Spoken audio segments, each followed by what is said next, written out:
love that idea you sent, Donnie. Hey! Look who's back. Look wait, who's who back up in here?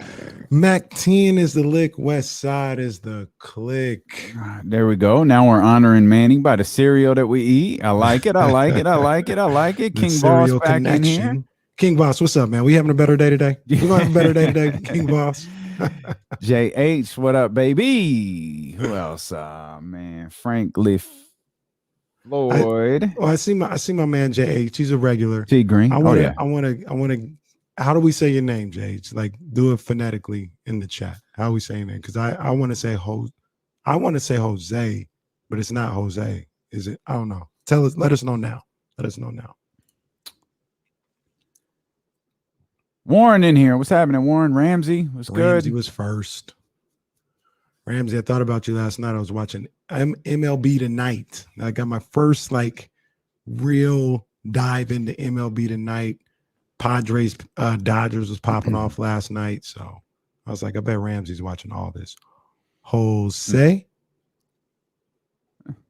Is that it? Jose. Okay. I love say. Your parents just wanted it to be different. Ain't nothing wrong with that. Josue. Gotcha. That works better for me. That says a lot about me. That Josue makes more sense. Josue. That interview, if you ever go back and watch it, is just hilarious. Josue. Kanye just flips. He's like, you can go do your own thing. Houseway. Coach Molly, what's good? Coach. Hey, Coach Molly, if it happens, you know where you heard it first. A week ago. I told you. Monty might get suckered in, man. I'm just saying. I think we need to discuss this further. Just gonna leave it at that. Okay. Did we just get booted off of Twitch? What's going on with Twitch right now? Is it bugging? Where David asked, is there ain't nobody on Twitch? 13th round. You know 13th round is every day when Damian goes to get that juice. You already know what it is, baby. 13th round coming up at about 2:23. Oh man. Twitch, let's see. Kyron, what's up, man? Bugging. Cole, what's up, man? Will Z, what up?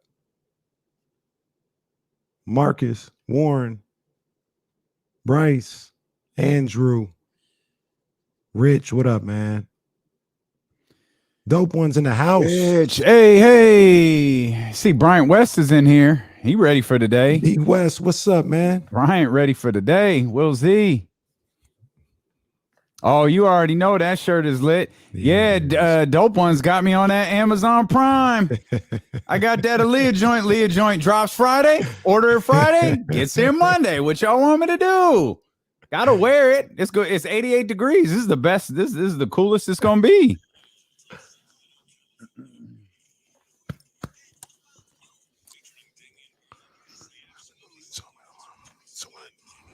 Sometimes you really just vibe it out. I'm the street voice out wise legendary self-made progress last time that I checked. It is a tradition unlike any other. 15 years strong. It is draft lottery day. Uh-oh, you know what that means. Still standing. I'm still strong. No, Kenny, no, man. He said it's strong. What that He means. said it's strong. No, he's not. He's not. This is not a good day. This is not a good thing. I don't even know why that's still on my board. I don't either. You took your boy off, put some respect on my name, but you still got that on there. I know. What you doing? I got to get my man Birdman back on there. Get him back on there, man. That's It's a sad, as my man Kyron says here in the chat. He's over there watching us on Twitch. This is a sad tradition. Nobody wants to do this. Yet here we are. This goes to speak to who and what Sacramento Kings fans really are. We're hopeful. It's like 2008 all over again. It's a campaign built on hope. Yes, we can. And that's what this is. Yes, we can move up in the lottery. Well, you didn't. You actually moved back. Yes, we can get the right pick. Yes, we can make the right trade. This is a whole campaign built on hope. And it starts today with the draft lottery. Let me ask. 15 years of this. Let me ask you a question. You say that this is a day built on hope. This is, a day for Kings fans to be optimistic. I feel like that's leaving a little bit. I don't think this is a day anymore for optimism. I think it's a day of frustration now. Look at the chat. The chat's lit for today. I think Kings fans are genuinely excited for today. I don't, and that's the sad part. Kings fans are hopeful. Kings fans should be pissed off. Waking up every day like I gotta sit and watch these damn ping pong balls fly out of this chute to see where the Sacramento Kings are going to draft. And my last memory, the last time the Kings, quote, won the lottery, the last time they got the big bump from 8 to 2, it didn't go so well. So even hoping that they win, I also have the side hope of, man, I really hope they don't screw up should we actually win. Well, they didn't win the lottery. They did win the lottery. They went from 8 to 2. Winning the lottery is getting into the top 4. Now, winning the lottery is getting into the top 4, especially if you slide it at 8. That's a win. That is a lottery win. They got paid. Wow. They got paid. And still got it wrong. 2-person draft. They drafted it 2. They got it wrong. It definitely wasn't a 2-person. It was a 2-person. That's cap. No, don't revise history. That's cap. Sorry. Who's the only one? It was a 2-person draft. Still playing right now. It was a 2-person draft. I'm sorry. There's 2 guys still playing from that draft. It was a 2-person draft on the day of the lottery in 2018. Okay, and it ended up not being a 2-person draft. Oh, and that still the Kings took an L. It wound up being a 5-person draft, and they still took an L. All right, they got it. They got that wrong. They got that wrong. The day of the draft lottery, it was a 2-person draft. See, this is what happens. Lottery day gets Kings fans fighting with each other. They got that wrong so far. So far, they got it wrong. Oh, you're willing to hold out hope for Marvin Bagley? Yeah. But you ain't holding out hope for Ben Simmons. Hell Ben no. Ben Simmons, 3-time All-Star. He's trash. Marvin Bagley ain't played but 7 games in a row, and you all about him. Because his injury. If you his a wild dude. If Marvin Bagley's bones hold up, he'll be fine. You a wild boy, man. I tell Ben's mental ain't holding up. Well, maybe Ben needs to fix his mentals. Ben's blood, Ben's DNA ain't holding up. That's what it is. You giving up on Kristops Porzingis, but you got all the hope in the world from Marvin Bagley. You wild boy. I ain't giving up on Kristops. You wild. No, I ain't giving up on him. No, Marvin Bagley ain't making $30 million a year though. Oh, okay. That's all that is. If Bagley was making $30 million a year, he could kick rocks. He's making 11 for 1 more year. What? He gonna get a max? He ain't getting the max. Well, yeah, it'll be around 15 or something like that. Manageable. We talking about Ben Simmons making $40 million. Woo, boy, Claude. I'm about to take this hot new dope ones Aaliyah crew neck off. You're out here talking about just casually throwing around $15 million at Marvin Bagley like it ain't nothing. What you gonna make 5? Well, what Dwight make last year? Stop 2? it. Okay. All right. Your chance to win $1,000. Your chance to win the lottery, sort of, coming up in 5 minutes. When we've got your first of 4 opportunities to win $1,000. We're gonna run draft lottery simulators all day long. Yeah. I'm not gonna do it because we were doing it before the show.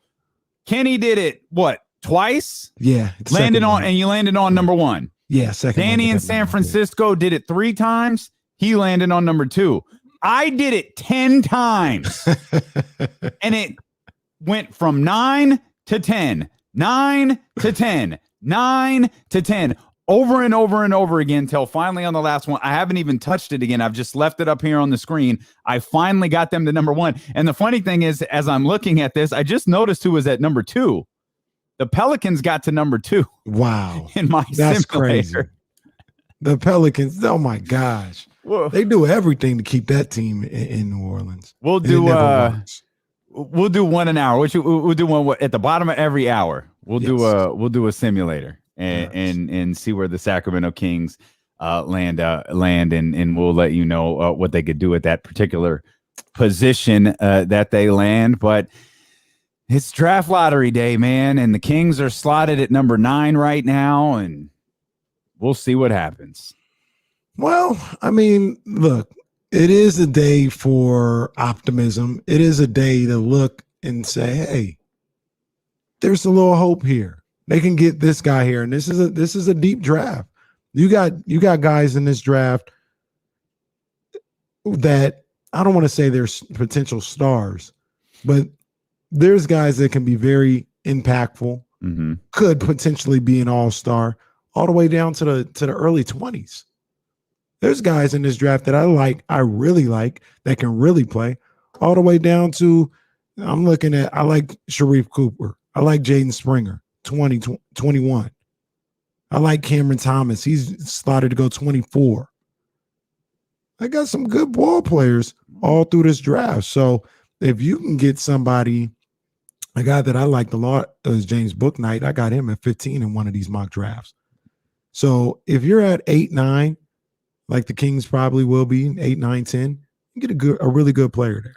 Really good ball player. You've mentioned Bouknight a number of times. Would you take him if the Kings landed at, say, no frills, no excitement, no up, no down? They stay at 9. Is that an overdraft? Is that a reach? I don't think it's an overdraft. According to some mocks, it's an overdraft. I don't think it is.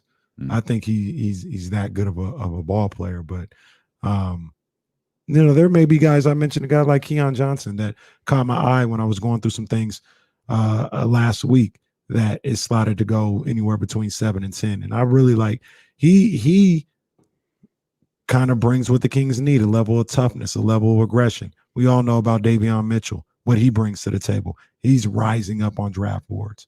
So they got a lot of potentially impactful guys in this draft. Well, we'll have plenty of time to talk about it for sure. We'll have from today, 5:30 today. By the way, our plan is to come back at 5:30 tonight to be with you for the lottery. Yeah. We may have some McQueen and the Violet Fog gin in our hands. Hell, by the end of the night, we might have popped a Luke Belair Blue. Who knows? It all depends on the kind of night we have, baby. We'll start with gin, but if popping a Belair is necessary, we'll do that as well.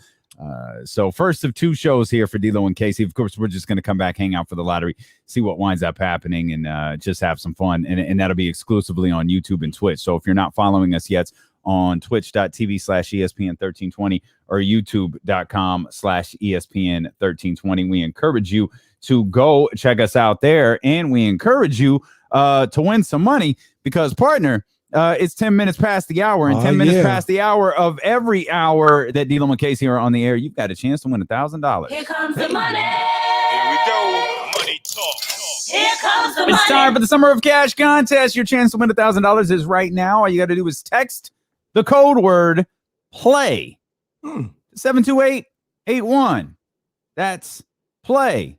As in, Kenny, don't play with me. 72881. NBA don't play. The Kings get the number 1 slot in the lottery. 72881. This is a multi-state contest. Message and data rates apply. And remember, don't text and drive. Can 3 you more imagine? opportunities. My bad. Can you imagine that they got the number 1 pick in the draft here with a guy like Cade Cunningham on the board? Woo. That'd be crazy. That would be crazy. I'm ready for it. I'm ready. I don't know why. I thought she was going to drop a woo. Isn't that the Ric Flair line? Yeah, he don't drop a rule after that. He just goes, I'm ready. I'm ready. Oh, I'm ready. Oh, that's fantastic. That's fantastic. One thing I will say though, Hang about on. this draft. What we got? I got the word wrong. Oh, Let's try this again. let's Just do it again. edit this crap all out of the. I knew today was going to be a day. This goddamn lottery, man. I knew it was going to be a day. Hey, edit this all out of the live broadcast. Hey, Kenny, it's 10 past the hour. Let's Here go. comes the money. Here we go. Money talk. Here comes the money. Summer of Cash contest continues. Text the code word FLY. As in my Dope Ones hoodie is fly. Of course, it's not a hoodie. It's a crew neck, but it's still fly. 72881. Text the word fly to 72881. This is a multi-state, blah, blah, blah, blah, blah, blah, blah. You already know. Is this any indication of what the day is going to be like? Look, it's going to be a freaky Tuesday. It's just going to be weird. Weird things are going to happen. Teams that are slotted to go 9 are going to go in the top 4. It's just a crazy day. Text the word fly to 72888. I need a break already. As a matter of fact, just give me a minute with my little white bottle right here. We'll step out. We'll come back. When we come back, though, I need to know everybody's trust level in Monty McNair to get the pick right. Because once again, it don't matter where you're at. If you don't get it right, it just doesn't matter. Talk to the Kings. Talk to the Sixers. It doesn't matter if you don't get it right.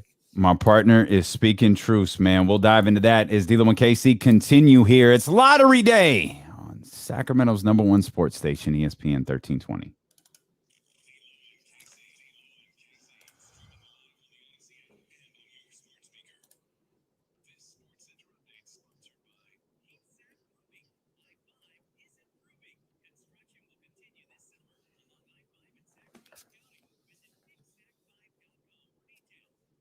It is Lottery Day, and I got a feeling that this is going to be a celebratory day. I got a feeling that bottles will be popped, drinks will be poured, and if you're doing anything to celebrate the Kings going into the top 4, I'm going to say it right now.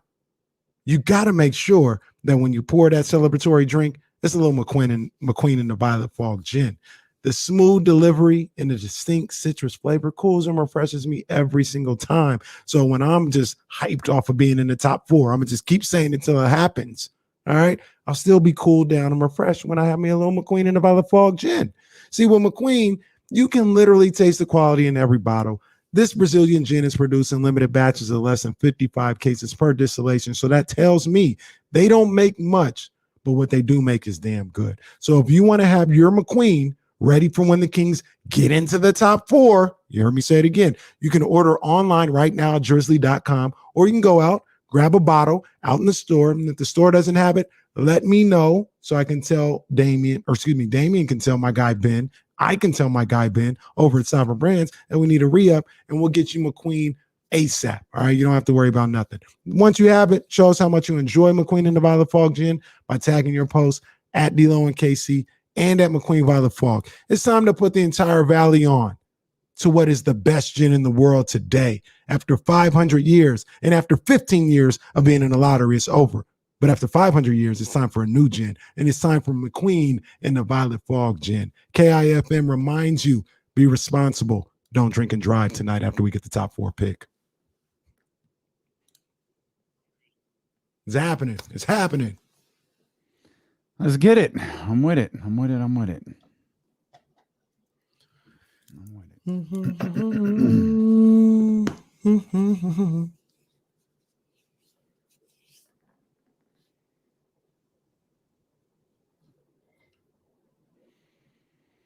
Appreciate you, man. Yeah, man. Shout out to the Queen Bee, to Reese. They got me this for Christmas, actually. Yeah, man. Throwback Kings. Are you a no, I think we've had this discussion. You're royal blue over baby blue for sure. Yeah. Does the I like the baby anything though. for you? I like that. Yeah, but I really like that royal blue's blue. tough. Yeah. I think you had proposed just go back to the royal blue period. Mm-hmm. I wouldn't be mad at that. Yeah. I agree. I agree. I like the red Not my shorts for favorite. sure.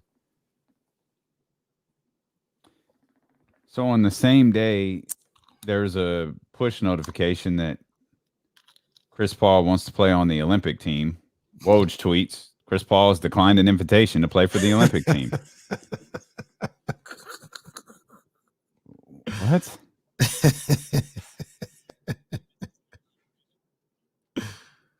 Kevin Love ain't got nothing better to do. Yeah, Kevin Love he ain't committed to nothing. Kevin Love committed to USA Basketball, and USA Basketball was like,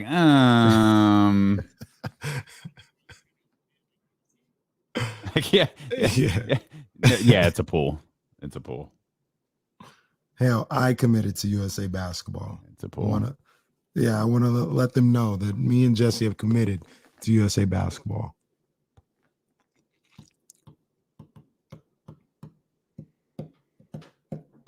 Boy, that's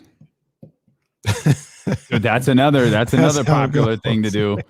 That's another popular thing to do. I remember when Amari Stoudemire did that in 08. It's like, fam, he did it like an hour before the team was announced. Like, dog, you didn't make it. Like, well, I quit. Boy, you weren't hired. What do you mean you quit? You just quit a job you didn't have. I'm withdrawing my name from consideration of the Blazers head coaching job right now here live. There you go.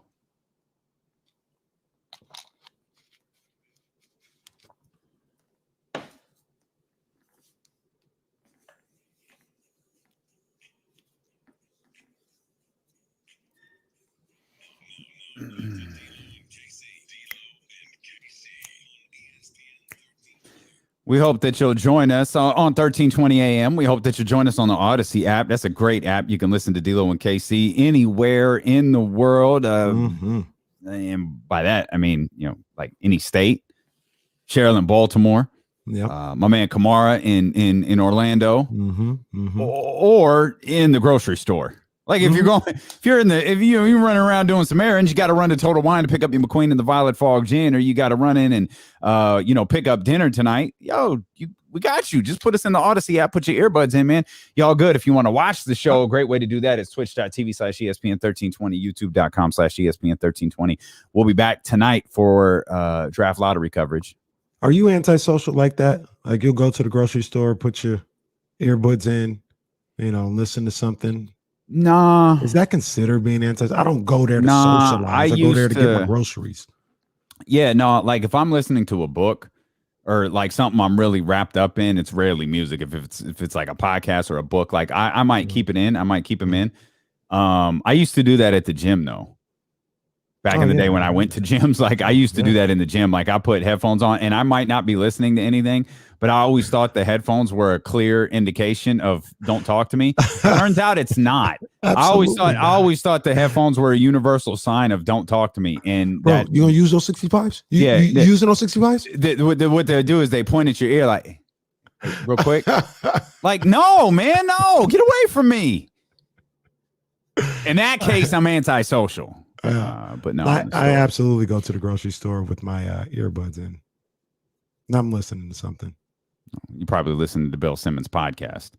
I listened to a bunch of things. I was listening to Joe Budden last night. You know what I'm saying? I had a lot of time to listen to a lot of stuff yesterday because there was no games on, and I used that day to paint the fence. How'd that go? Finished. It went fine. Okay. I finished. Well, I thought I finished. I was like, Queen Bee came out. She was checking on the progress. She's like, "Oh, what are you gonna do this next one?" I was like, "I'm actually gonna do these next two. I want to finish." And she's like, "You're not finished." That's fantastic. And we're looking at Monty McNair like, fam, you drafted Tyrese Halliburton. You had a nice little trade deadline, but you're not finished. And we're looking at Monty McNair like the Queen Bee looks at Kenny when he's painting the fence. Nah, bro, you're not done. You're going to go ahead and need to get this right. Not right, but right. And I don't care if you're drafting at 10, at 9, or if you're drafting at 4, 3, 2, or 1. You have got to hit a home run with this pick. Got to, man. This is a must. And you got to hit a home run with the pick or the decision on what to do with the pick. Because remember, The decision. I'm going back and forth. I'm not definitive on anything. I might have a little more. I was about to say I might have a little more definitive idea of what I want to do with the pick once I know when it is or what pick it is. Mhm. But maybe that might not even clear it up, because one of my issues with just trading the pick away, packaging it with Buddy Hill, Bagley, and the pick or something, is the fact that I don't know who's available. And the guys that we look around the league and say, hey, they could be available, maybe I'd give up something for this guy. There's not many, if any, that I would move a top 10 pick in this draft for right now. Sabonis, maybe. Siakam, no longer. I used to. Sure. Until he had this surgery. On the labrum or something like that. Mm-hmm. No, I can't do that. Yeah. I can't do that. So Ben Simmons, hell no. I think you're crazy. I think I've had some time to reflect. We talked a lot about Ben Simmons yesterday. And man, we're really giving up on this young man already. Like he's trash. Like he's just not good. I can't wrap my brain around that. I can't. Now, I didn't watch the Philadelphia 76ers play 72 games this season. I certainly didn't watch them play 72 games last season. I felt like I watched them quite a bit. I wouldn't say they would probably be in the top 5 or 6 teams that I saw the most this year. Mm-hmm. But I don't think Ben Simmons I don't think he's done. I don't think I think what we just saw on that stage was really bad. And I think when you see something that bad, it's magnified by like 10. I'm not willing to say that dude's done, and I'm not willing to say that it wouldn't work here in Sacramento. Well, like I said, some people are just waking up to this right now. What happened the last 2 weeks. I've seen it the last 3 years. I said it was going to happen the last 3 years, and it happened. So this is in his DNA. Now, can he get better? Yeah, he can get better. Yeah. Do I think he will? I don't know about that, but can he go from somebody that, like I said yesterday, doesn't take a shot at all in the fourth quarter to taking 4 shots in the fourth?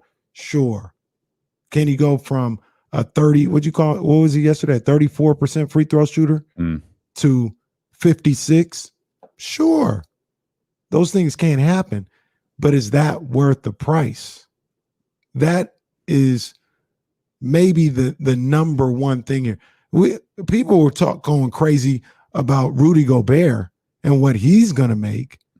At least Rudy Gobert is going to give you, people joking all this other stuff about defensive player of the year. He's going to give you some semblance of defense, rebounding, and some scoring. Ben Simmons, he's going to give you this for $40 million. So let me ask you this then. Why is everybody like leading? What? Because you say it was just you. We're all just waking up to it. Why was everybody else wrong on Ben Simmons then? I don't know. How did Ben Simmons really get this massive contract extension? I don't know. I don't know what people were seeing in him. I think I do know what people were seeing. People were seeing the what could be with Ben Simmons, what could be, but there's a certain way that he carried himself that I just didn't like. And if I was wrong, be like I was wrong.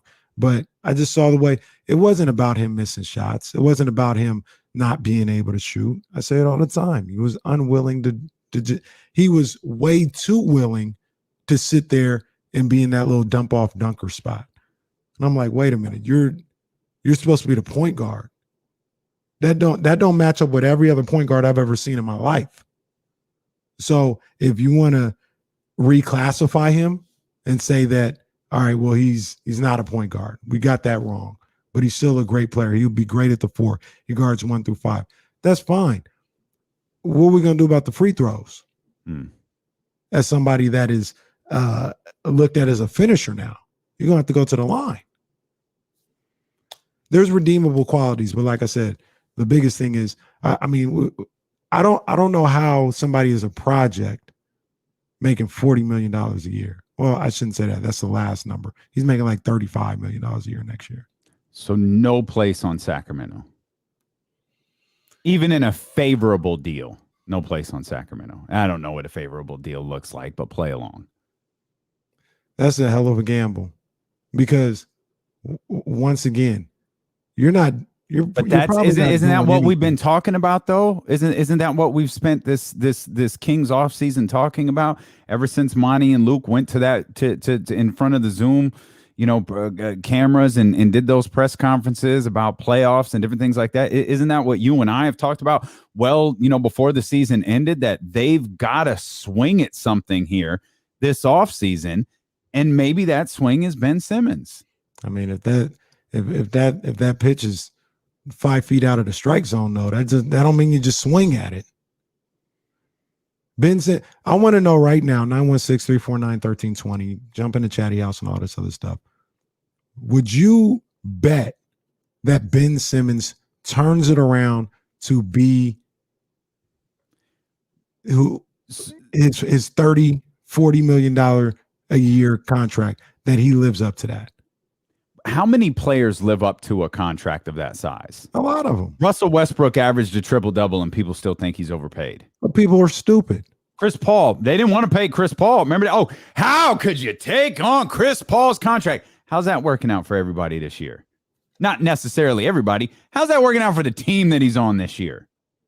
It's working out pretty damn well for him. Yeah. It's working out pretty damn well for him. But you look and you go across the league and you go, well, this player makes this player makes that. Rudy Gobert, 40, he'll never live up to that. You go across the league, you aren't going to find very many players who get that contract of that dollar figure that people feel comfortable. Oh, they've lived up to that. Oh, they're that good. Who's ever going to feel like that? I disagree. I completely disagree. I think that's more the norm. You pay that money, you feel good about these guys. I terribly disagree with that. Give me five. I just named Chris Paul. Chris Paul's fine. He's about to get another contract. He absolutely is. But again, are you forgetting what the conversation was when he landed in Oklahoma City? Who's going to take that contract? Who's going to be willing to pay a 36-year-old Chris Paul $40 million over the next couple of seasons? A lot of that has to do with his age, not his skill level. How did it work out? And the point that he lived up to it. Exactly. But the conversation was that he wasn't worth that money anymore. Russell Westbrook, the second he signed that deal, people said he wasn't worth it anymore. He's doing the same things that he did when he got the contract extension, and people still think that he doesn't live up to that deal. People are already mad at Rudy Gobert for having this deal. Oh, Rudy Gobert was exposed. He was dunked on. He was humiliated this postseason. There's Two of three those guys guys right have there. actually produced. Ben Simmons has not produced. He was in the first year of this deal. He hasn't produced. You're talking about production. I'm talking about perception. I'm telling you the perception. I mean, stupid people have perceptions all the time. That ain't nothing new. They'll be wrong again. So he's just trash. Klay Thompson, by the way, $35 million. Mike Conley, $34 million. What's the conversation around those guys? Paul George, $35 million. We're feeling better about it. There was laughter, audible laughter, when Paul George signed this contract extension. Yeah, that was crazy for anybody that laughed at that. It's crazy talk. And I think that you being so willing to just brush aside Ben Simmons as if he's trash is crazy. What are you? Ben Simmons, he's Ben Simmons makes. Let's see, Tobias Harris makes more money than Ben Simmons. That's right now. Now that's possibly a bad contract. Kemba Walker makes more money than Ben Simmons. Look at these players that make this that are in the $30 million range. Kyle Lowry made $30 million last year. Kyle Lowry at the end of his contract. Is Kyle Lowry a $30 million player? It's the end of his contract. Is Kyle Lowry a $30 million player? Yes. Okay. Then he won a championship. He got to a conference finals last year, or the second year, or the second round. Second round of the conference finals. Let his team to that. He's a $30 million player. Yeah. Kevin Love made 31. He's definitely not a $30 million player.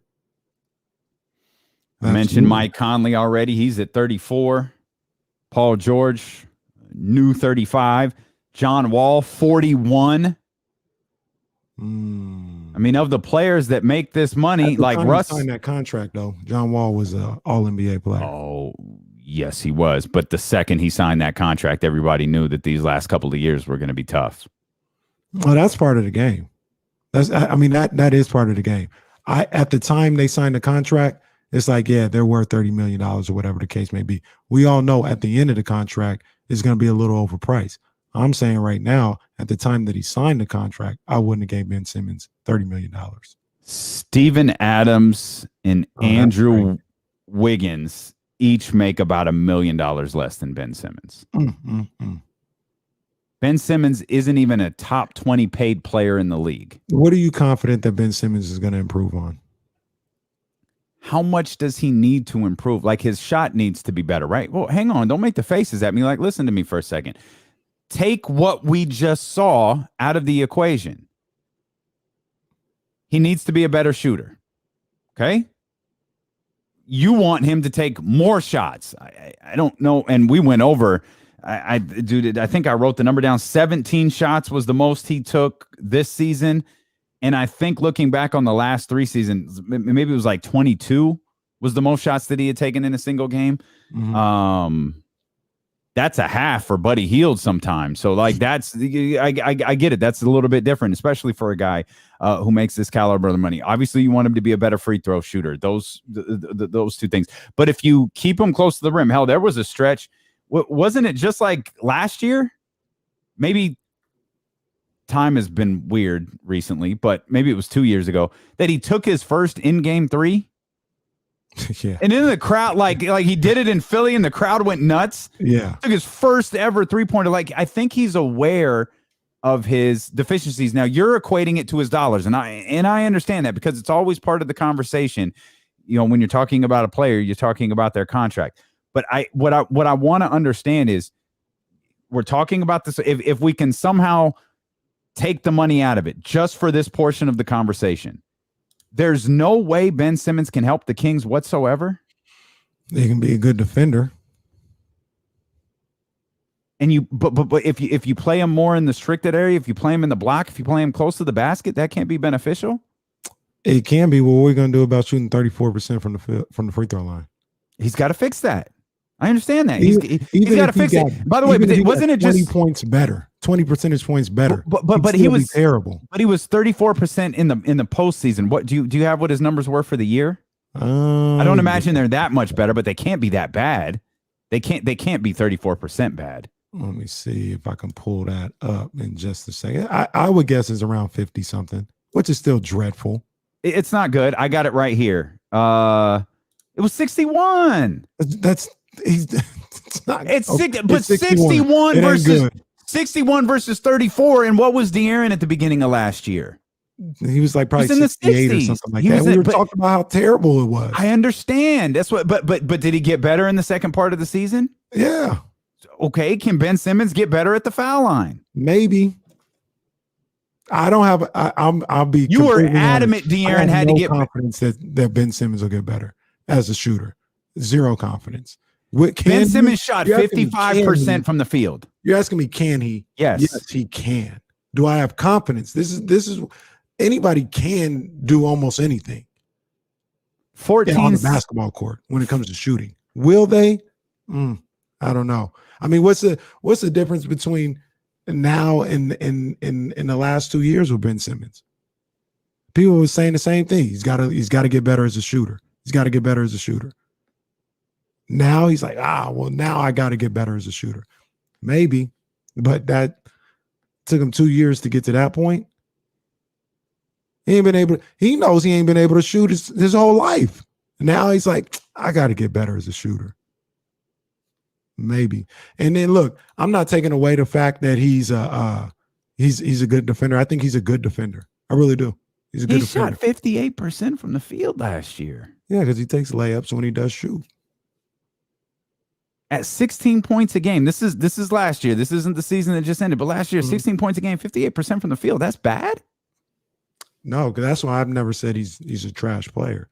I haven't gone that far to say he's a bad player. He's a trash player. He's unreliable. He's absolutely unreliable. And like we said in the regular season, it's a different vibe than in the postseason. And he's shown for 3 straight years in the postseason that he won't show up and that he gets exposed, essentially. When you can lock in on him, he gets exposed. That's what we do know about him. Once again, do people think that he can change that? I don't have confidence that he does, but if everybody else thinks he does, go ahead. We'll see what happens. See what happens. I want to say he's a good defender. He's a good defender. But people talking about top 5 defender in the league and what he did to Trey. Trey averaged 29 and 10 in this past series. Round 1, Bradley Beal averaged 30 a game. But that's misleading because you're framing it as if he guarded them the whole series or the every game, every play, the whole series. All right. So which one is it? Is he a top 5 guy that you can put on the best guy?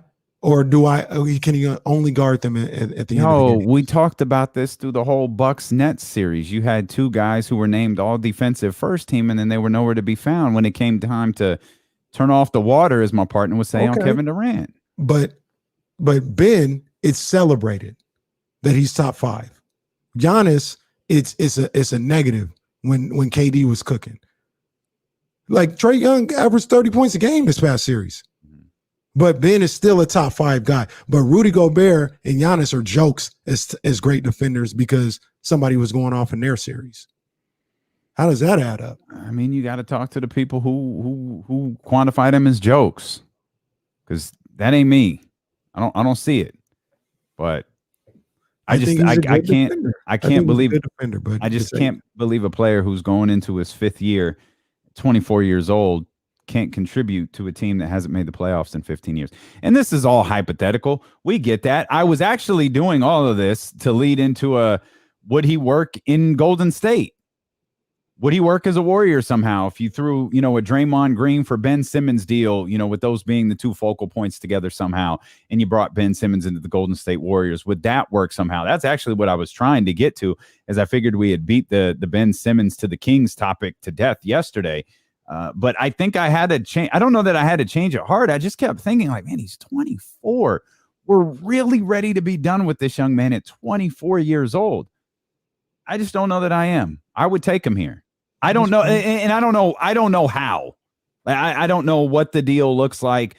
I mean, I know we love talking about Buddy or Harrison or Buddy and Bagley or all of these different things. I don't know why Daryl Morey would do that. I don't know why a conversation for an all NBA defender, whether you like it or not, he's got those accolades. A 3-time All-Star, he's got those accolades. If I'm Daryl Morey, I'm playing the Kenny Caraway role of GM. Conversation starts with Tyrese Halliburton. That's where the conversation starts. And the Kings can't like we could put the idea of Ben Simmons and all of Buddy Hield and Harrison Barnes and all this stuff together. Daryl Morey ain't gonna do that. What's Daryl Morey gonna do that for? He tried the Buddy Hield ball, figuratively speaking, in Houston. Mm-hmm. That didn't work. He's gonna start the conversation with Tyrese Halliburton, and then when Monty says that ain't gonna work, Daryl Morey's gonna be saying, "Hey, great to talk to you, buddy. Good luck fixing the Kings," and that's gonna be the end of that conversation. So I don't know how, again, we can frame all of these hypotheticals because we overvalue our players. It's what we do here. When we watch a team every day, we overvalue them. But Daryl Morey is not considering Ben Simmons in a trade with Sacramento if the return does not involve Tyrese Halliburton. I like to think I'm pretty fair with these Kings trades because I'll tell you, I'll ask the question. I'll be like, why? I said they might just come on back because you're going to have to do a hell of a sell job to get somebody to take Buddy Hield and Marvin Bagley. So they might just come on back. There may not be no trade out there. If I'm Daryl Morey, what is Ben Simmons going to do to help me get over the hump? If you're Daryl Morey, I don't think he does anything. What is Ben Simmons going to do to get me over the hump? For Philadelphia? Yeah, he's unplayable when I need him the most. That's what I mean. I don't know that Ben Simmons can get you over the hump if you're Daryl Morey. So how the hell am I going, if I'm Daryl Morey, going to have the audacity to ask for Tyrese Halliburton and potential franchise guys like that? You've already said it. Once again, we acting like these other people in the league ain't got TNT either. You've already said it. You said it yesterday. You led the show with it yesterday. There's a sucker out there. Oh, yeah, you're right. Somebody will do it. Somebody will see that mold in Ben Simmons and go, no, we can fix that. We can hook him up with A, B, C, and D. We'll give him the tools that he needs. We'll give him the resources that he needs. We'll give him everything that he needs. Hell, that sucker could be Griff. Who knows? Griff's done virtually everything wrong since getting that job in New Orleans. He could do something else along the way. There's someone there who will see it. I don't think now my opinion is Monty can gamble, but not that gamble. Not a Tyrese Halliburton gamble. You can gamble. When I say if you're Monty McNair and you take a big swing at someone like Ben Simmons, you can do that for the trade pieces that we've talked about through the last year. You can't do it for Tyrese Halliburton. Like, to fit the analogy we've used off season, Ben Simmons isn't Chris Webber. No. Which means you're not trading Mitch Richmond for him. Right. In this scenario, Tyrese is Mitch. We need to we didn't run the bottom of the hour is never going to work because we're going to be like knee deep in conversations. We'll do it after the second. After that's this break. it. Always. That's it right there. So we'll run our first draft lottery simulation. Where will the Sacramento Kings land up for our 12 o'clock lottery simulation? And Kenny will tell us who they're going to draft. Ooh, yeah. It's lottery day, baby. Here on Sacramento's #1 sports station. It's D'Lo and KC on ESPN 1320. That segment went by fast. Yeah, it did.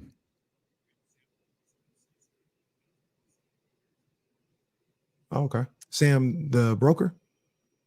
Oh, okay. That's what's up. Hold on 1 second. He said they worked? What does that mean? It was...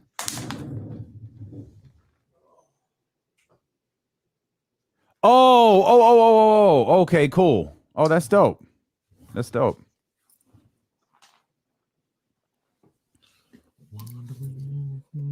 Oh, that's dope, man. That's great. That is great stuff.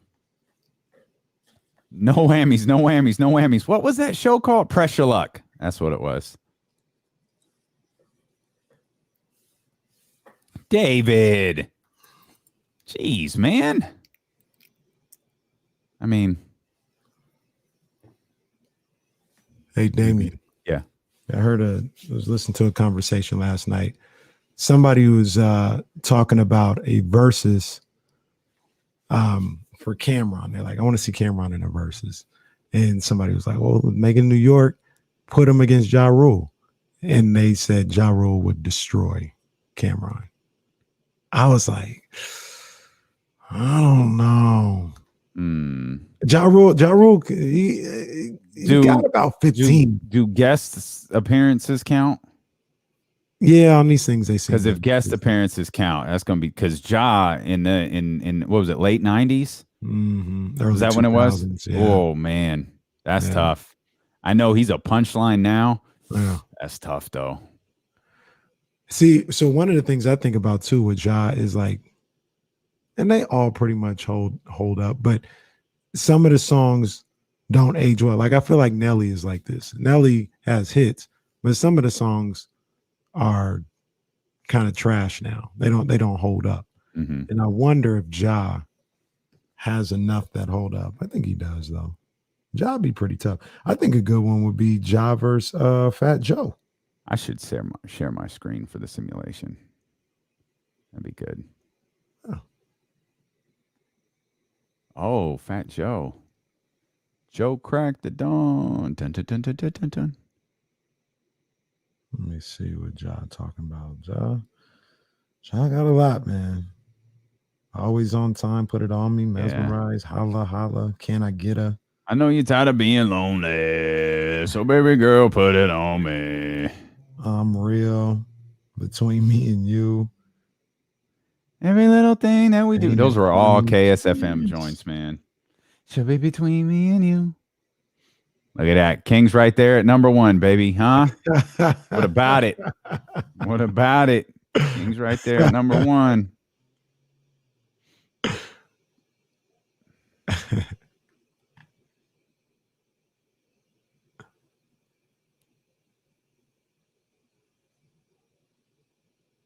That's where I was listening. You're right, T Green. I was like, where did I hear that from? They were talking about on Joe Budden. Yeah. Can't remember where I heard that from. We should have done that versus on Saturday. Oh, we got plenty of opportunities over the summer. We back. We back. Oh, yeah, we back. Yeah. Man, there's too many of those to count, Shada, man. But Ja had hits though, man. Don't forget it. He had hits.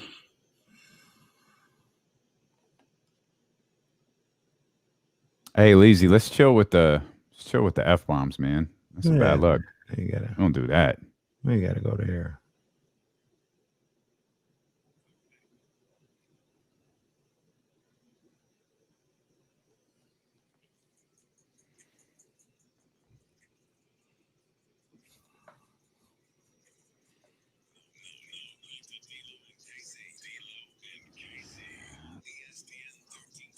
Appreciate everybody hanging out on twitch.tv/ESPN1320, youtube.com/ESPN1320. We got your next opportunity to win $1,000 coming up 10 minutes past the hour, and we're going to run our first draft lottery simulation right now. Yeah. I'm ready, baby. Let's go. I'm pulling up the screen here on Twitch and YouTube. For those who are watching, you can see the last time I ran the sim lottery, the Sacramento Kings finished at number 1.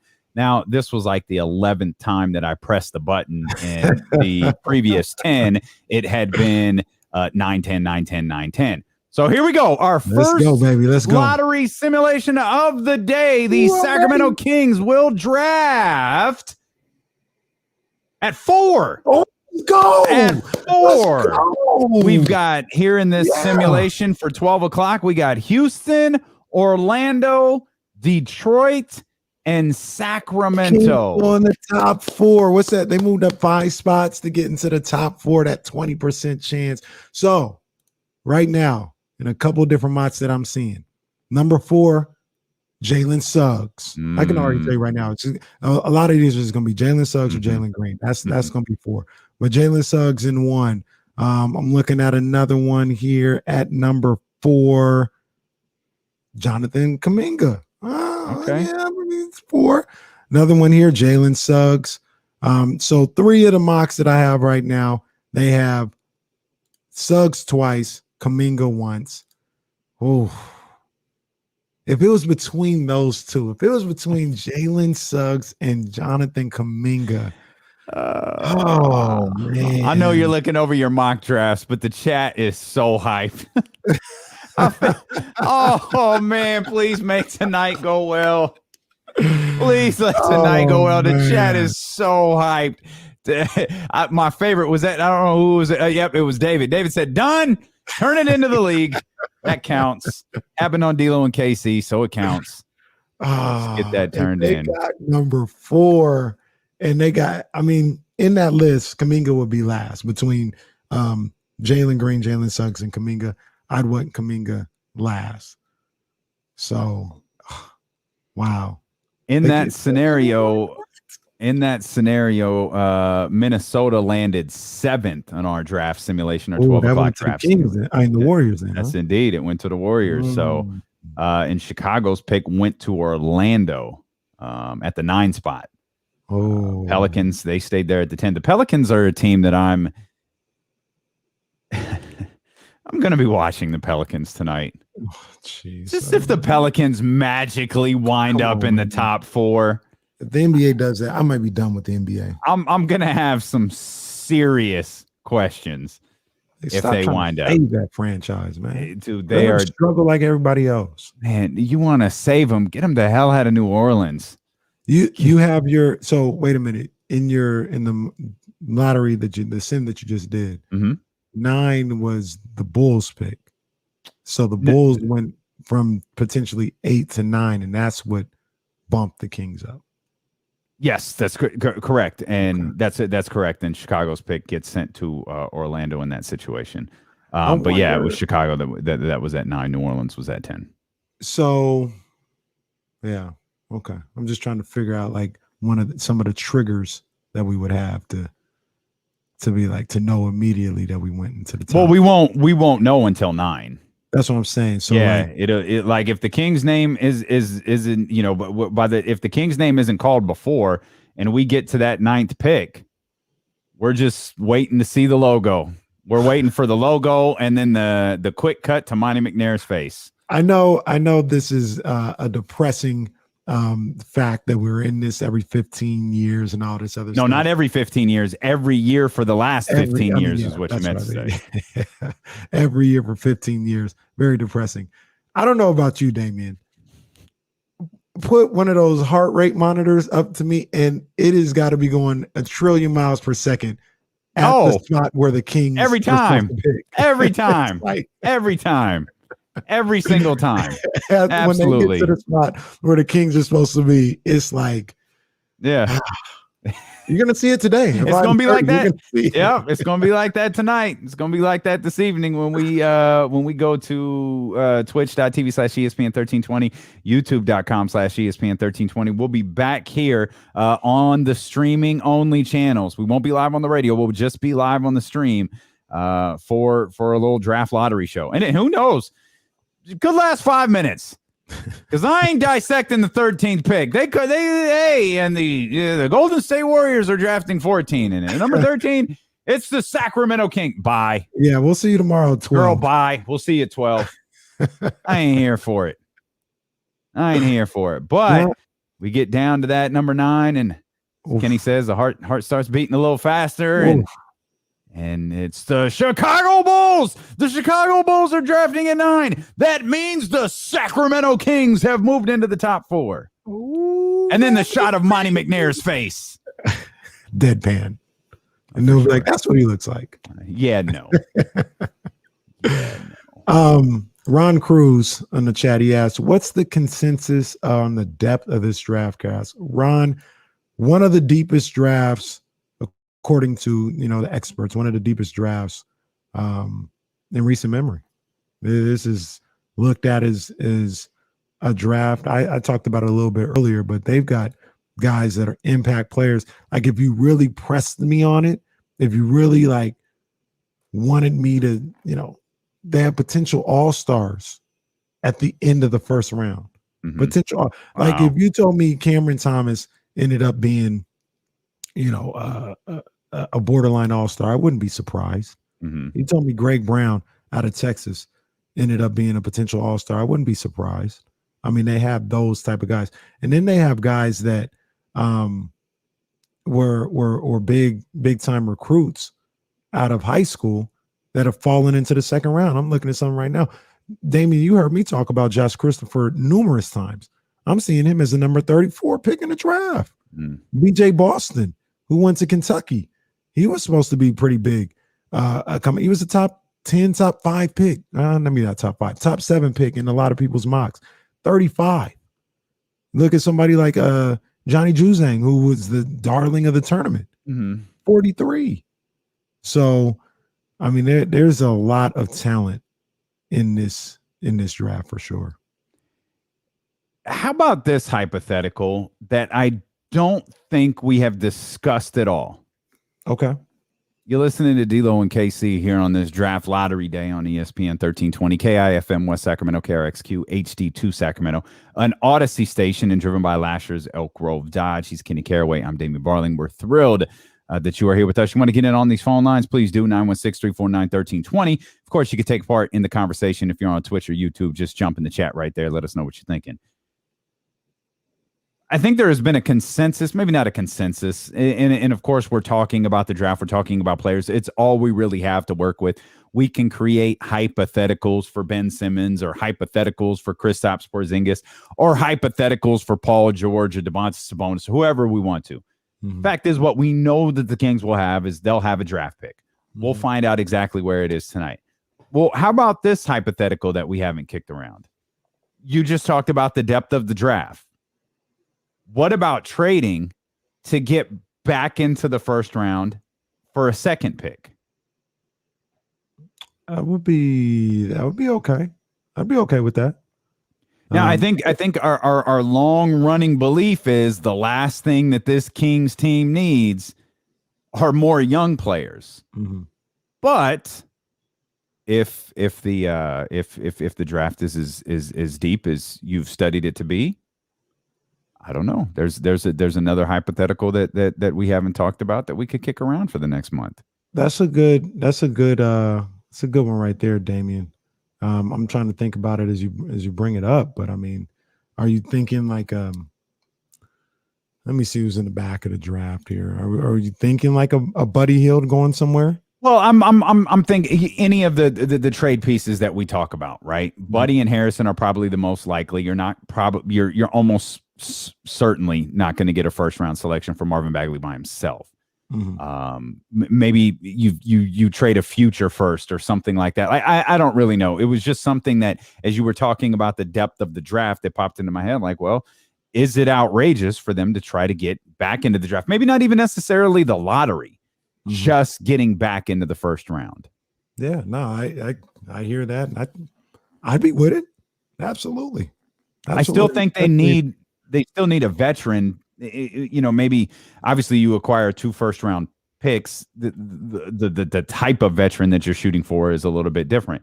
You and I talked about Dwight Howard yesterday. You in Dwight Howard, I don't really think is in that leadership mold, but you're looking for, strangely enough, I think we have him like Harrison Barnes. Like that's you're looking for that veteran who can tie all of this stuff together. I don't know how you can maximize 2 first round picks if you're Monty McNair and Luke Walton, but just another scenario. Well, the way that you're able to do that, and I don't know, the cap is the cap, right? But if you could trade off a Buddy Hield to one of these teams, these playoff teams late in the draft, and you take, maybe an expiring, or they probably wouldn't do that, but somebody with 2 years on their contract, a vet guy. Off the top of my head, Marcus. He's expiring. He is expiring. Well, he's going to be a free agent next year. Right? He's got 1 year. He's got 1 year left, doesn't he? I'll check on that. I thought he was signed through the rest of this season, and then he'd be a free agent like in August. But could be wrong on that one. No, I thought he was a free agent next year. But with that being said, though, you want somebody, because you always mention this to me as well, how the contract's got to match up. But like I said, this guy is a free agent this season, so it wouldn't work. But somebody like this, or like a James Johnson at Dallas, that would be somebody that maybe you take back, you give that team a player like Buddy Hield, and you throw in a first round pick with that as well. That's a way that you can move back in there. You know what else that does, though? Rashawn. Frees up money. Frees up money for you too. Yeah. DeMarcus is unrestricted free agent this summer. No, I'm sorry. I said Marcus Smart. I'm sorry. Not DeMarcus. Marcus Smart. Okay. Yeah. If Boston's trying to get back, well, they don't have a. Do they have a draft? They don't have a draft pick to give up. They gave it away. They gave it away in order to give Kemba Walker away. They gave their draft pick away. That would have been perfect. 16 and Marcus Smart. Yeah. So, yeah, I mean, there's obviously a number of scenarios that we can play through here. It's not just today. We'll have some fun tomorrow. James Ham will be with us. And then can he mock draft? I mock draft 1.0 tomorrow. Let's go. Let's go. We're dropping a mock draft a week, if I'm not mistaken. Yes, sir. Oh man. Oh. I like it. I'm with that. I do want to point out, as we've got your next chance to win $1,000 coming up in 10 minutes, and I promise I'll get the word right this time. I mentioned Ben Simmons and I mentioned Kristops Porzingis earlier. He's not reporting this. I just want to be clear. This wasn't a report from The Athletic, but Jason Jones connected the dots as well. and we're looking around the league and in the landscape of the league, and you see names like Ben Simmons potentially being available, and you see names like Kristops Porzingis be available, and he hypothesized in his latest column that, hey, perhaps the Sacramento Kings would be involved in discussions with those guys as well, as they're both going to have a great deal of interest throughout the league. No matter what we think of Ben Simmons right now, or what we think of Ben Simmons personally, he's going to have interest across the league. Porzingis, I'm a little bit more skeptical of, but I think he'll have interest, especially. Let me ask you this question. Okay. Does your feelings on Luka Doncic, does your feelings on Kristaps Porzingis change after the recent Luka Doncic stories? The Luka Doncic versus Rick Carlisle stuff. You posed the question shortly after their season ended. Like, you posed the question before the ESPN report came out about Kristaps Porzingis not being happy in his I don't remember the term they used, but it was the equivalent of like second fiddle. Right. He a co-star role, instead of a starring role with Luka Doncic. Does anything that we've read about Luka and his relationships with the front office, his relationships with Rick Carlisle, does any of that change, like, maybe your perception of Kristaps Porzingis at all? When I think about it, it probably does a little bit, because hell, I asked the other question. I said, would you want to play with Luka Doncic? Would somebody that is used to getting the ball and going to work and doing their thing want to play with Luka? And I don't know, maybe Kristoff is looking at like, man, I don't get a chance to really operate, the way I know I can with this guy hogging the ball all the time. So yeah, that could be an issue. One of my issues, I guess the biggest issue, two of the biggest issues for me, was Kristoff's money and Kristoff's health moving forward. And I just don't think that he'll be healthy. But I'm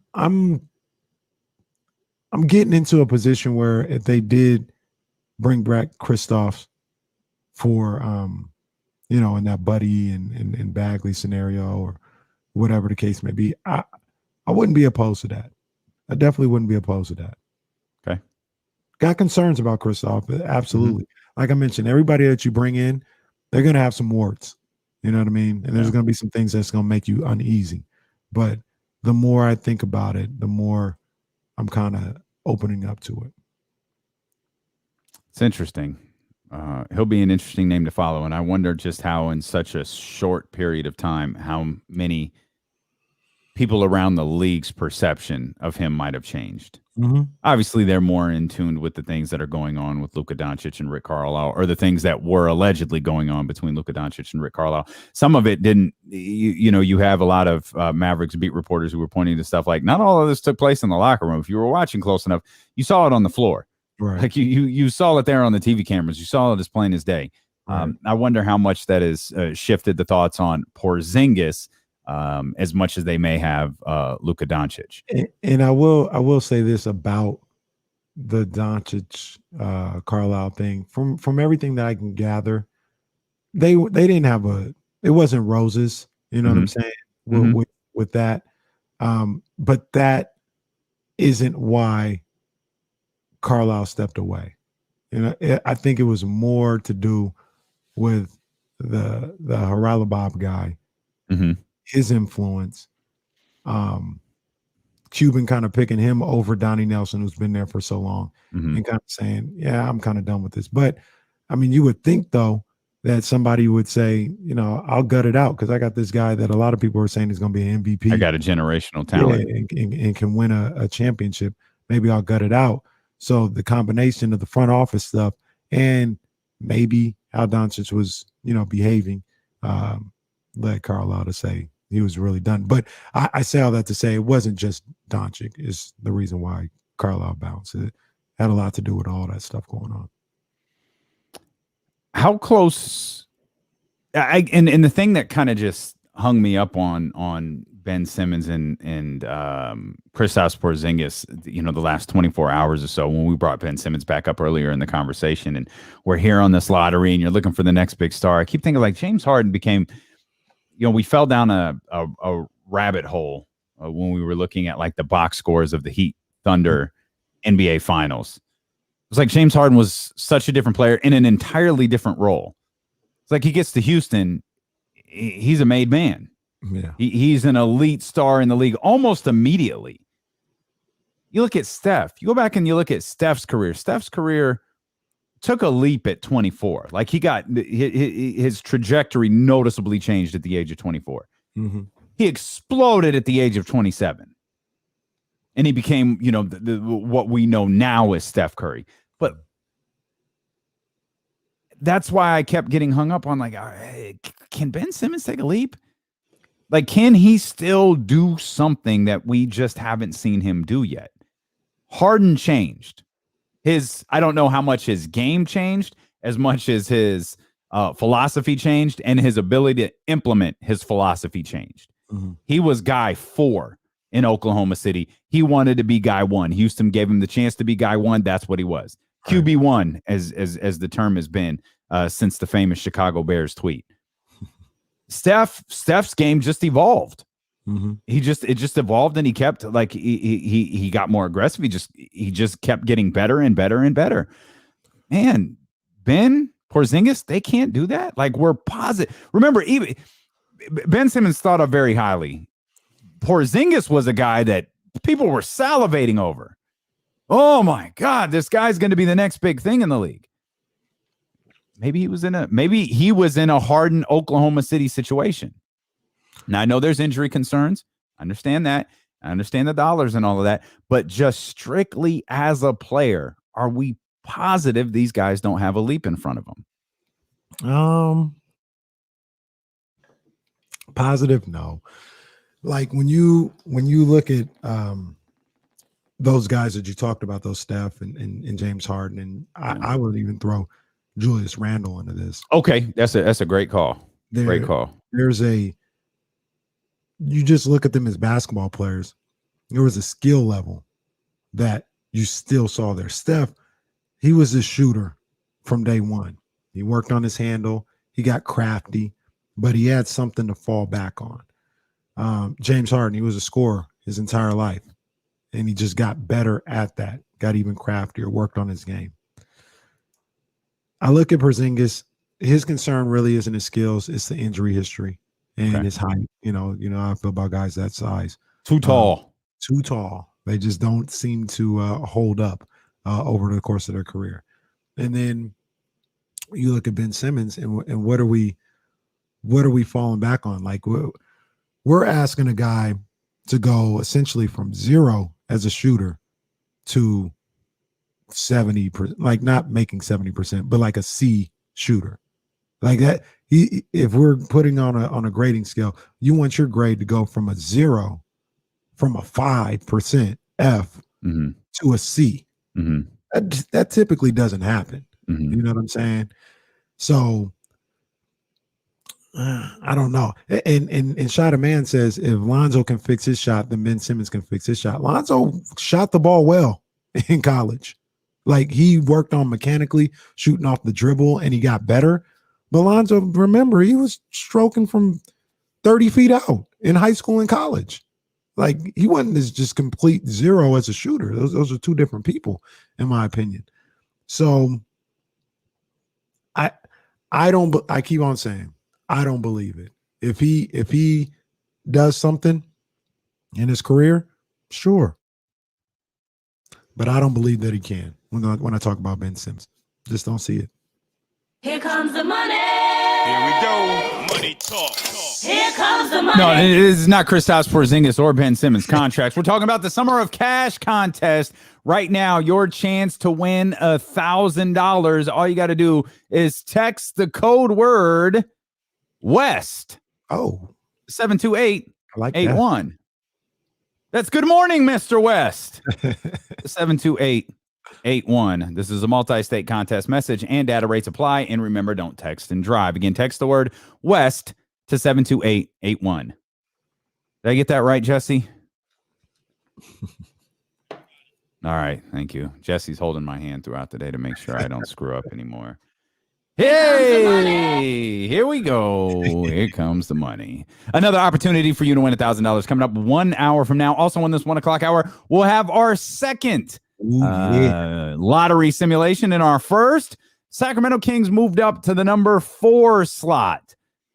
We'll see where they move up or where they move down in our 1 o'clock draft simulation. We're going to be back at 5:30 for a lottery special here. Kenny and I will be exclusively on twitch.tv/ESPN1320 and youtube.com/ESPN1320. Of course, Damon Ratto and Kolsky, if you're listening on the radio, if you're listening on 1320 AM or you listen on the Odyssey app, Damon Ratto and Kolsky will absolutely have you covered, as they're going to have great interest in the lottery as well, following what's going to happen with the Golden State Warriors. So I'm going to throw another question at you, because apparently I'm playing the role of reporter today, and I have no content, just questions. What do you think the Warriors are going to resign Kelly Oubre? That's not the question. It's a question. It's not the question. But are they resigning Kelly Oubre? No, I think he'll get a bigger offer somewhere else than what Golden State's willing to give him. I think they would like to. But... It's kind of what I thought too, but no, this was the real question I wanted to throw at you. Which lottery teams are the perfect pick away from being a postseason team?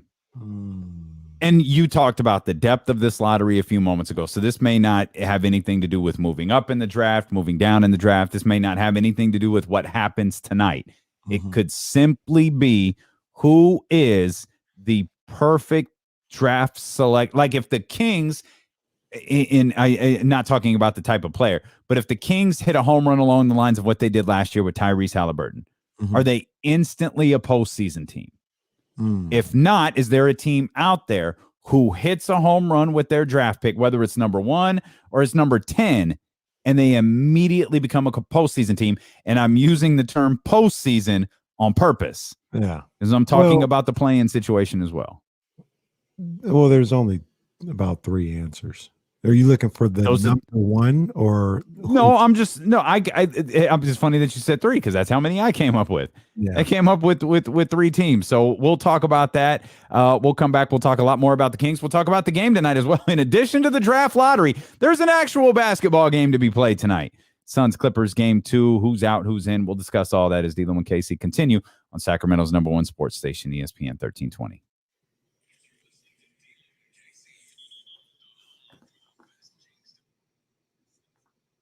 Gotcha.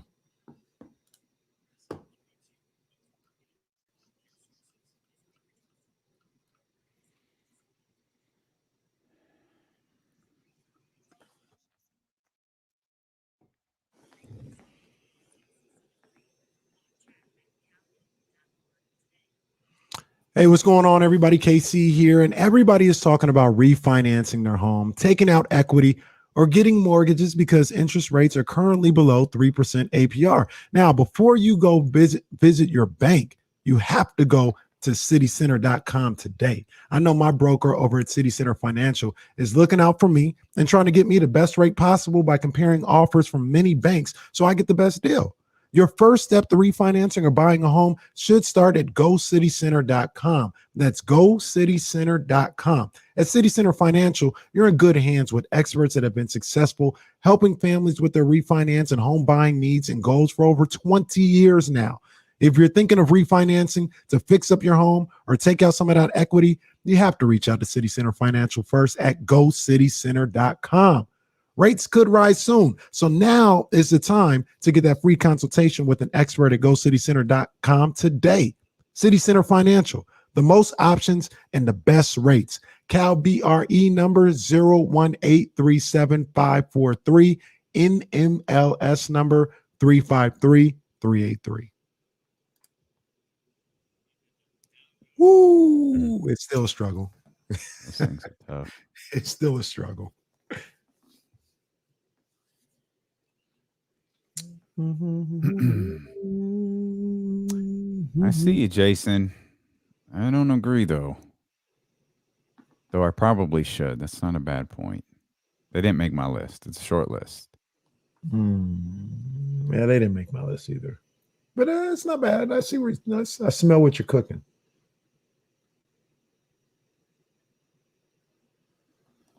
Okay, y'all really had me here. I was like, yo, why am I being dragged? Y'all talking about the the real dealo.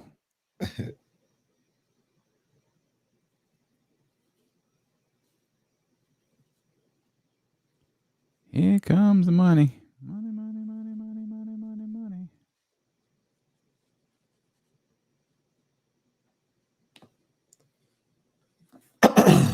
Ooh, it's a good call right here from Rich. Hey, KC, I'm 30 miles from Dallas. What Cowboys jersey do you want me to get for you? It's good stuff. You go and go. I got it. Why don't you go get him an 88? Because that's good for everybody. It could be good for Dez. Could be good for Irvin. Drew. It's good for everybody. Get KC a nice 88.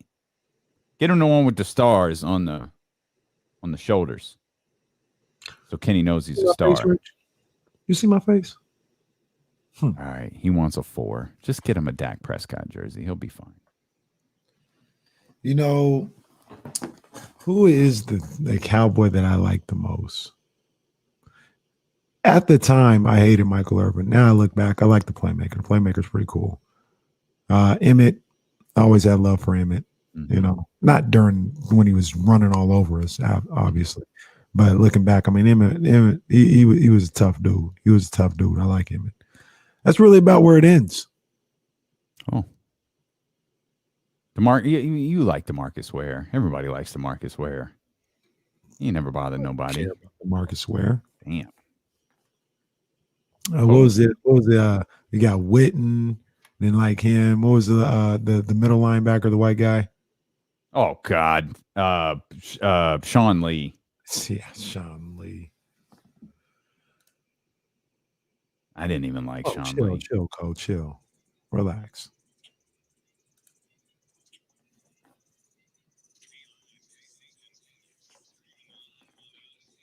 Absolutely. Streaming live on the Odyssey app, broadcasting live on 1320 AM.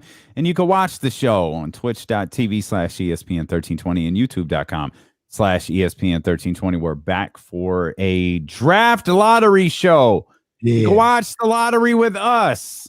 That's at 5:30 exclusively on Twitch and YouTube. We hope you will go check us out there. We'll have our next draft simulation, our lottery simulation, coming up here in about 30 minutes or so. I asked you a question before the break. I'm curious on your response. You said you had a couple of teams lined up. I actually have a couple as well. I get the feeling they're the same teams. With the draft lottery tonight and likely this play-in situation sticking around, it's opened up some teams to get back into the postseason. And there are some teams with some talent on them out there. And so I'll ask you this. What lottery team is the perfect pick away from being back in the postseason next year? Well, the obvious one is the Warriors, just because of their foundation with Steph, Clay coming back, and all this other stuff. So they're right there on the precipice of the postseason for sure, and the actual playoffs as well. The other two, well, I said I had 3. I guess I got 4. Got to put Charlotte in there. Charlotte, weren't they in the postseason though? They were. Did Charlotte make a play-in game? They did. So we're talking about people that weren't even in the postseason. Well, I was thinking lottery teams, but if you want to do when the lottery ends at 14, right? Or 13. Do you get in the lottery when you make the play-in? I think so. Okay, well let's go with it then. I don't know. Because doesn't I got Charlotte here at 11 in the simulated draft. I guess so. San Antonio was at 12. So okay, all right, let's go with it. Charlotte, that makes sense. Didn't have them on my list, but that makes sense. I don't have Indiana in there though. They made the play. I don't either. I feel like Indiana needs to get there. They need to get some things in order. Yeah, they need to get their life in order. Taking a gap year from college, and it's not going well. It's not going well. They may never go back to school after this one. So I got the Warriors, I got the Hornets, I got the Pelicans in there. Yeah. And I got the Sacramento Kings. Okay. not too different. The Pelicans and the Kings are the ones that I'll talk the most about. I put Chicago in there. I put Chicago in there because I thought, Levine, White, you get the right guy here. Yeah. Well, you're absolutely right, but is there a protection on that pick? I thought they flat out gave it to Orlando.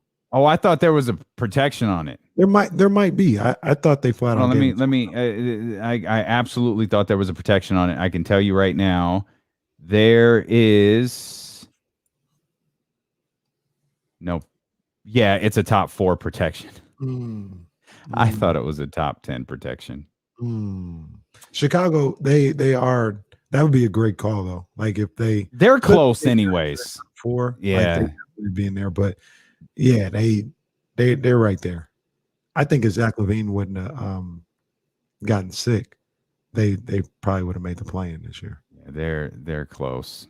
They're close. But the other two, obviously, we'll spend a ton of time talking about the Kings. I told you I'm gonna be watching the Pelicans real closely tonight.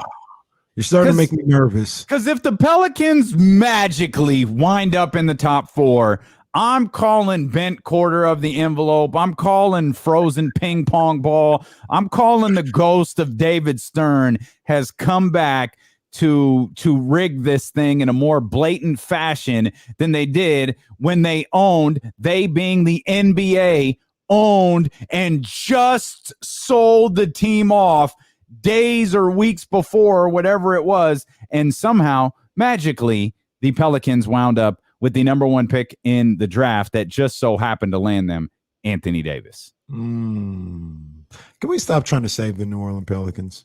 Please. I mean, this is getting ridiculous. Let's just stop. It's probably not going to work, but let them suffer like every other small market. I can't believe I don't have that sound. I can't believe I don't have that sound on the board anymore. Which one? Oh, I do. That's Clint. He's throwing it all to the wind. There it is. Caution to the wind. That's safe. That's safe. Let's stop trying to save the Pelicans. Knock it off. We don't need to do this. We don't need to do this.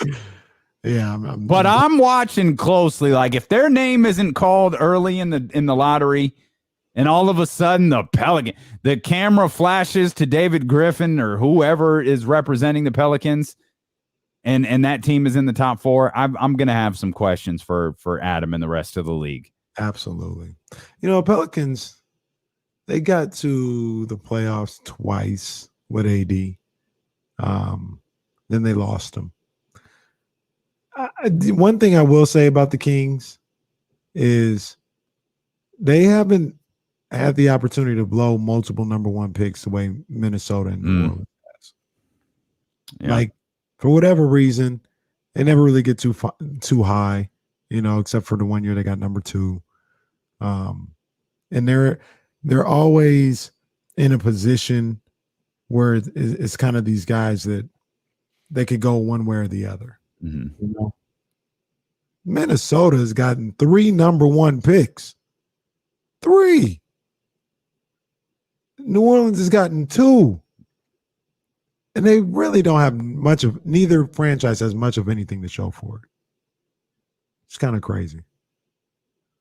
Let's not reward either one of them with number 1 picks again. The Pelicans got the number 1 pick, which was Anthony Davis, when the league just sold the team. Mm-hmm. The Pelicans got the number 1 pick after Anthony Davis said he wanted to be out of New Orleans and go play for the Los Angeles Lakers. Like, come on, man. There is some science. There is some way that you can rig ping pong balls flying out of a chute. Yeah. There's absolutely a way that can be rigged. That's what you're even doing. Who knows if that's what you're even doing? Well, allegedly, it takes place behind closed doors where a small number of people see it. Allegedly. Rumors. Yeah. I wonder why that isn't live. Not only is it not live, it's not even recorded. Do we know for sure that it actually happens? That's what I just said. They tell us that's what happens, Mm-hmm. but who knows? I don't know why they just don't do it like the lottery, like the real lottery. Mm-hmm. Like I can watch the lottery and the balls fly into the little thing and it comes out. Find it all out in real time. Yeah. Yeah. Listen, Why do we have to do it twice? I it guess also- it is so we have the big unveil of the envelopes. I think it has to do with the amount of ping pong balls that are That's in what I'm the. about Yeah, because you can't once you picked if the I don't know how that goes. If the Timberwolves got the most odds, they'd have like 20,000 ping pong balls there, and that would come up a lot. Yeah, that's crazy. But then you'd have to remove them all. Yeah, okay, I get it. It could get a little dicey. Why not film it though? Who wrote about it? Somebody. I think it was Zach Lowe. I think Zach Lowe once wrote an article that he was in that room. Mm-hmm. He was in that room that the lottery actually take place, not the television lottery that we see, but the actual lottery. And he wrote about that one time and how tense and agitating it was for teams back there. But I remember that from several years ago. It'd be an interesting thing to see. Do you like it like this?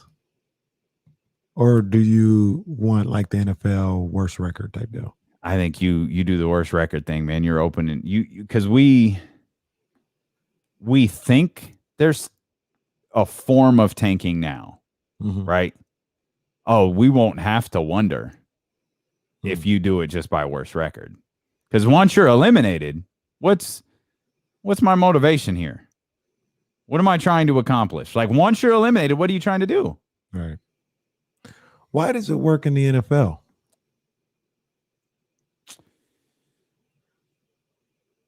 I don't have an answer. I mean, even we said all year the Jets weren't trying to win or the Jags weren't trying to win, and Jags fans were cheering for the other teams since week one. So, I mean, I think, the football players, they're looked at as being a little more I shouldn't even say that. I was going to say trustworthy with their effort, but we always say all the time the players aren't. Yeah. Do anything. Yeah. I think it's I don't know. Maybe it has more to do with the competitive balance of the NFL. I mean, I know it's cliche, but it is like any given Sunday is real. Like it's absolutely real. Like the Jets can win a game. And we have this argument regularly versus, undefeated versus winless and which is more likely to happen. Was it the Jets last year that we were like, they're tanking? And then they won a couple of games. Remember Miami 2 years ago? Yeah. Remember, like Miami, not only were they losing, they were losing by a lot. Yeah. They were getting blown out in historic fashion. I thought the Jets were just inept. I agree. I didn't think they were tanking. I don't think Adam Gase is savvy enough to tank. Damn. I just don't. I don't think he's savvy enough to attempt to lose a game without it looking like he's blatantly though there is the Raider game. The Raider game is perhaps the most prime example of that was kind of crazy. Where the Jets are beating the Raiders, and what they do, they ran an all-out blitz or something like that. Like the 45-yard line. Every wide receiver was wide open. And Derek Carr dropped the ball where it needed to be. Raiders win. Jets continue to lose. But yet they didn't wind up with the number one pick. The Jacksonville Jaguars did. So that's a good point. I don't know. Maybe it's the shortness of the season. Maybe you're in it longer. Maybe it's I don't know. We've speculated on tanking happening a lot in the NFL, though it never happens. Like I absolutely thought the Dolphins were tanking. Absolutely. The way that they were losing, I absolutely thought Brian Flores, they're tanking, and this sucks because it's bad for Brian Flores. He's going to get fired. He's never going to get a head coach. He's going to get some crap, running backs assistant to the running backs coach or whatever they do with coaches once they discard him, and won a game here, won a game there, and then they beat the Patriots, and it felt like everything changed for them. Our guy Peyton, he said players don't have guaranteed contracts where they're on the field. They're gonna they're gonna play ball and get it on film. But There you that's what go. we talk about with the NBA, though. Like those players don't care about your draft status. Absolutely. They're putting film together for themselves. Yeah. You know what I'm saying? Like They're getting their contracts ready. They all work for those their guys, contracts. like this was as close to tanking as we got this year. But all those guys on the Oklahoma City Thunder for the last month, they could care less where OKC drafted. Like these are guys that were trying to make it and make a name for themselves and try and put some footage on film of what they could do so they could stick into the league. So it's never the players, you know what I mean? It's always the front office guys and maybe even the coaches who, are putting these guys in positions that make it hard for them to win. Yeah. But yeah, speaking of win, I know we're talking about basketball and we're going to get back to it. I just noticed something last night that blew my mind. I didn't even know it was going down like this. Okay. You see the Diamondbacks finally won last night? I did. I actually did see that. Yeah. I knew they were in a bad streak. Yeah. I had no idea that they lost 17 straight games. Yeah. That's like 2.5 weeks of losing. That's tough, man. That's tough. But I did see that they won. I don't wish as when they were playing the Giants, we're rooting for the Giants to get the sweep and do all that. Don't be the team that loses to the. I don't wish that upon athletes. I can't imagine like what you mentioned the Thunder a second ago. What the Thunder went through in that 2-month stretch where they had won like one game they had lost like 24 of 25 games or something. Yeah. Dude, I don't wish that upon any professional athlete. That is brutal. Yeah. Especially baseball, where you're just slogging out there. Every single day you just go out there and lose. Every day. Speaking of baseball, did you see the TSA checks that are happening? Come on, man. What Come on, man. Jacob, Jacob DeGrom out there to getting the belts checked. I mean, this happened. I don't know if this happened with every single pitcher in the league, but the film sure looked like it happened to every single pitcher in the league. Yeah, they got the full TSA screening. They're getting there. I think it was hat, belt. Oh, what was it? There's one more thing that was the palm or the glove or something like that. Maybe it was the glove, but it was definitely the hat. It was definitely like the belt. Maybe it was the glove. Maybe the glove was the other one. They checked them as they're going off the mound. Mm-hmm. What good is that doing? The damage already threw the mound. Why not check? Wait a minute. You guys aren't out. Come back here. He's got that spider tack on his hands. I was amused as hell by that. That just cracked me up. Outrage by these players for having to be checked. Although, like I learned something over the when Reese was playing Little League, and they have the Little League baseballs, and the seams are like really thick and they're raised on a Little League baseball. And the coach, he played professional baseball. Shout out Coach Josh, and he said that Major League Baseball, the seams aren't raised. They're like almost the same level as the white on the baseball, because if they had seams, it'd be impossible to hit. Like if that's what they work and stuff like that. So I never knew that. I thought all the seams were the same. He's like, the seams aren't raised in Major League Baseball. So the ball would twerk? Because I just never seen the ball twerk. I'm curious. I'm curious what that looked like. I watched P Valley. I'm curious the torque. Oh, the torque. Oh, I wanted to see the ball twerk. I don't know. 916-349-1320. Let's get to our man Craig. Craig, what's going on, man? Hey, what's happening, fellas? D-Lo, KW, what's good, guys? What's up, man?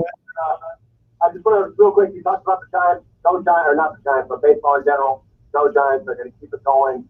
The baseball with the Rays team, that would be kind of nice to help limit the fight of the ball, and that's something they've done. But you're absolutely right. It's like shadow touch, no chance. Because put whatever they want on it. You know what I mean? Yeah. But the real reason I call was for the opportunity to talk about taking the NFL. I think there's just too many guys on the field that can affect the game in a different way. Meaning the NBA, you can grab that 1, 2, 3, 4, 5 guy in that top 5, and he can literally really go out and affect the game with the ball in his hands. Where if you grab that number one wide out running back, he's not going to have that ball in his hand the entire time. Where he's a great O lineman.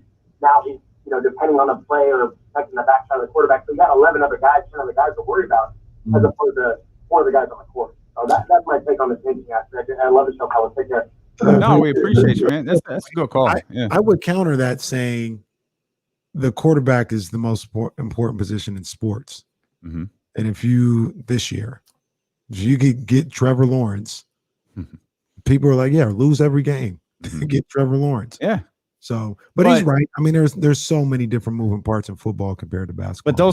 But the players might not be on that roster next year. Your original point, I think, is the most valid when anytime you discuss any form of tanking is the player on the field, whether you're the defensive end or the current quarterback. I don't even remember who was it. Gardner Minshew. Gardner Minshew doesn't want you to draft Trevor Lawrence. Right. Like, or I don't even know that Gardner Minshew was the full season quarterback last year. Oh, was it?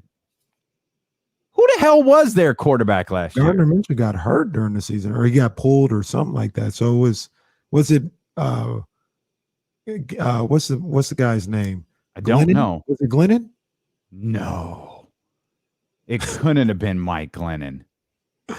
It could not have been Mike Glennon.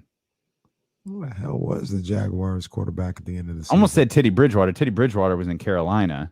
Oh, well, it's not that important. 916-349-1320. We'll get it in a minute. Somebody will look it up and give it to us. We'll be like, oh, yeah, he was in Jacksonville.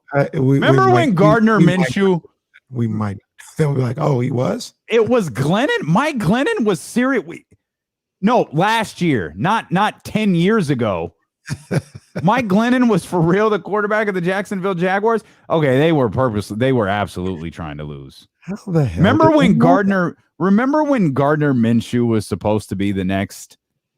Remember when Minshew Mania was running wild, brother? Wow, Glennon was the last one. I'm looking at these stats. He at least did it from week 12 on. Well, no, Minshew came back in 14-15. And 16-17, week 16-17, Glennon finished the season out. Jake Luton started 3 games. If I said Jake, was that? If I said Jake Luton, would you think I was making up a name? Absolutely. No disrespect to him, but like they say all the time, he's not even a household name in his own household. Oh, that's not nice, Kenny. I know who is a household name. It's Mitch in New Jersey. Mitch, what's happening, man? What's up, fellas? Happy Father's Day. Appreciate it. What do you think? Thank you, sir. First of all, it's his job to lose in Jacksonville, but the Jets will find a way to screw things up. I wanted to say, well, first of all, Luton, he's a Pac-12 quarterback. I believe he went to Washington State or Washington. Oh, still. All right. Anyway, it's just I'm a little Pac-12 the national. I'm not saying it wrong though. First of all, they should put a team in Vegas and Seattle. For basketball? Basketball. And baseball. Well, no, not baseball, Seattle. Just to let you know. Poland needs a baseball team. No, they can expand on the sport. Don't have more games. Expand. Okay. He got the hook. Jesse gave him the hook. I love Mitch. I just want Mitch to go. I just want him to take off. I always want to hear what his call is going. I don't know what he said to start anything. I don't know. He was talking about Washington or Washington State, but I don't know who he was talking about. I think he said he thought Luton went to Washington State. We all know Minshew went to Washington State, but maybe Luton did too. I don't know. Minshew. Oh, that nonsense is something that I won't soon forget. Luton went to Oregon State. That was almost good knowledge, Mitch. Almost good knowledge. Close enough. Yeah. Close enough. 916-349-1320. I'm putting Mitch on every time. Like I love Mitch. It's like an event when Mitch calls, and I'm so excited for it. He said that the NBA needs to go to Seattle and Vegas, which I agree with. Mm-hmm. But then he said they need another baseball team in Pullman. Well, I don't know. Well, I just don't know what brought that up. Like we're talking about the lottery. We're talking about football. We're talking about tanking. About New Orleans. Maybe that's where he got it from. Mitch, I'm okay with this. Well, then, let's send the Pelicans to Las Vegas or to Seattle.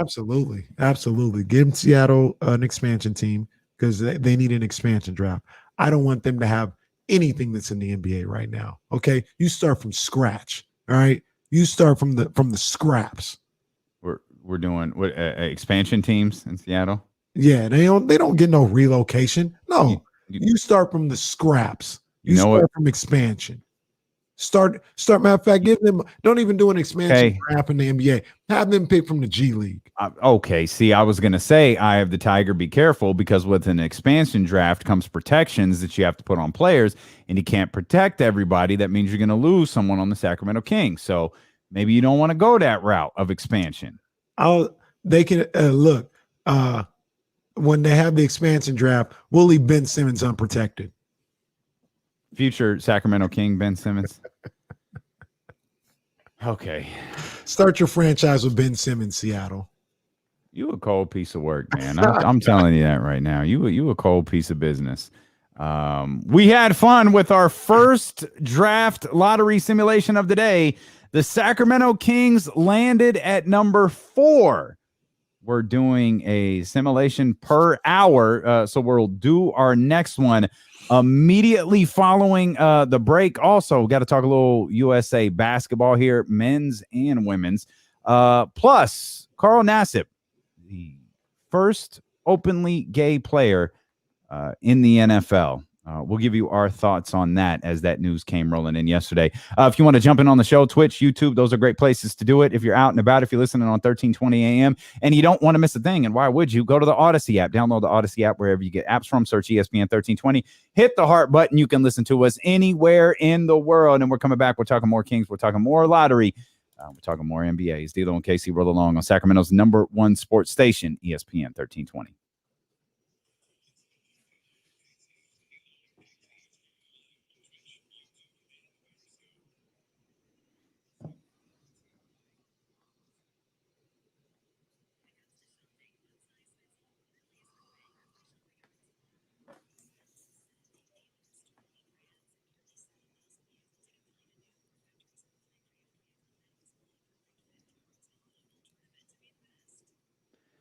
Nothing eases the pain of the draft lottery not going your way like a refreshing glass of McQueen and the Violet Fog Gin. And on nights like this, after 15 straight years, I don't mix it with anything.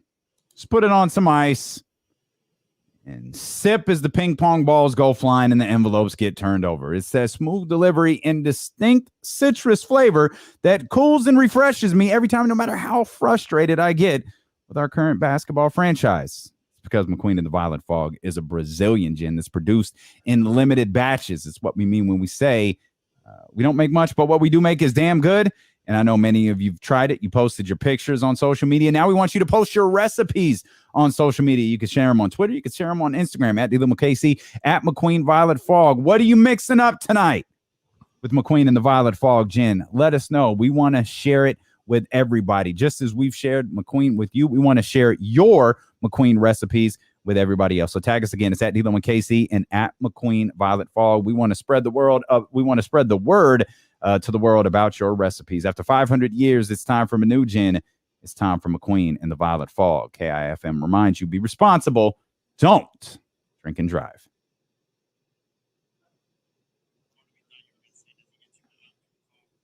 Oh, that would have been a good one. That would have been a good one. I'm watching the draft lottery that John sent us. I don't even know how this is getting done. Oh, I gotta a check number in here. Wait, you just put the number back in the thing. Oh no, it didn't. What's happening? How come John didn't tag me? What a jerk. Oh, he did. Yeah. Number 13. I don't even know what this is supposed to mean.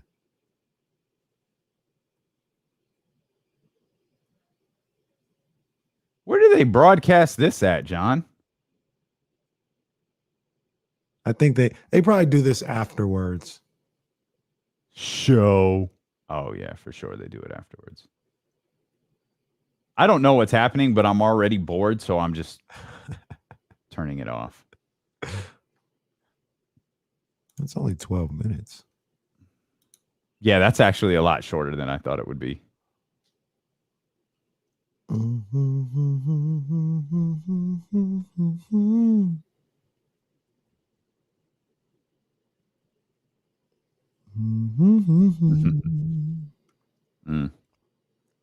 Okay, John, I see you.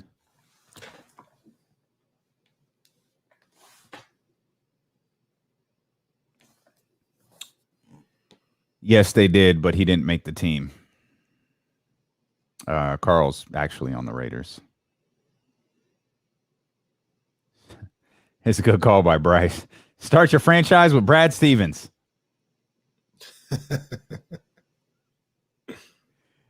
If you could draft anyone in the league, player or GM, who would you start your franchise with? Unbelievable. Unbelievable. You know what? Let's let them do their radio show. We'll be really good at Twitter. We'll just steal their radio stuff and put it on Twitter. Nobody will know. Genius, I tell you. Genius.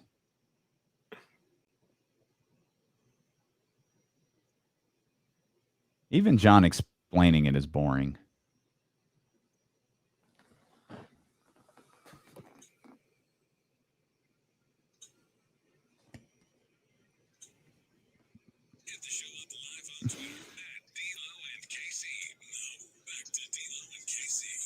Shout out to our man John Bull, who sent us a video of the actual lottery that takes place. They posted after what we know is the draft lottery show, and I watched about 7 seconds of it and was terribly bored.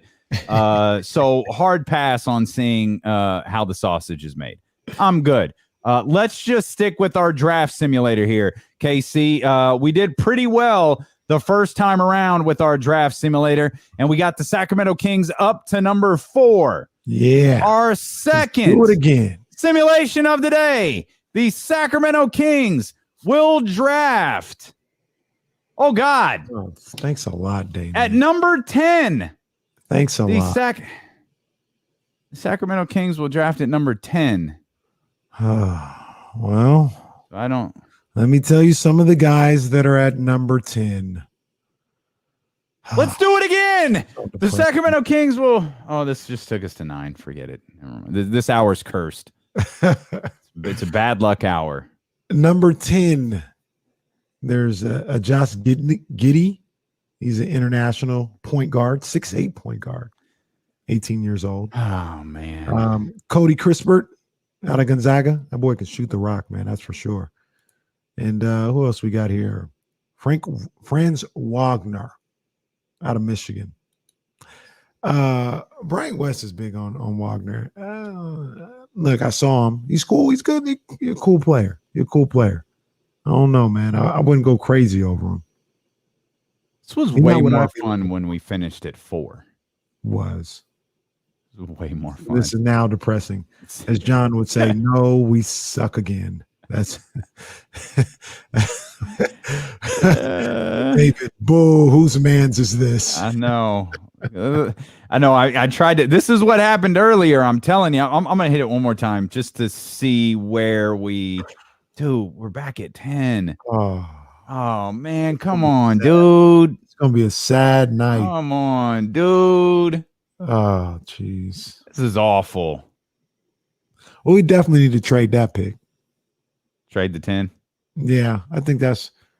You just said, wait a minute. Yeah. When we got to 4, you were talking about how deep the draft was. Yeah, now yeah, we're at 10, and you're like, I don't want it. Yeah, I don't want this anymore. We trade that 10. I don't want Cody Crispert. I don't want Franz Wagner. Isn't there already a Wagner in the league? Yeah, his brother. Can't have 2. What are these guys? Plumleys? Come on.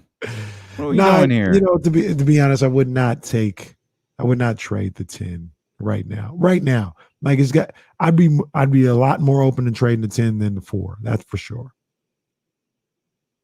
I see Anthony Edwards representing the Timberwolves tonight. Oh, joy. Miss P, out of California now, back on the East Coast. They're sending Monty McNair. Who allowed that to happen? Miss P said she was moving here.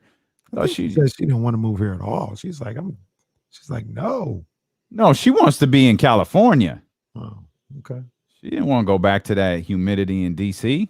She just wanted to be here in the heat. That's all it was. It's the sauna versus the steam room. I'm not mad at the humidity.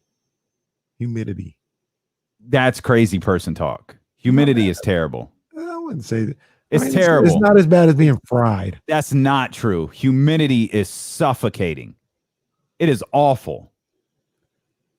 It's not that bad. Dude, you ain't lived in it long enough. So it's awful. I like it better on the East Coast when it's overcast and humid as opposed to just being fried. That's crazy. That's insane person talk. I'm not trying you are solidified in craziness.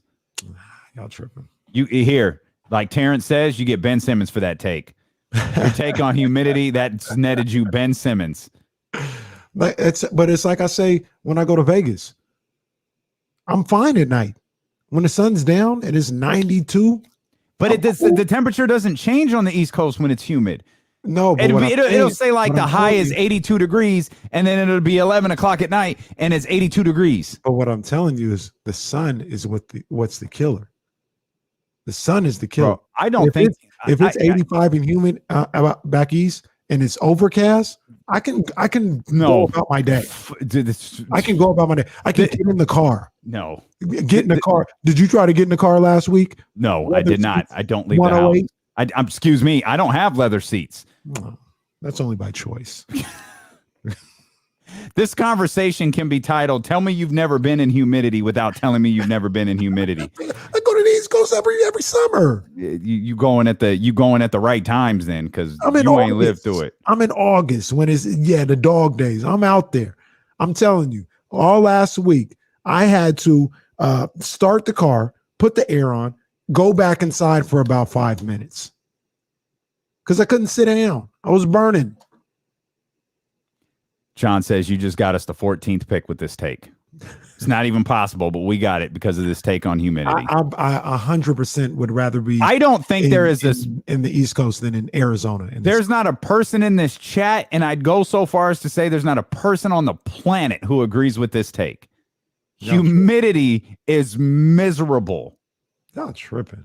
Oh my gosh. Y'all really tripping though. Yo, someone come get. I don't even be fried. Whose man's is this? I really need to know. Yeah, you got the long extended version. I ain't been here. I've been everywhere in the summer except for Chicago. That's the only place I haven't been in the summer. I've been in Texas. I've been in Austin. I've been in Baltimore. I've been in New York. I've been in Atlanta. I've been everywhere in the humid. I done lived in it, and I done lived here. I love it. I couldn't sit down in my seat last week. Park in the garage next time. Garage. Move the fleet of cars that you got at the Caraway compound.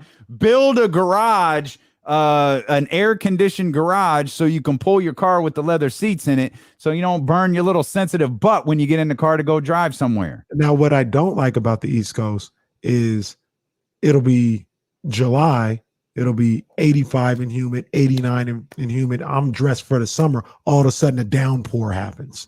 What is that all about? It clears up the humidity and makes life much more easier to live. Actually, it's hotter after the rain. Sometimes that's very true. Yeah, I'm not interested in that. Okay. Well, I was not prepared for this wildness, but here we are. James Harden commits to USA basketball. Steph Curry says no. And in a wild turn of events, Chris Paul wanted to be a part of the Olympic team until apparently he didn't. That all took place today. Chris Paul was going to join Team USA, go for the gold medal. And about an hour later, Woj was like, Chris Paul has declined an invitation to join USA basketball. I don't know what that's all about, but they're getting a lot more. And this is, this was the difficulties where if you committed to that, I don't remember if it was the World Championships or World Cup or whatever that was called that De'Aaron passed on and that the team wound up being pretty rocky. That was the difficulty with that group, because you stay with USA Basketball, and as we'll talk about here in a minute, most of the time it doesn't matter, but you stay with USA Basketball in hopes of getting to this point. You'll deal with the World Championships or the World Cups or all of those different things to get to the Olympics. You want the Olympic gold medal, World Championships or whatever. You want the Olympic gold medal. But when a guy like James Harden or Steph Curry, and Steph Curry declined, but when a guy like James Harden or I think Chris Middleton is in, I think Drew Holiday is in too, when guys just go, yeah, no, I'll do it. No matter what World Championship team you were on, good or bad, you're taking a back seat to guys who have just decided they want to play. Kevin Durant's playing. Kyrie's not. Like, when the big dogs come out and say, no, we'll go win an Olympic gold medal, that boots guys who have been a part of the, quote, USA basketball system for the last couple of years. That boots them to the back of the bus. They need to go back to college kids or those dudes won't win. They won't win Olympics anymore. All right, we've already proven our point. Like at the top of everything, we dominate. It's not even close. Like we destroy. We got the best players in the world. That's facts. We've already proven our point. But this whole thing of look, got to win every year, fam. Look, no disrespect. Oh, here it comes. No disrespect. Here it comes. Mm-hmm. I'm not tuning in to watch Drew Holiday in the Olympics. I'm not. You leave that man alone. I'm not. No, you'll watch. No, maybe I'd much watch the team. Jalen Green. I would tune in to watch Jalen Green in the Olympics. I'm not tuning in to watch Drew Holiday. You're gonna watch you're gonna watch Jalen Green get it handed to him by a bunch of 10-year vets in other countries. So you say it now until that team goes out there and goes 2 for 8. So, and that is not what you want. I don't care. You don't want that. I don't care. I don't care. We already know what it is. We already know that if we send. So why you want to watch Jalen Green at 2 a.m. when it's airing live? Like, what do you want to watch these college? I'd rather see him compete and see what he can do on that level than Drew Holiday. That's what happens. We're just sitting here. We're grasping for straws because the best guys aren't going. So now we're just Kevin Durant's going. What do you mean? James Harden's going. Steph Curry not going. Steph's not. LeBron's not. I don't believe Giannis is eligible. So, I mean, come on, man. It's Australia. Okay, that's true. We talked about that yesterday. I heard that yesterday. So he's going for Australia. He's gonna work on his shot. You know, he's amphibious. You don't remember that line? I'll explain where that was. No, Chris Webber. Chris Webber was trying to say he was ambidextrous, but he called him amphibious. That's right. He did. That's where I was like, where did I hear that before? Arguably Chris Webber's greatest moment on television when he called Ben Simmons amphibious. Let's get our man Manny here. Manny, what's good? Yeah, man. What's good? That was the most Oliver candy cake I've ever heard. Shout out to the University of Pacific legend. Man, the humidity will choke you to death, man, before you even get a chance to get hot. I will pay for your plane ticket to spend this summer in Chicago, and you're going to come back loving that sun. You will stand out in that sun all day compared to that humidity. I mean, like I said, yourself from the sun, you cannot shade yourself from the humidity. What I'm saying, I mean, both of it is all bad when the sun is shining. What I'm explaining to you guys is when in the summer here, there ain't no overcast summer days. It's just not. It's just going to burn every single day. There's a reprieve when you have a 85-degree summer day on the East Coast. It's overcast. I can live with that. I think you should let it burn. Before we get to our man Poker, you force the issue. And I don't know. Is this guy left-handed, right-handed? Is he amphibious? What is it? Amphibious? Yeah, right. Isn't that when you're both? No. Look at him going right to that right-hand jump hook, and you know he penetrates. That's the greatest thing ever. Issue. And I don't know. Is this guy left-handed, right-handed? Is he amphibious? What is it? Amphibious? Yeah, right. Isn't that when you're both? Spectacular. Chris Webber's greatest broadcasting moment right there. Yeah, that was some good stuff. What's better, that or Reggie Miller? Ooh, State of Chicago. I think it's Reggie. Man. I think it's Reggie. Oh, Because at least man. Chris Webber realized, oh, that was the wrong word. And Yeah. he said whatever. Reggie Reggie took the L twice. Reggie said, I was about to say. Reggie took the L like he was corrected and he just rolled with it. Like, no. We got this doesn't. Let me see if we get the good sound from this. That's not good sound. That's not good sound. We've got to find better sound than that. Let's get to our man Poker Pro Eric. Poker Pro, what's good? Poker Pro, what's up, man?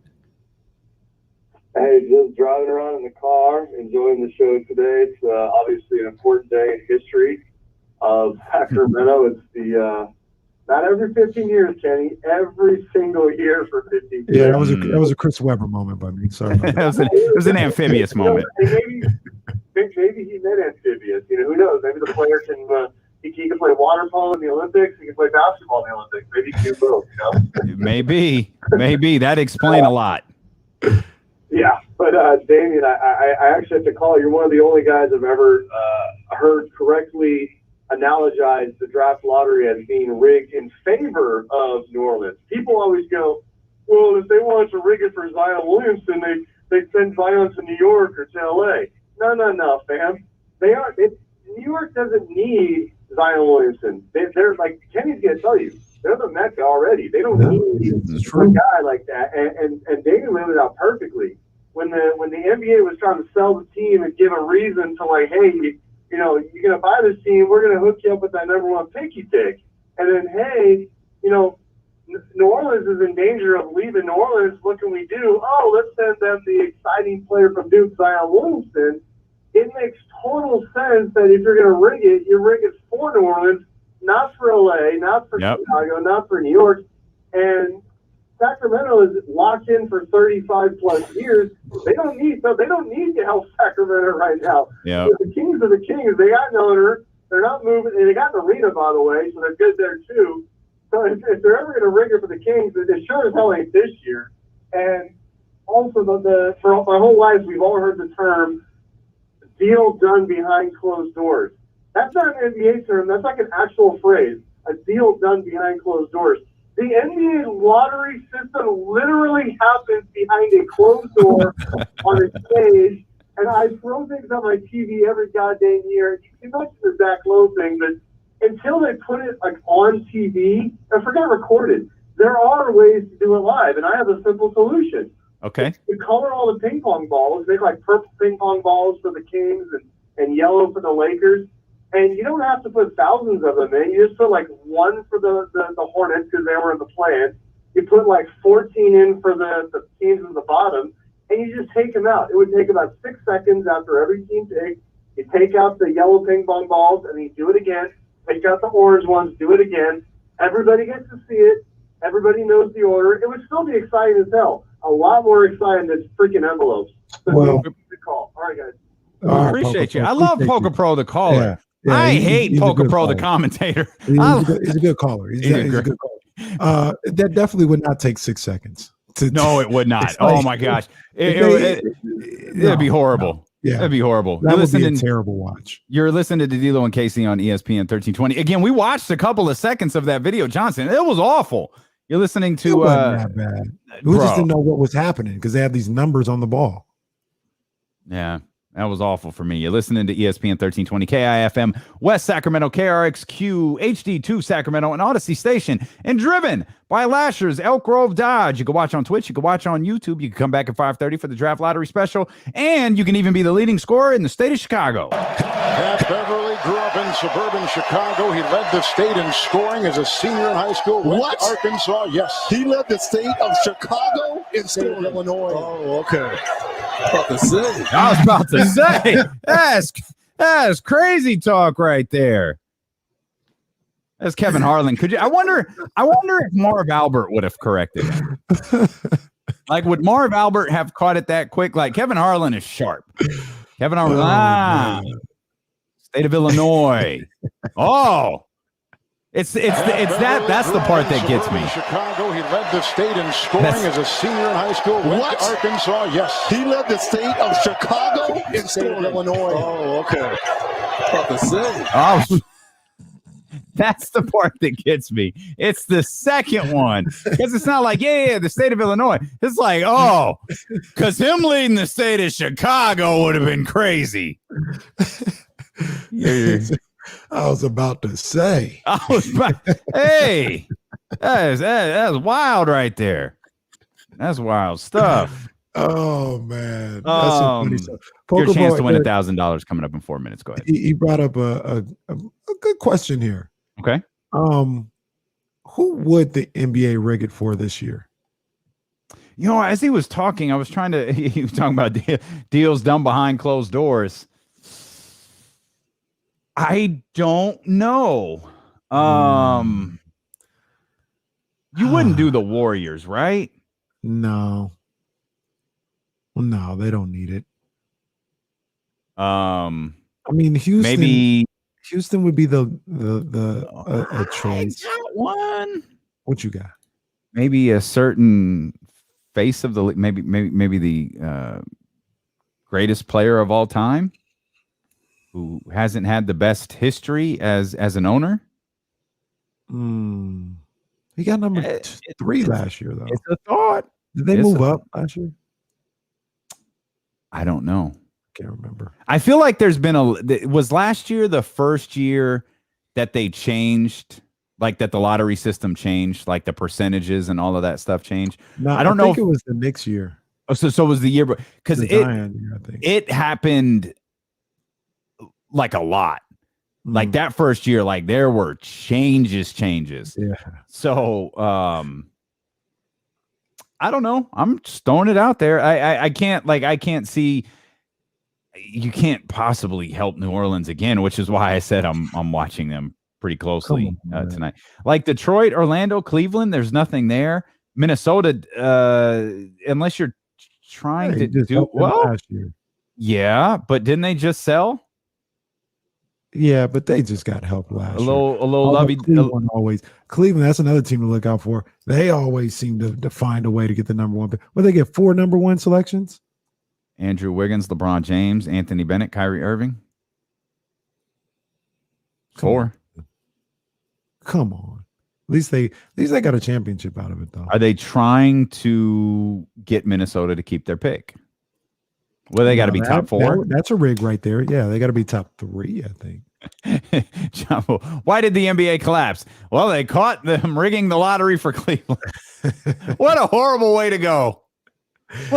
What an awful way to go. I understand what Poker Pro was saying, but I do think after so long of not having New York in play, they should have rigged it for Zion to go to New York. That would have been a perfect time. Yeah, New York don't need Zion, but if they would have got Zion, would have been electric in the Garden every night. Oh, will you stop? It was electric this playoffs, wasn't it? Wasn't it a movie? It was electric in the Garden. It sure as hell ain't electric in Smoothie King. Well, they were trying to make it electric, but David Griffin hired Stan Van Gundy and turned off the electricity. It ain't never going to be electric in Smoothie King.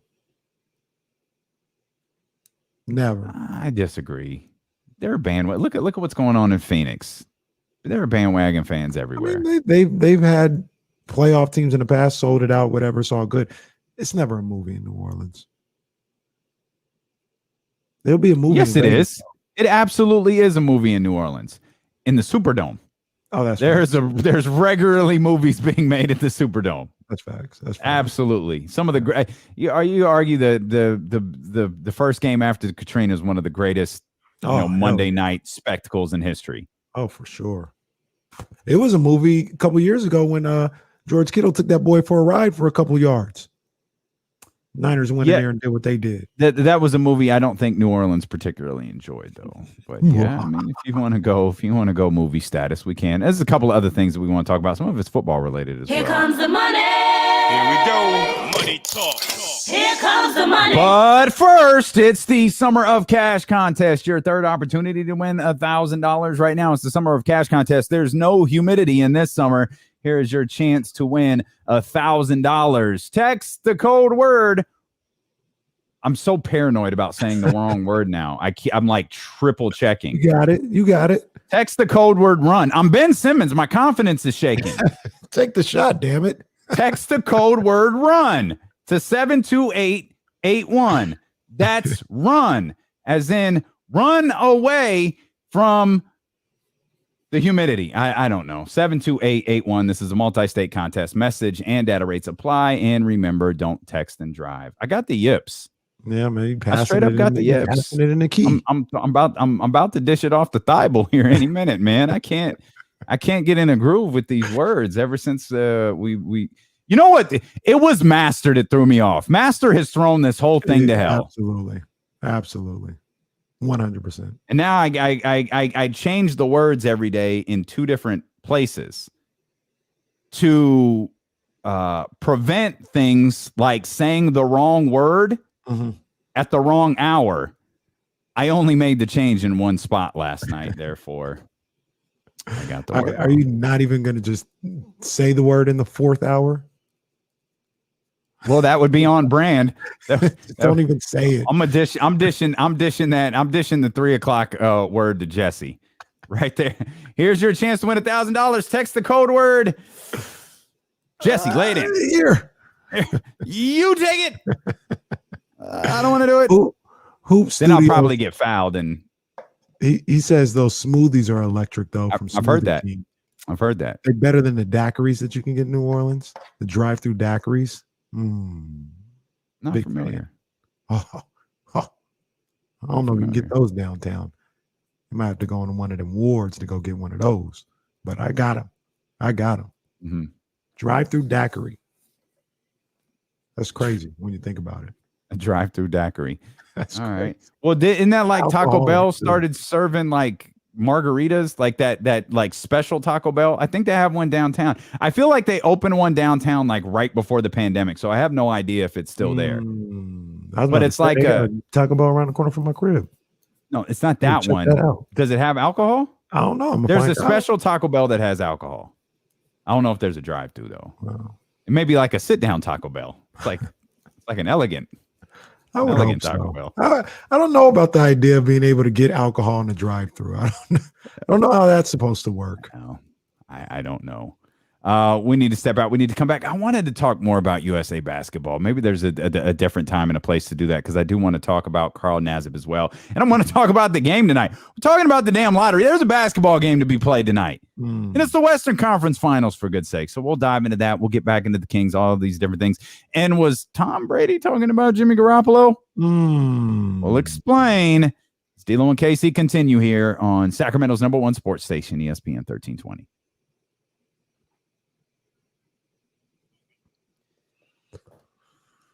Taco Bell Cantina is what everybody is saying. They opened on K Street. Yeah, it opened right before the world shut down. Where the hell is that at? I'm trying to figure that out. Nash and Proper in Elk Grove is open. Let's go. I might go there today. It's a couple brothers, right? I think so, yeah. I might go there today. Yeah, I Big Mike has been they've been everywhere. We ain't never there. Dude, Big Mike is everywhere. I don't know how to. I think there's multiple Big Mikes. I don't know how that dude, like, he is at every opening. He's at every club. Big Mike be everywhere. But yeah, I saw him. He posted a picture of Elk Grove, that Nash Proper in Elk Grove. So is that their second one here? Yeah, well, it might be their third. I know they got the one downtown. Yeah. I think they got one out in, like, I feel like they have another one. And then they got this Elk Grove spot. Okay.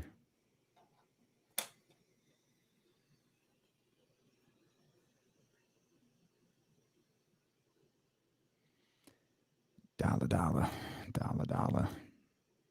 I just realized I'm hungry. I'm going to go grab my juice, man. I'll be right back. For sure. You know, one place that needs to leave Elk Grove, you know what I'm saying? And it's just, I'm sorry, you know, it's just taking up space. Maybe I shouldn't say it. I ain't going to say it because maybe, you know, we might work together in the future. I'm gonna just keep my mouth shut.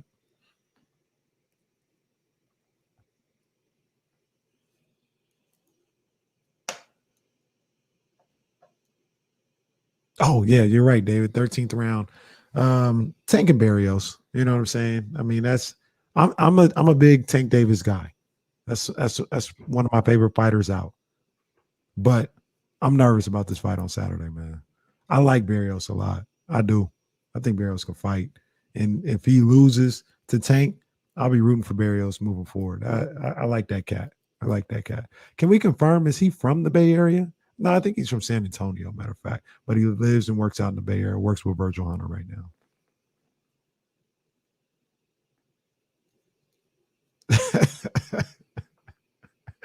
Man, I'm gonna just keep my mouth shut, man. No. I'm gonna keep my mouth shut. Was you talking crazy?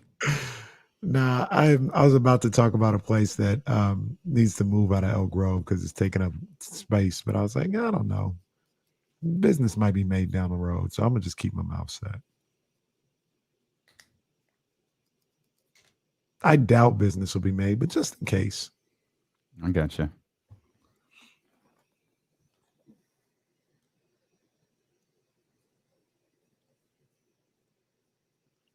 Yeah, I'm nervous. I'm nervous about Barrios, though, man. He's bigger than Tank, and he packs a punch.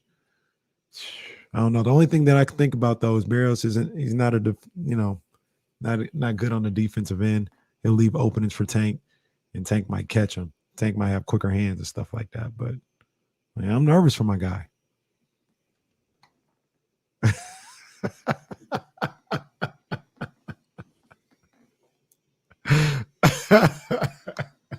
They hot at you. They are not pleased with your behavior right now. Kenny has turned heel. I will throw it in the group chat.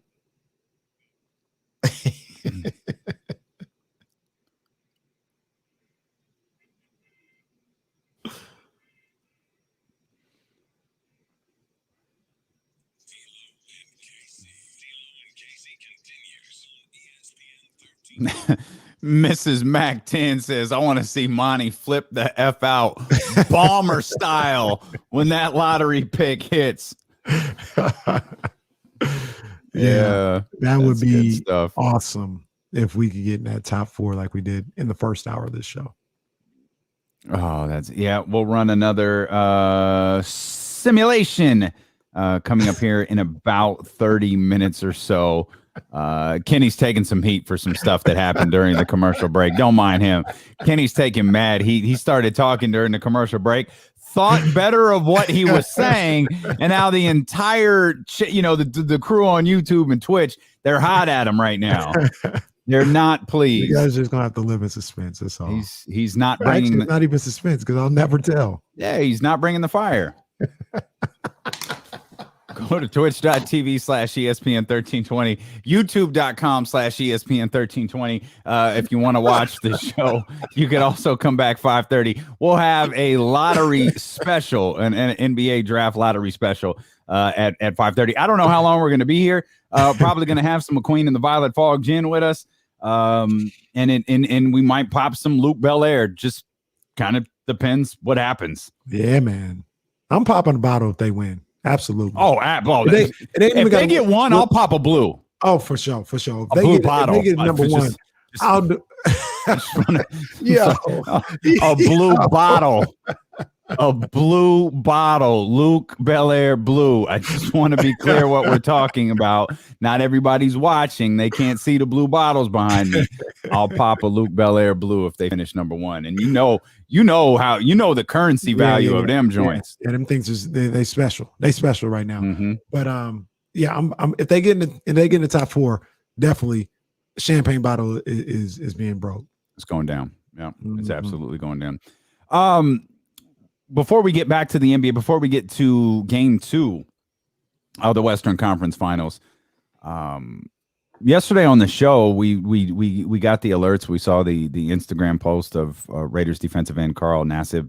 He went to Instagram. I saw the stories pop up as the show was going on, but I really wanted to see the video. And he basically just says, hey, just wanted to tell you I'm gay. And he goes on and he talks about like this money he's giving out and all these different things. And I was like, man, that's cool. Like he just looks so like happy and at peace. And you kind of wish that upon everybody. Like everybody has the right to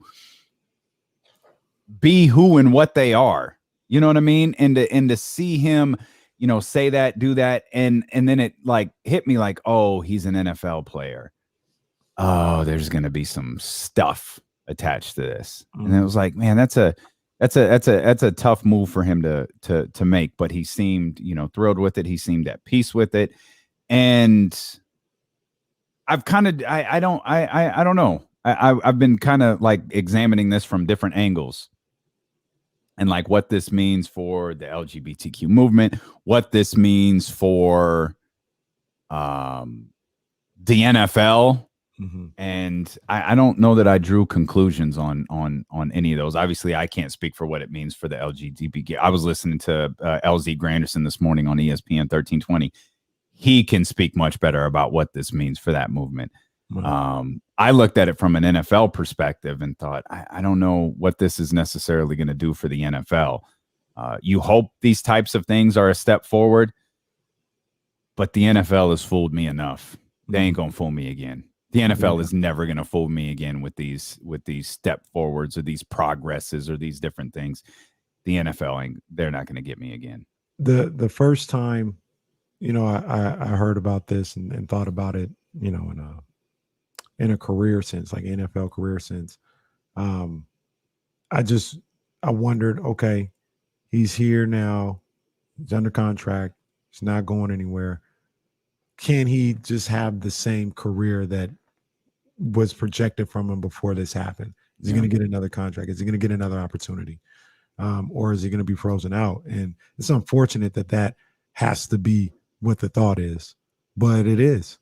I feel like the biggest sign of a progress with something like the NFL is if a first round pick during his pre-draft interviews says, I'm gay, and he still gets drafted where he was slotted. Number one. Yeah. You know what I mean? Like that'll tell me more, or I shouldn't say more, as much as this young man getting another contract, continue his career, because they show you when you're in it, when you're here, there's not much they're going to do to you blatantly, but they won't give you that second chance. They won't give you the opportunity to further your career. And that's kind of what I'm looking at right now, how that plays out. And this isn't about like Carl and his lifestyle and his decision. This is about how the NFL is going to react to it. And I felt this way about Jason Collins. Jason Collins was like it was a big deal. It's obviously it's a big deal when something like that happens. But like for, when Martina Navratilova, she's one of the greatest women's players of all time.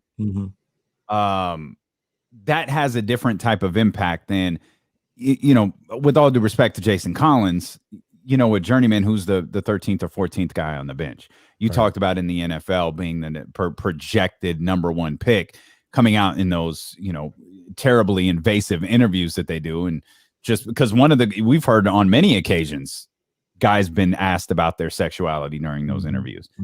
But for one of them to be, I'm attracted to men. What's that got to do with my ability to play football? Right.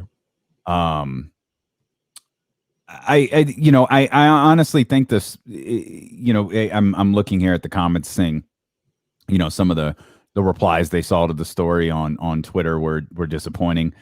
That's Twitter, man. You're going to be disappointed if you're looking for a positive reply on Twitter. Twitter, the crazy place. It's not. That's not the place to go. Like our Danny in San Francisco likes to say, you've got to be reminded that Twitter's not real life. And to a certain extent, I agree with him. But really, I actually think Twitter is real life. It is the realest of real. It's that unconscious stream of thought. I think for most people. Now, there are some people out there who play a role on Twitter. They're a parody of themselves, or they're a parody account, or they're different things like that. But most people, they feel like they can put up an avatar of their favorite movie character, their favorite football player, or some random logo or whatever, and then just go out there and say whatever they want to with their Kings Fan 101 Twitter handle. And they feel like they can say wherever go at whoever they want to. And I think that's how most people feel.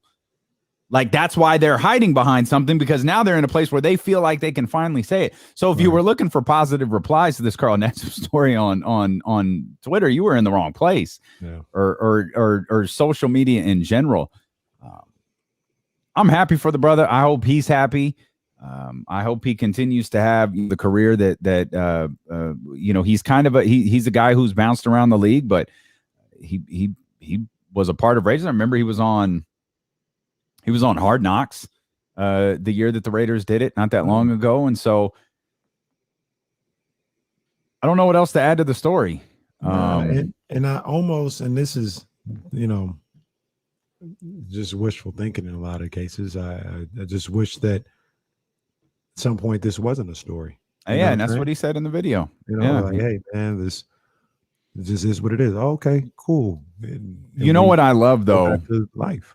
You know what I love most about what he said was representation matters. And you and I speak about that often, both on the air and off the air. And for the LGBTQ plus community to now, we have a player in the NFL. We've got that. That matters. That matters. That representation, whether he's, guy number 53 or he's guy number 1. Right. He's on an NFL roster. And that matters. Right. Like, that's important. So I'm with that. I'm riding with them. I'll root for him. And I'm with you. And he, Carl said the same thing in his video. Hopefully we hit a point where these types of things aren't stories, because Carl Nassib isn't the first gay NFL player. He might be the first one who has openly said that he's gay, but the numbers alone tell you he's not. Right. Same thing in the NBA. There aren't any openly gay players that I'm aware of. I don't think I missed it. Jason Collins certainly isn't playing. There's no openly gay NBA players. It doesn't mean there aren't any gay NBA players, but they choose to not talk about it publicly, and that's fine. That's their decision to make. That's their decision. But I do love his line about representation matters, and I would hope more people in athletics would see that and feel like, yeah, we do need stronger representation out here, and can be open about it, or are comfortable enough being open about it. I agree 100%, man. Shout out to Carl Nassib, man, for sure. All right. Tough. I don't have a clever transition there, so we'll keep it moving. We'll remind you, we'll do another draft simulation. We're doing 4. We're doing 1 per hour. Hopefully, Damien 12 o'clock was the winner. Yeah, hopefully Damien doesn't crush our hopes like he did last hour. Hey, man, why don't you calm down? I told you I got the yips. Today is not going well for you, boy. It's a rough day. You didn't even ask, like, hey, how you doing? Anything I can help? No, like, I got the weight of the weight of the Sacramento community. For that, Damien. It's been 15 years. It's been 15 years. We don't have time for feelings or how your day's going. It's been 15 years and we need to get out of this day. I got us to 4. Unfortunately, that was at noon. And we should have called it. We should have just been like, you know what? We were going to do this every hour. We got to 4. We're not going to do it again. Because then now we're at 10. Damn. And so we've got another. And we got guys like Giddy and Cody. That's not Crispert, a real name. And what's his name? Franz Wagner. You're making names up. Almost made me trade out of the pick just when we got it. Like, I don't think I want this. You went from, this is a deep draft. You can get players at 24 to getting to 10 and going, man, we need to get rid of this pick. I like the people more at 24 than I do at 10. Trade back. That's an NFL trade. I don't know. Does that ever happen in the NBA? Do teams ever trade back in the NBA? I don't think so. Like, I'm staying in the first round. I'm just moving back. Just moving back a little bit. Suns Clippers tonight. Game 2. No Chris Paul. No Kawhi Leonard. But I'm okay with that. I'm good with that. You still got some star power out there with Devin Booker and Paul George. I think the Clippers win tonight. I'm calling it right now. I didn't catch this yesterday, but I happened to catch a few minutes this morning. I assume, I don't think we played it, but I know we talked about it.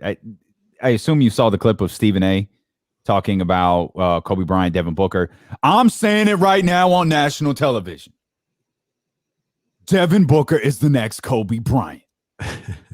Right here on national television. And in the background, you could hear Max say, I've been said that.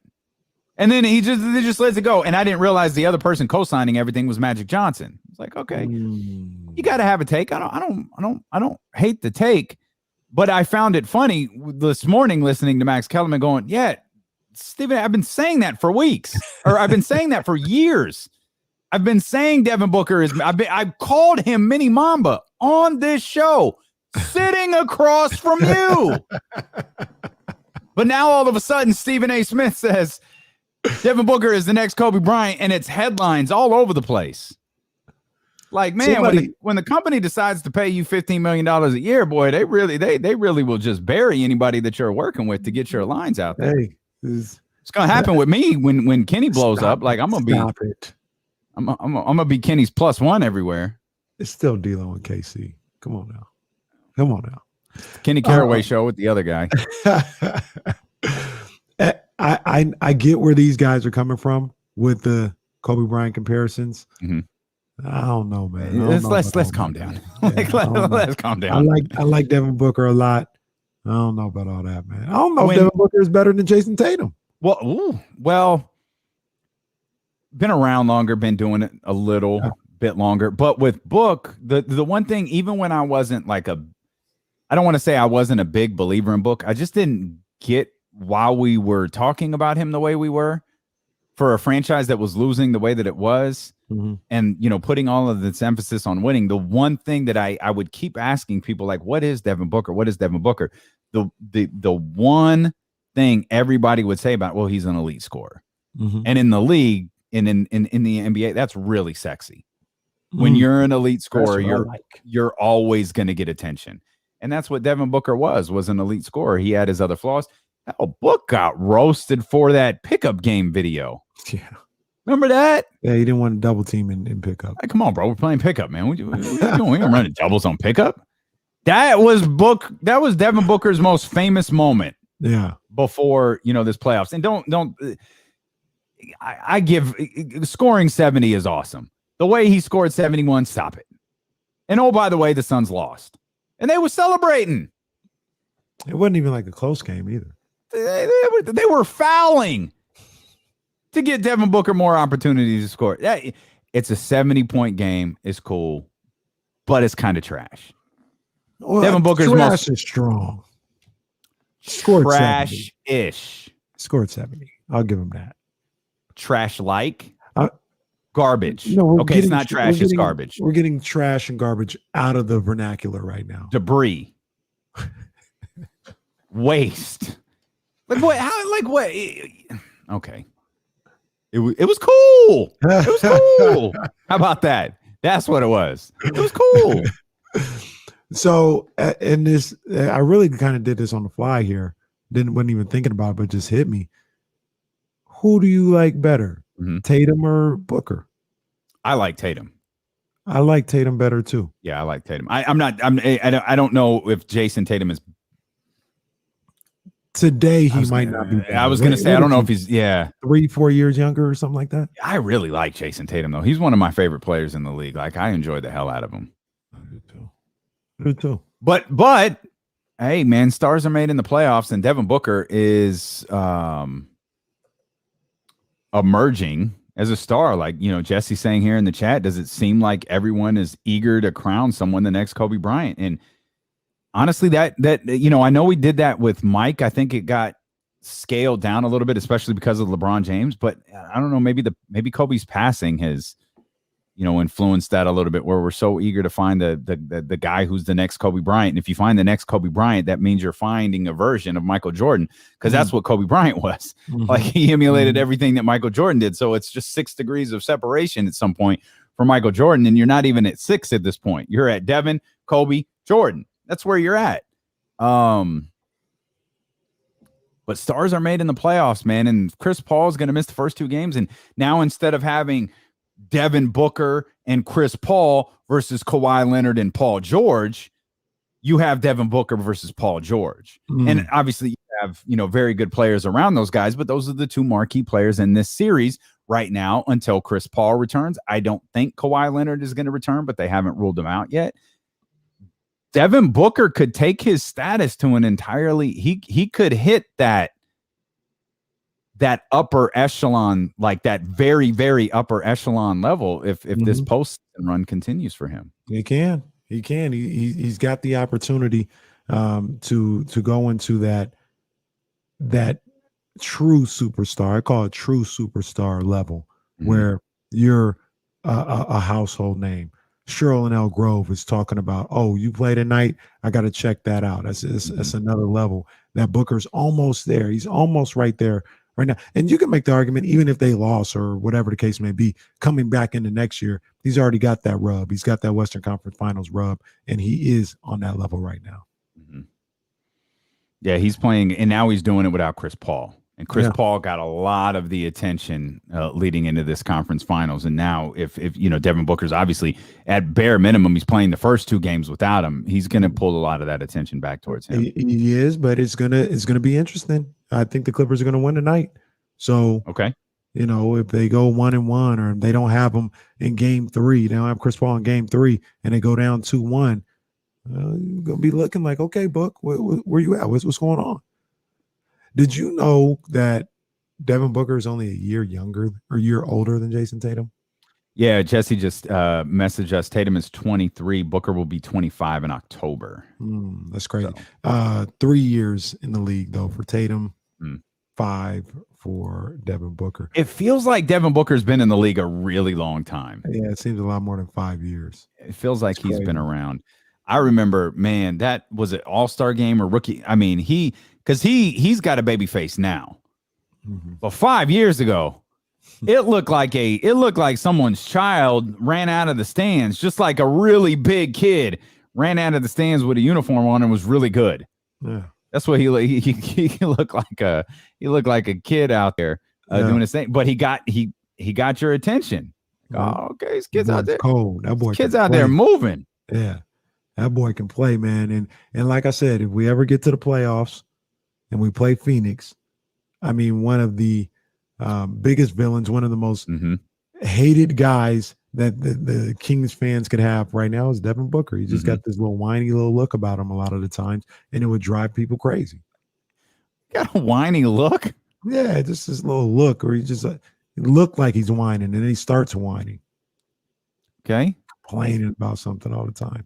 And I like Devin Booker. I'm not saying that like I got a problem with him. I know how these things work. We be on his head. Same with Luka. We play Luka, boy.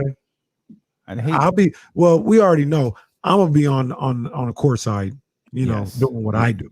I'm be in Luka's head. You're gonna get in Luka's head. Yeah, I'm be in his head. Now he might make a shot and start cursing. Tell him to calm down. I heard that pisses him off. I'll come back out there. And I'll be like Spike Lee when Reggie was talking to him. I'm gonna sit up like, what you talking about? And that's gonna get in his head. Oh no, I can't say what's gonna get in his head. Not on the radio. Oh, okay, good. Yeah. Good. All right. No, I wouldn't talk to the players like that, though. Speaking of things you're saying, this came up at the very, very, very, very, like the very literal end of yesterday's show. I think it was I think Eric called and brought up Joel Embiid and what Joel Embiid said about Ben Simmons, or he didn't necessarily say it about Ben Simmons. He spoke about a play that happened that everybody knew was in reference to a play that Ben Simmons made, or in that case, didn't make. And you asked the question right as we were getting off the air, was that out of pocket? Was Joel Embiid out of pocket for alluding to a play that Ben Simmons didn't make as the reason that the game kind of turned? So I wanted to bring that back here real quick before we get into our next lottery simulation and ask you, was Joel, because you started to answer this yesterday, but we ran out of time. Was Joel out of pocket for that? It's a tough question to answer, to be honest with you, because I look at it like this. Would I have said it like that? Probably not. Especially if I'm supposed to be a leader and I'm looking out for my guys or whatever the case may be. But there's two things going on here. Number one, I don't think he was wrong. Like, he was right about that. And number two, what do we want these guys to do in these press conferences? Because Joel, we say all the time that we want to hear from them. We want to talk. We're going to hear what they got to say. And Joel gave an honest answer. He gave what his honest thought was about it. He was as honest as possible. And now all of a sudden he's looked at as this bad leader, this bad teammate, and all this other stuff. He could have easily said, well, it wasn't one play. We just lose as a team. Gave you a cliche answer. And for me, if that's what they're going to do, we don't need to talk to these guys. If they're just going to give us that stuff, I will, whether I agree with how he did it or what he said or not, he gave an honest answer. And if we're going to talk to these guys and force them actually to talk to us all the time, they should be able to give an honest answer without being looked at as a bad teammate sometimes. Yeah, I don't have an issue with what Joel said. More than Joel, the Doc Rivers one caught me off guard because Doc is a coach, not a player. And I do think when you're the coach, you have to be a little bit more guarded. And I think when the season ends, everybody's guard comes down. And especially when it comes to an end, the way that it did. Here's what Doc Rivers said when asked about Ben Simmons being a point guard on a championship caliber team. Yeah, David, I don't know that question or the answer to that right now. So I don't know the answer to that. I don't know. There's probably a million things he could have done, but next year, if you come back and, we've debated this to death, but if Ben Simmons is still on your roster and the reporter comes back and asks you, okay, here we are, you've had an entire offseason. Can Ben Simmons be the point guard on a championship team? His answer is going to be dramatically different. Think about how different his answers were regarding Ben Simmons questions just in the span of a couple of weeks. I'm not benching Ben Simmons at the end of the game. Go ahead, tell me to bench Ben Simmons the whole game. I'll tell you don't know basketball. Right. To that. We went from you don't know basketball to that. That was just in the span of a couple of weeks. So he had been keeping stuff guarded for as long as he could. They get eliminated. The guard comes down. And that's why, we said this with Michael Malone when he called out the effort of his players. Michael Malone probably could have used an extra 10, 15 minutes or having to get in front of that Zoom camera and talk to the media, because that's when things like that come out. And I know we're about to take a break or whatever, but we'll talk about this on the other side. But Will W is like, what Joel and Rivers did was whack. Leaders don't throw their guys under the bus. Well, I'm just saying, get rid of the press conferences then. I mean, they're not going to be able to give honestly what happened. Why are we even talking to these guys? The alternative is Luke Walton. Thank you. That's your alternative. And having sat through 70 some odd Luke Walton press conferences, it's a hard pass for me, dog. We'll step out. We'll come back. This draft simulation, this hour number 3 draft simulation is going to be way better than the last one. I'm positive. Let's go, baby. Let's go. It's coming up next year. Sacramento's #1 sports station is dealing with KC. ESPN. Oh, dear God. ESPN 1320. I'm going to slide real quick. Okay.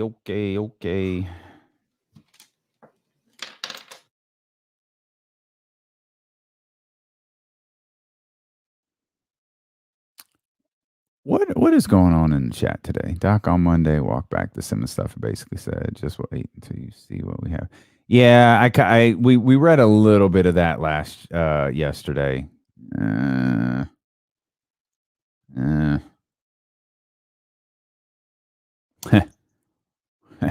Yeah, right.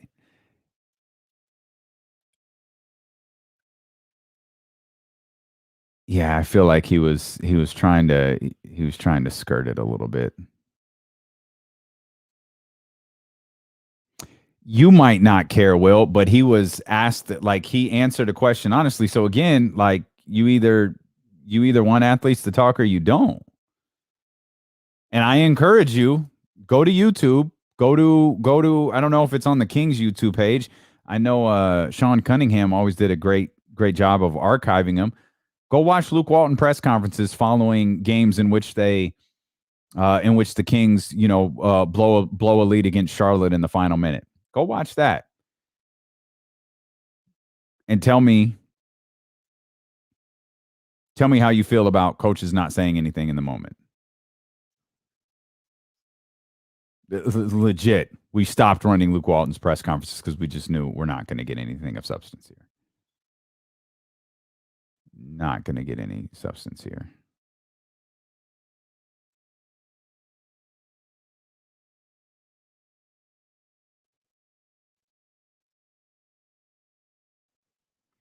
I get it. There we go. At least we all agree on something today. Dame, how you feel about getting the top 4 pick? I feel like a legend. I got us the top 4 pick and then promptly shot us down to 10. So let's see where we get this one. Oh, dude, can you imagine the show for the rest of the week if they get number 1 tomorrow or tonight? It's going all the way down. No, actually, Leezy, I can. I absolutely can. And it's not roasting. If you listen and stop typing so quick, you would hear what I said. Your accountability to a coach is a whole lot different than your accountability towards a teammate. And Doc's got to be careful because if Daryl Morey doesn't move Ben Simmons and he's back and you just told everybody that he can't be the point guard on a championship team, it's different. And if you can't see that difference, fam, I can't help you. Joel Embiid is not Doc Rivers and their positions are not the same. Bro, Cole, we see you, fam. We got you. There's Cole, right now, there are 87 people watching on YouTube and 23 on Twitch. That's the difference. That's why we see so many YouTube comments and so less Twitch. Y'all are so sensitive. Switch to YouTube if it helps. Man, y'all are sensitive over there on Twitch. You and Bryce, y'all need to join the sensitive fans of D'Lo and KC club. We just started it right now. See, Terrence got you. Come on over, fellas. and the ladies over there. Let's go. Josue, appreciate you, brother. That's facts. They need to come So up. it appears to be the only thing they're agreeing on today.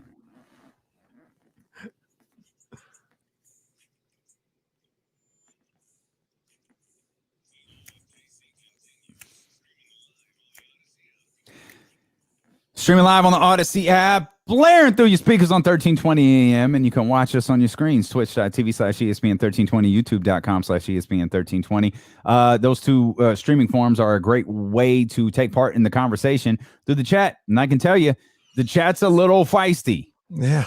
Well, we're on edge. It's been 15 years. It's been 15 years. Shout out to the homegirl, Andy Diamond. She's watching on twitch.tv. Twitch gets cranky because they don't get as much screen time as those on YouTube, not recognizing that the YouTube versus Twitch audience, they're vastly different. Also, not recognizing that it doesn't even, they just come. They just pop up on a screen. They just pop up on the screen. But they are sensitive indeed. And I can understand. I'd be sensitive too. I'm sensitive. I told you I got the yips. I got the full Ben Simmons today. I messed up a code word. I nailed the draft simulation at 12 o'clock. Completely blew it in the 1 o'clock hour. So here we are. We've got 2 draft lottery simulations left. We'll be back, by the way, for a Twitch and YouTube draft lottery show coming up at 5:30-ish. Today, we're going to have our McQueen and the Violet Fog Gym with us. We'll be ready to pop a bottle of Luke Belair if they land. Are we popping a bottle if they land top 4 or just if they land number 1? If they land top 4, yeah, we popping a bottle for that. We'll pop the blue.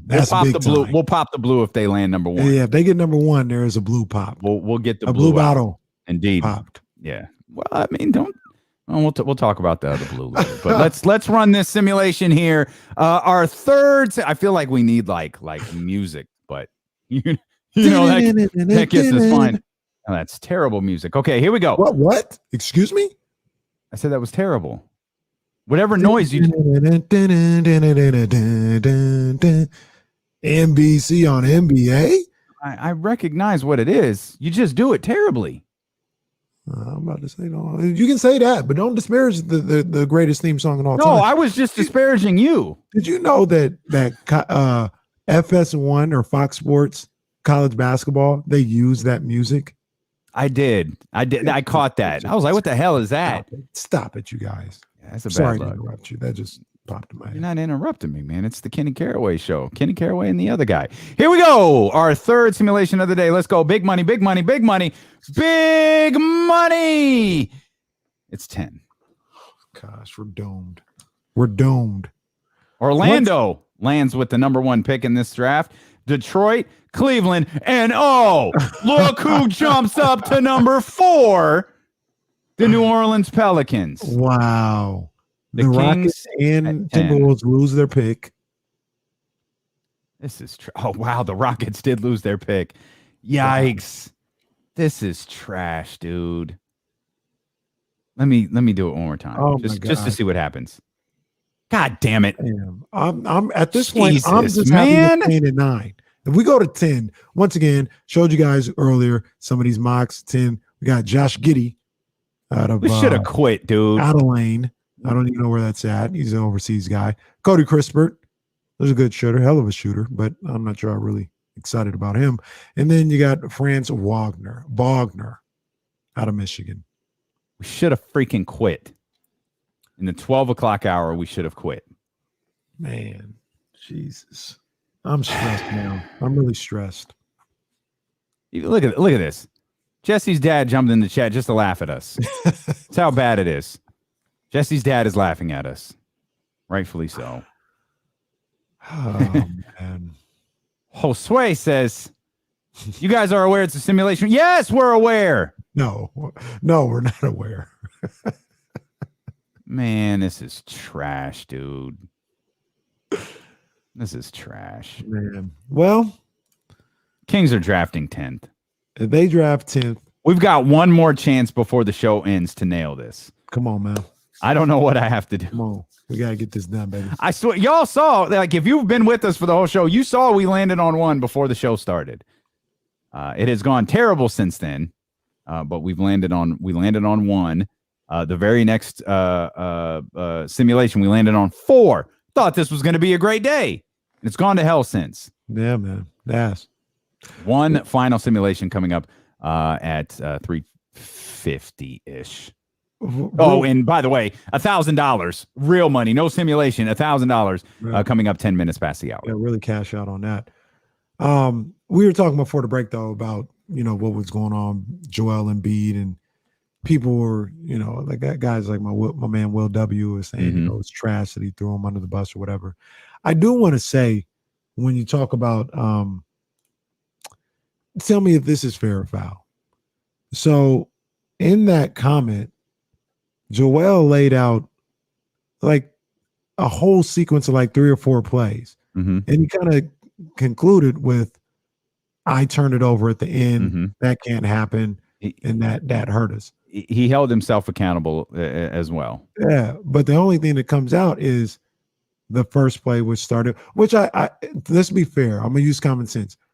I think he thinks that's the play that turned the game. And he tried to clean it up. It by, because if you listen to the quote, he's kind of. Well, we have it here. We keep talking about it as if we have it here. Man, I'll be honest. I thought the turning point was, when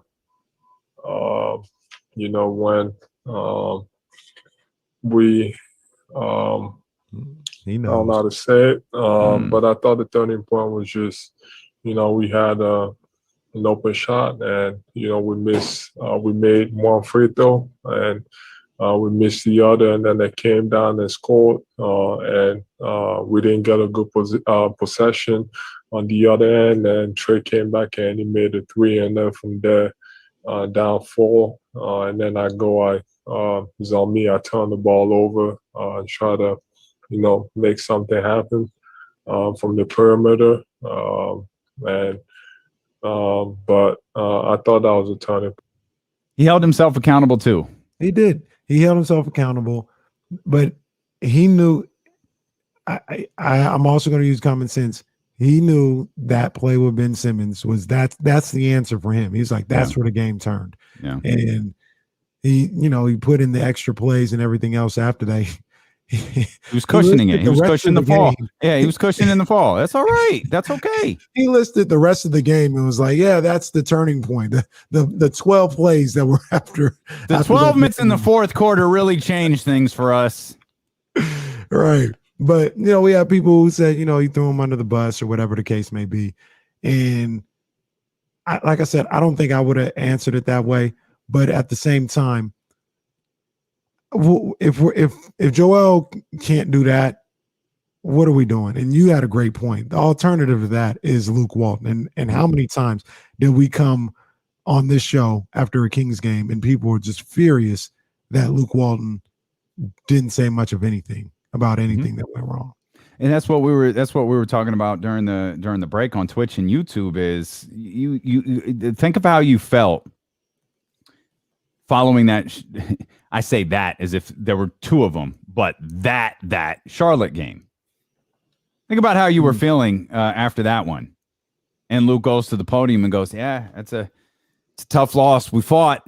We played well. We just didn't finish." That's it, huh? That's hey, to me, that's the equivalent of I'm just here so I don't get fined. That's what that is. And that's the way Luke chooses to do it. And that's fine. We don't use Luke press conferences anymore because we know that they're not going to be anything. We'll give you the last one of the season. We'll give you the first one of the season. And if there's something monumental in between that is somehow tied to Monty McNair, we'll air that one too. But on a day-to-day basis, on a game-to-game basis, that's just not the way Luke chooses to approach media sessions. And truthfully, Doc really doesn't say anything either.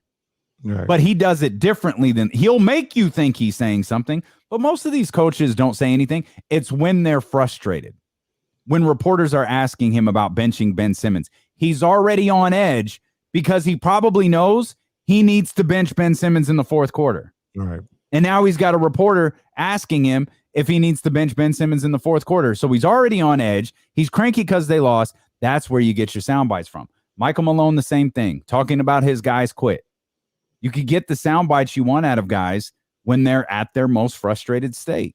Joel Embiid saw another one of his seasons come to an end. His best season as a professional ended without a championship.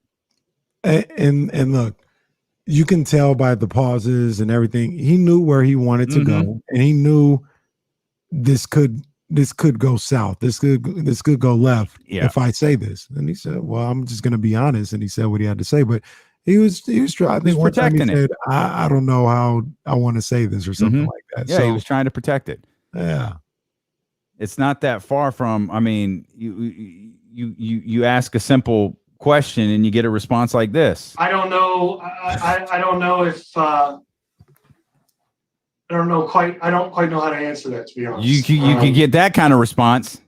It's pretty clear. Quick. Did you cheat or no? Hey, is Ben Simmons going to be on the team next year? I don't know. I don't know if. I don't quite know how to answer that. It's funny. Now that I hear that, it's not that far off of what was actually said. Question or the answer to that right now. So I don't know the answer to that. Yeah, not that different. Is Doc Rivers a starting pitcher for the Yankees? I don't know. I can't tell. Have you ever used Spider Tack? Yeah, David, I don't know that question. Yeah, I don't either, Doc. I don't either. But man, Doc has taken his lumps the last couple of days, boy. I tell you. Well, and then Doc has just come back around and says, "Well, yeah, we're going to fix it. Work with him, and we're going to fix it. We know the right way to fix it." He might have been using code word right there. He's amphibious. What's the code word? Oh, code word? Is it time for a code word? No, not to get paid. Oh, not to get paid. But he said the right way to fix it. They're gonna switch hands. They're gonna switch Ben Simmons shooting. Well, he's amphibious, so you could do that. So I have a question about that. You're listening to D'Lo and Casey on ESPN 1320 KIFM West Sacramento KRXQ HD2 Sacramento and Odyssey Station. Driven by Lashers, Elk Grove Dodge. You can listen on the Odyssey app. You can watch on Twitch. You can watch on YouTube. And you can come back and join us at 5:30 exclusively on Twitch and YouTube for our NBA Draft Lottery show. So it's that simple? We're just going to have him use the other hand? Maybe so. I guess so. It worked for Tristan Thompson. Maybe, kind of. A little bit. Sure. Yeah. A little bit. Okay. Will W is still in here. So he's sparking my interest. But he says Walton talks the same to the media, win or lose. But according to the players behind the scenes, he's much different. That's the correct approach, in my opinion. He was talking about Joel should have aired out Ben Simmons face to face.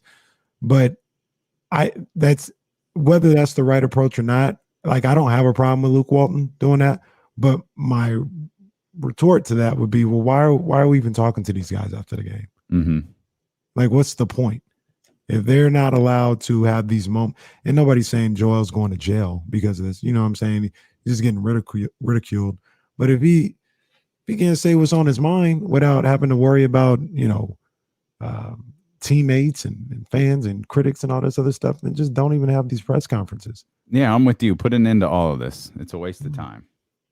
So it's an absolute waste of time.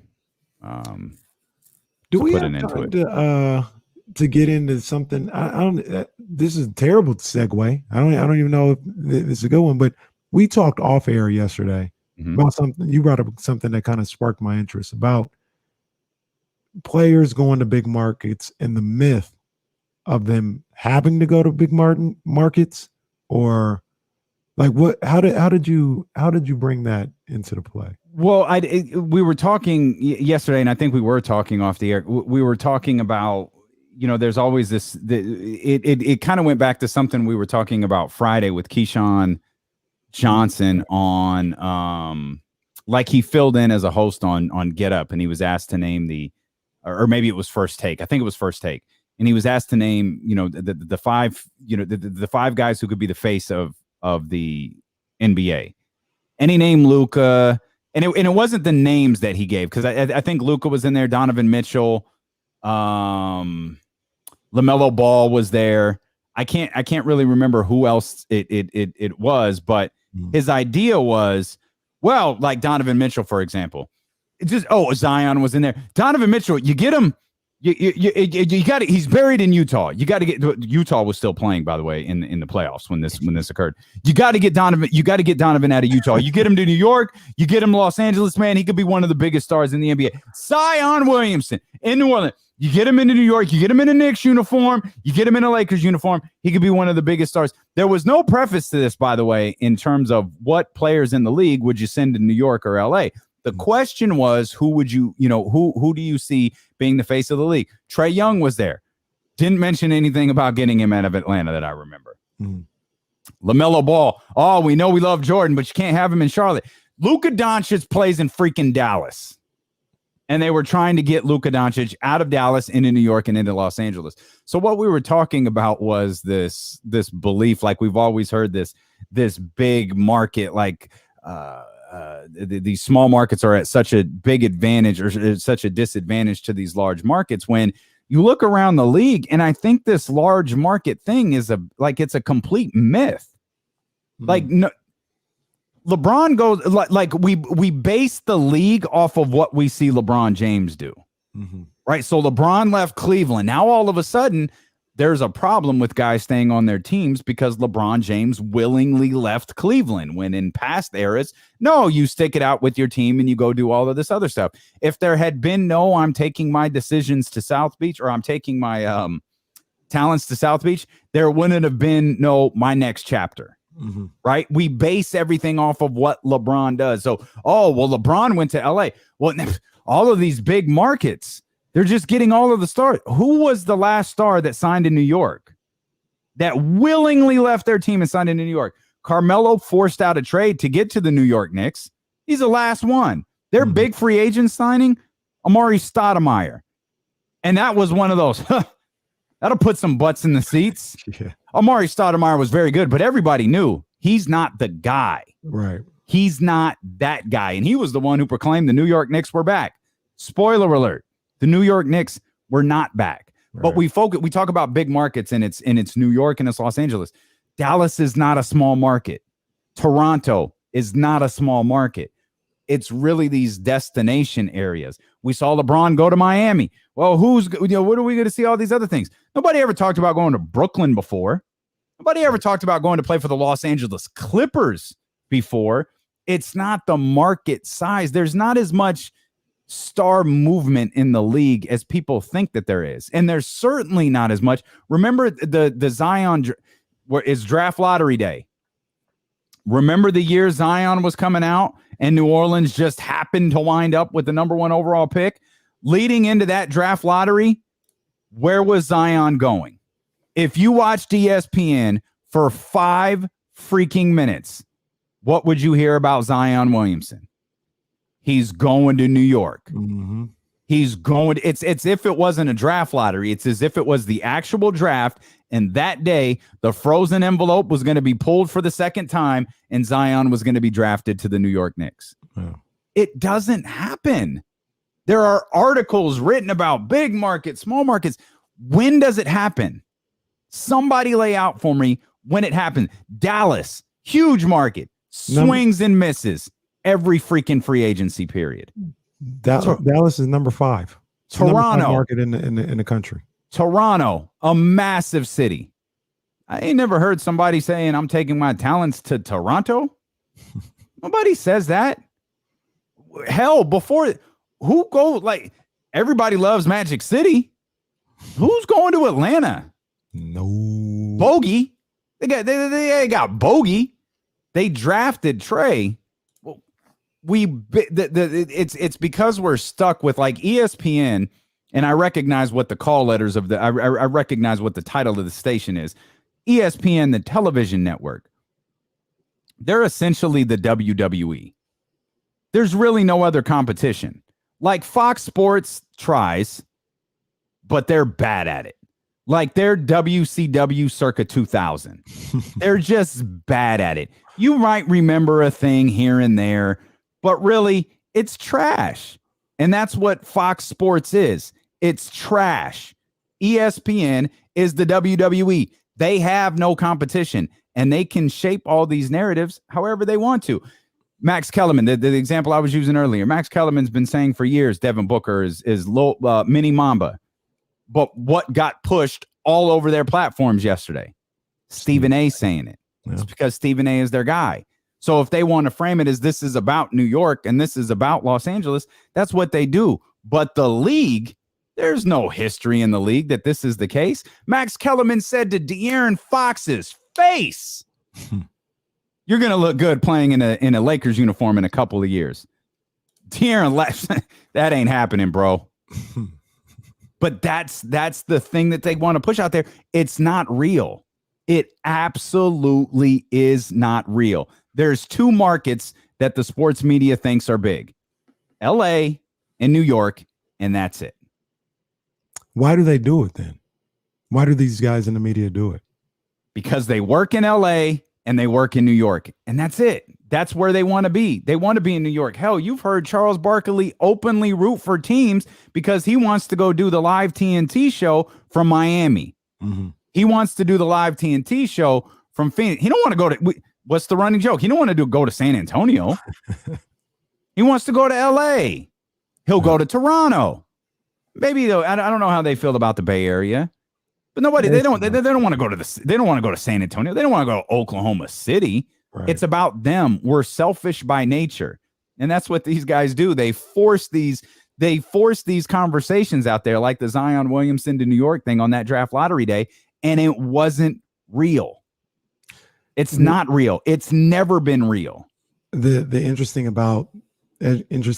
thing about these type of arguments is, no disrespect, but it's not like they have an NBA team in Merced.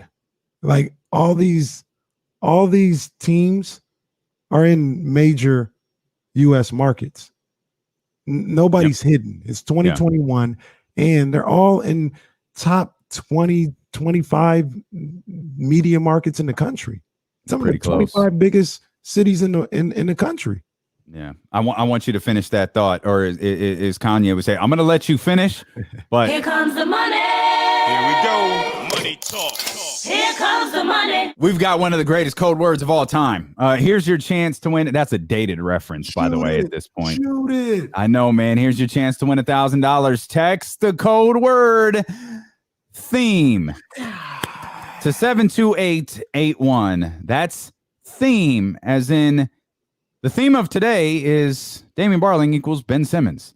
To 72881. This is a multi-state contest. Message and data rates apply. And remember, don't text and drive. My bank account was like Ben Simmons. I'd be fine with the yips for a day. It's right. However, it is not, and I had the yips. You know, this is no shade to Ben Simmons. Good. It really isn't. I'd be so embarrassed if I were him. Damn. The way people cheer and do all that applauding when I go to the free throw line. That might be doing more harm than it is good. You mean the Philly fans? Yeah. So embarrassing. Is that more embarrassing? I think it was Brian Scalabrine, who could be a part of D'Lo and KC here in the coming weeks. I think Scalabrine once said something about when fans used to chant his name. Like it'd be a blowout and the Scalabrine, or, they would do that. And he would always, oh, it's about the team. It's about the team. But the line I used to hear was he was embarrassed by it. Yeah. Because it's like, oh, we want the, it's like he's a mascot. We want the 13th guy to play, or the 14th guy or 15th guy or whatever. We want our little mascot out there to go out there play. It's like they do that with Taco. And maybe it's just Boston fans. They do that with Taco. Mm-hmm. Taco's a sideshow now. Like they used to do it with Darko. Mm-hmm. It was the human victory cigar, is what they used to call him. But yeah, I just think so bad that they're just, come on, you can do it, Ben. You can. It's so embarrassing. I would. You want to hear a real quote in the press after the game? I'd be like, you guys, please stop doing that. Yeah, that does not help me. If anything, it hurts. Hurts my feelings. As are these draft simulations that we've been doing all day. But Jesse found us something that's going to help. Oh, what we got? It's true. Oh, it's damn true. Ooh. This is what we've been lacking. Literally. Like, did you search like the lamest? That's the drum roll that you found? Rolls. This was like the first drum roll that was actually a drum roll on the bank. I did my best, okay? I'll shut this show down. All right, we'll behave. Our final draft simulation coming up. We'll talk more about the lottery tonight. We'll talk more about the Kings. That's going to be what it is. This is it. This is the definitive draft simulation. And a question for you. Whose legacy changes the most? Giannis, Chris Paul, or Paul George? We'll talk about that as D'Lo and KC continue here on this lottery day on Sacramento's #1 sports station. It's ESPN 1320. I will shut this show down. Oh, yeah. I see Molly got that. Molly got that rosé. Coach Molly. Molly got to see that black bottle, coach. I'll be right back. For sure.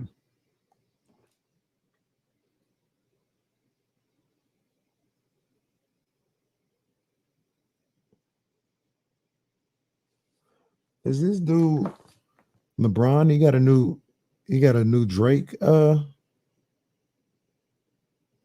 He heard some exclusive Drake. He tweeted out, I don't know if this from a book or from a song that I don't know about. Let me see. It says, never thought I'd be talking from this perspective, but I'm not really. I got to sing it like Drake because I think it is Drake.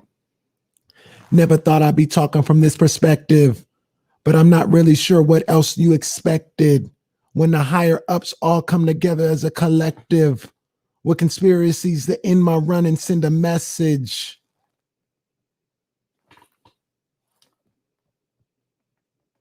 And he had it. he has an owl after an owl emoji. That's why I think it's a Drake song that is probably unreleased. Or maybe it's a song that I just don't recognize. Maybe it's already out.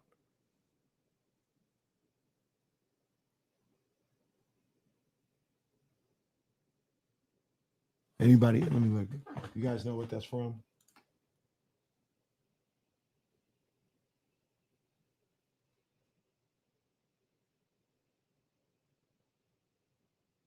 I didn't write that, Peyton.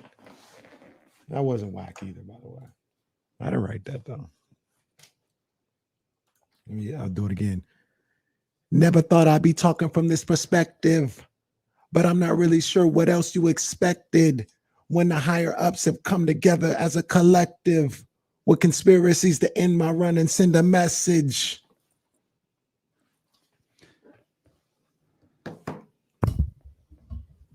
Skip Bayless. What this means tomorrow. I don't know what his show is called, but uh-oh.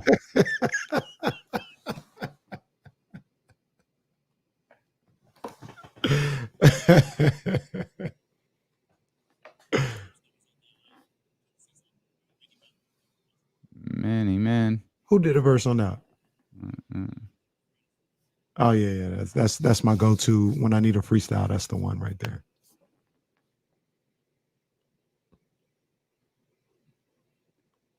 It's like straight off the Tonight Show. And now, Johnny Carson. Hell. That's hilarious. Josue. Yeah, man. There's guys. I really do think it's weird because I don't like those guys at 9 or 10. I like guys after that. I don't think those guys at 9 or 10 that we've talked about today. I don't think they're starters in the league. They're cool players. I don't think they're starters. But there's guys after that I really do like. I think can really play.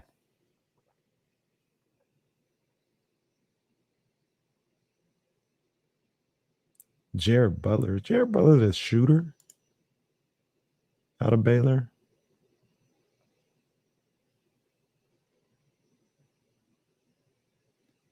Chaz about to make you paint another fence.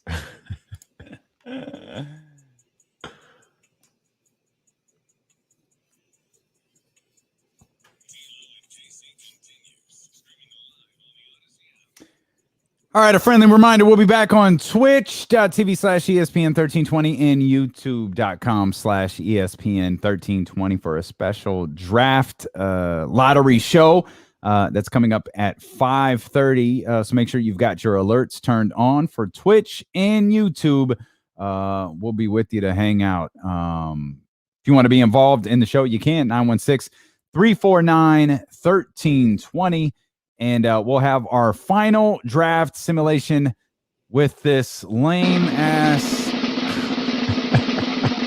God bless it, man. That is so indicative of the way these simulations have gone. We had one really good one, not so much since. So we'll have it, and it's gonna be a good one. This next one. This is the one. Yeah. Where our final lottery simulator stops. That's where the Sacramento Kings are going to be drafted. It's scientific fact. That's where this is the definitive pick right here. This is where it's going to be. This is the one. We'll get back into the lottery here in just a heartbeat. We've got game 2 of the Western Conference Finals tonight. The Phoenix Suns, the Los Angeles Clippers, no Kawhi Leonard, no Chris Paul. No word on if Chris Paul is going to be returning anytime soon.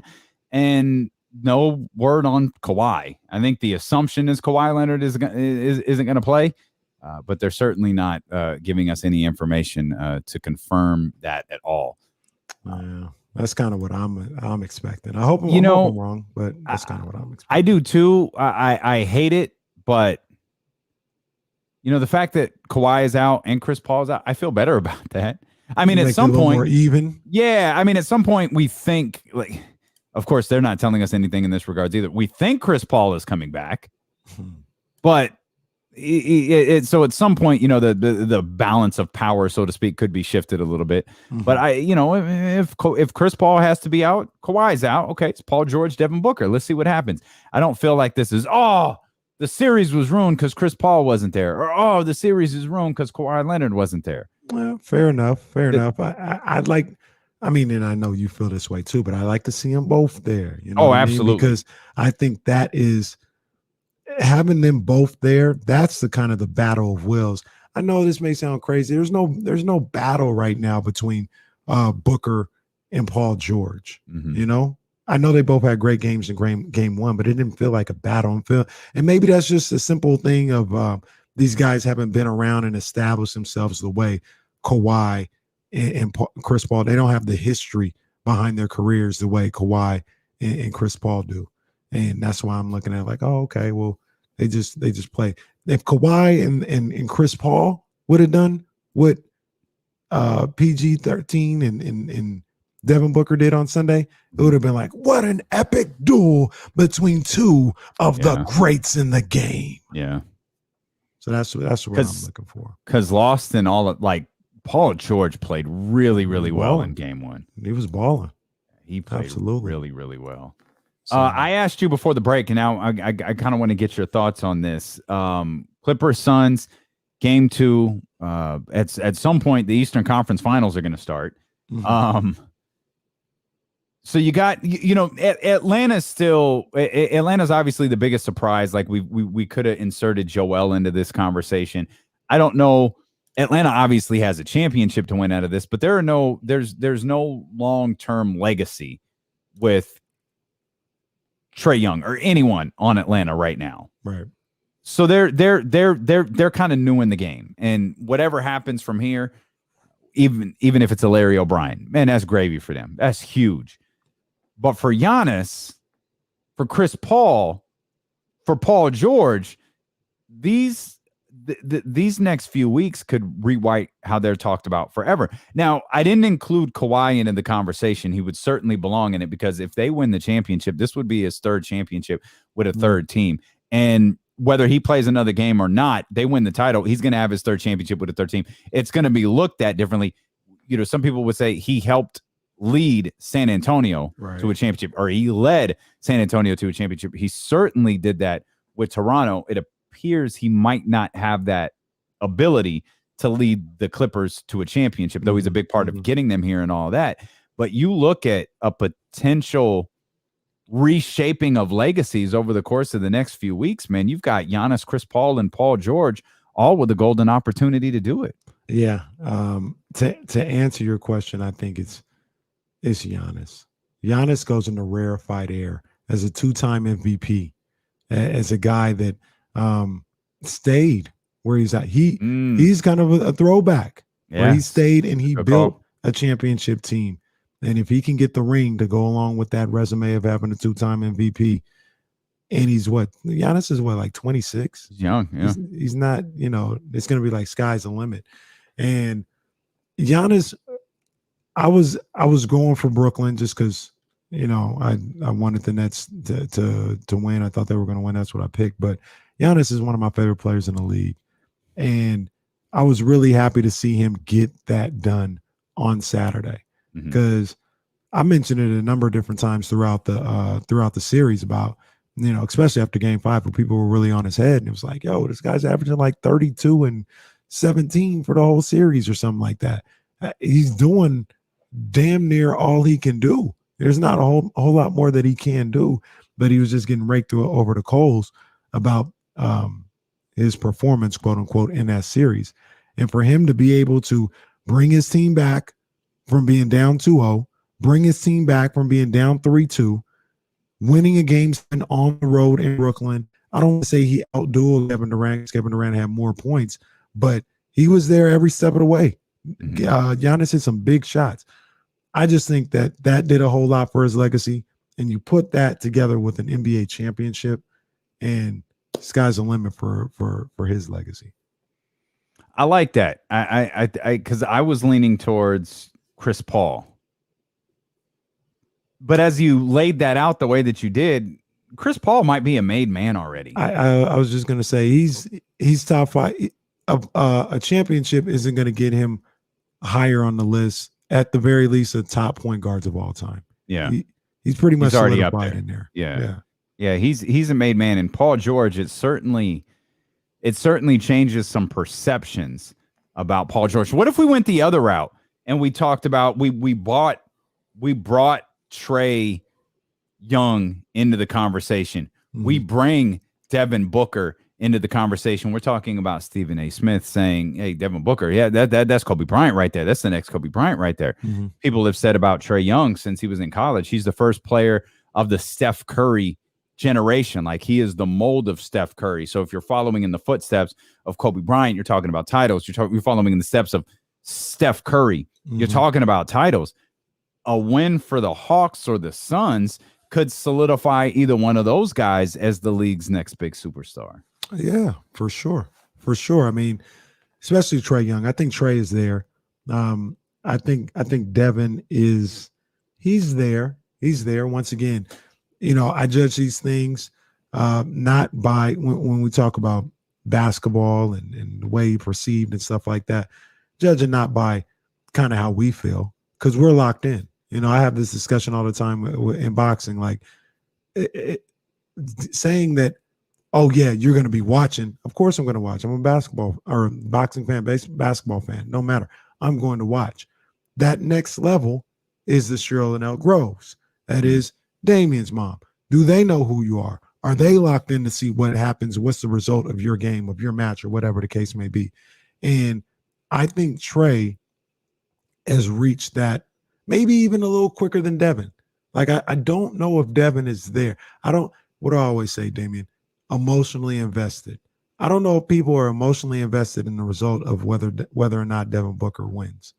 I do feel like they're ready to pounce on Trae Young if he loses, or if he wins, say, yeah, he did it. I think he has that element to him. So is part of that because of Chris Paul? Yes. Oh, okay. Chris Paul's getting that.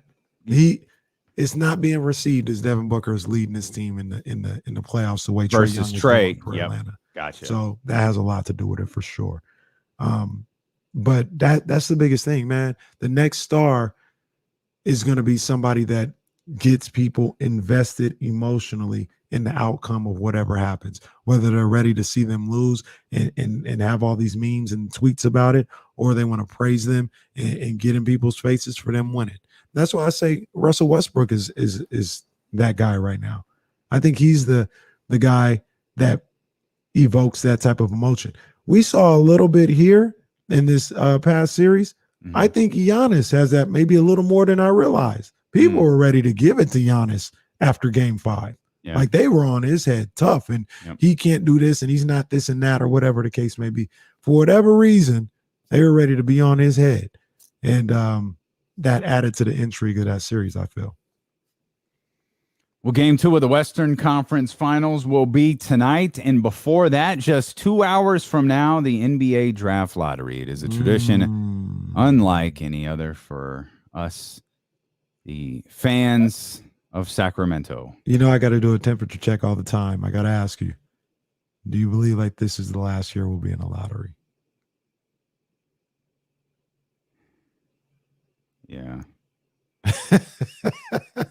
Yeah. I think so too. I think so too. I mean, well, Terrence doesn't. Terrence says, hell no.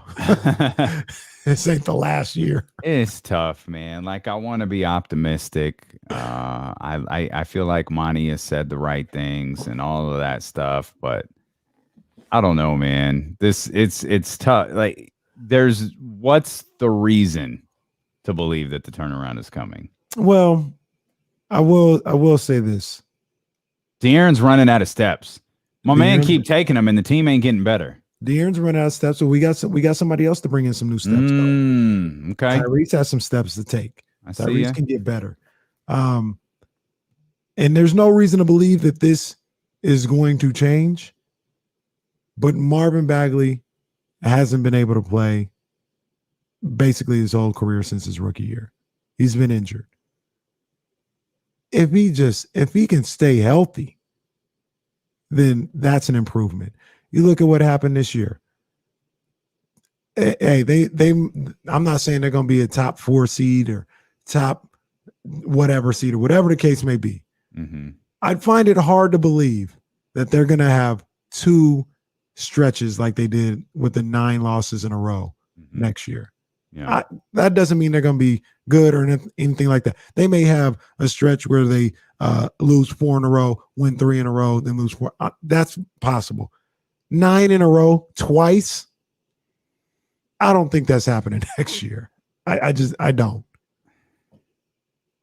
And people say all the time, if those 9-game losing streaks, if they were 7 losses out of 9 games twice, they'd be in the play-in. Like, as much as it seems hopeless, like Charles Barkley says, they're literally they're not that far away. Like, standings wise, they're not that far away. They just need to eliminate one of those 9-game losing streaks and make it a 6 losses out of 9 game streak, and they'd be right there. I guess I just don't want to be celebrating a 38-win team. No, I understand. I don't want to be celebrating a 38-win team that made the play-in. I get it. Now, if you're a 38-win team that makes the play-in and then wins and gets to the 8th seed, okay, that's different. But just getting to play that one extra game, it don't do it for me. It doesn't do it for me, but it does get you off the list. I guess it depends on who you ask. It does depend on who you ask. Playoffs versus postseason. I don't know if it gets you off the list. It might not get you off the list to some people. I understand that. But, I mean, even that is a step in the right direction, right? Even if it doesn't get you off the list, it's a step in the right direction. And I don't know. I think they at the very least get in the play-in next year. I do feel that way. And we'll be excited about it. We'll be excited about playing that big-time game, playing that, that postseason game, where you're on ESPN, you're on TNT, and all this other stuff. It'll be exciting. We'll have watch parties and all that other stuff. Yeah, they were 31-41 the last 2 seasons. I think James Ham told us that's a 35-win pace. We needed someone to tell us that because we don't do math here on this show. 35 wins, you get a slight improvement. This is, of course, all assuming that the season goes back to 82 games next year, which I believe that it is. You go 35 wins. I mean, are you improving 6 games just to get to 500? Because you laid out a scenario where you don't lose 9 in a row, but maybe you lose 7 of 9. That's the number that gets you to 35. Well, look, if you lose, maybe little African kid with the calculator here. Mm-hmm. If you did 6 of 9 twice, that's your 6 wins. Sure. Yeah. And you laid it out perfectly during the season. You just can't go on these crazy losing streaks next year. It's all I asked for.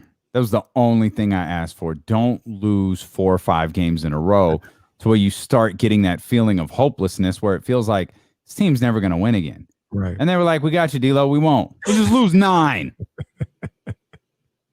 Twice. Jeez, man. That's what you got to guard against, man. And I know that's the bare minimum, for a lot of people. I understand that, but yeah, you just can't go on these crazy losing streaks. But there are other issues with all of this conversation, and of course, we never know the makeup of a season. Mm-hmm. New Orleans, are they better? The hell is going on with San Antonio? We believe the Warriors are going to be better. The Memphis Grizzlies are essentially the Atlanta Hawks of the West. We do not give that team any credit, despite the fact they were 38-34 this year. Mm-hmm. We're looking to see what happens with them. Portland's going to be an interesting story moving forward. And we talked about this yesterday. They were real cute in putting out Becky Hammon and Chauncey Billups' name, which was a total PR stunt. Because what name was put out today? Mike freaking D'Antoni was put out today. So where does Denver go? Where does Utah go? Where does Phoenix go? What happens with Chris Paul? What happens with Kawhi Leonard? What happens with the Los Angeles Clippers? What happens to their role players? What happens to the Pelicans? Who do the Pelicans bring in as the head coach? What the hell's going on there? Does Dallas just continue to implode? Who's going to be their, new head coach after 13 seasons with Rick Carlisle? How is Luka Doncic going to adjust to that? Is Kristops Porzingis going to be on the roster or not? How is Ben Simmons going to be in the West now all of a sudden? How is this all going to fill out? You look down and you go, okay, Houston's probably not going to make a move to really put themselves in the conversation, at least not this year, for battling for a postseason spot. Oklahoma City, I don't think they're as bad as they were last year. To end the season. But I don't know where they'll be through the duration of an 82-game season. Minnesota, I just don't believe in. Just don't. They don't got believe a lot in of them. talent, though, too. They do, but I don't believe in them. I understand. Don't believe in them. I think that's a team to look out for as far as battling for that play-in spot. I don't even know that I don't remember. I went on a tirade. I don't know if I mentioned the Warriors and Klay Thompson and all these freaking draft picks that they have. Yeah. So you go through the entire conference and you look and you go, well, there's Sacramento. You better do something. Hey, they got to. Because if it's just let's ride with Tyrese Halliburton and see how it works out, it's like, okay, there's some validity in that. We all believe Tyrese is going to be really good. You need more. You need something else. And hey, swing for it. I'm not sure that you eliminate the idea of calling Daryl Morey for Ben Simmons. I don't think Daryl Morey engages in the conversation because I don't think he cares about Buddy Hield or Harrison Barnes or Marvin Bagley or even this year's pick. I don't think that he does. I think he cares about Tyrese. He cares about De'Aaron, but that De'Aaron will sever the relationship between Daryl and Monty forever. Tyrese just gets you hung up on. No, De'Aaron gets you hung up on. Tyrese, you'll at least get okay, good talking to you. Girl, bye. I was listening, I think, to Zach Lowe's podcast, and he said something. He's like, they were trying to figure out, like, what do you do with Simmons or whatever. They're like, I don't know. I don't know where it goes. It's like Sacramento. Where would you go for De'Aaron Fox? Because De'Aaron Fox isn't happy. He hates Sacramento. But look, he goes Sacramento for De'Aaron Fox. I mean, Sacramento says no. Where did I hear that proposed? Where did I hear that? I heard that somewhere. I can't remember it in my head. I was like, you heard it from Bart freaking Scott. That's where you heard it. Spectacular, absolutely spectacular. For those who missed it, here's Bart Scott. Would you trade Ben Simmons to Sacramento for De'Aaron Fox? De'Aaron Fox, I would do that. You know what I'm saying? De'Aaron Fox is not happy there. No, again, breaking news. Bart Scott. Man, De'Aaron Fox, 25, 3, and 7 assists. I mean, I think that's an even swap, and I think it's an upgrade because now you have an offensively minded point guard that can get wherever he wants, and he hates Sacramento. He hates Sacramento. Okay, we've played two of them. Might as well play the last one for those that missed it. If Vlade still running that, he should have been fired, man. Vlade Divas. Just for those, Vlade should have been fired for this. Vlade still running that, he should have been fired, man. Vlade Divas. I don't know what type of naked pictures or some type of inappropriate things he got on them, man. But him and Matt Millen, some people I just don't understand this. Matt Millen been unemployed for like a decade and some change, but that's Bart Scott. That dude makes millions of dollars doing this for a living. Millions of dollars. And now you got people repeating it on podcasts. Where did I hear this De'Aaron Fox thing from? That's how rumors get started, man. This is a great quote, man. We can play this again to see exactly how this went.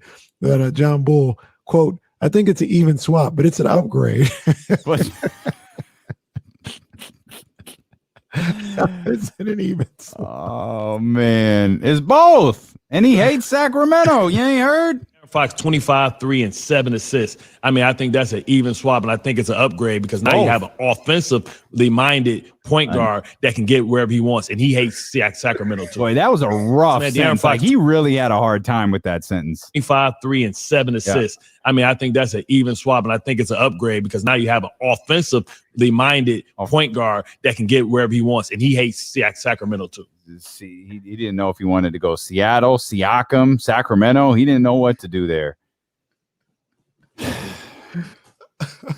Not everybody deserves a national. Here, Kenny and I are busting our ass 12 hours a day, and Bart Scott making millions of dollars for that take.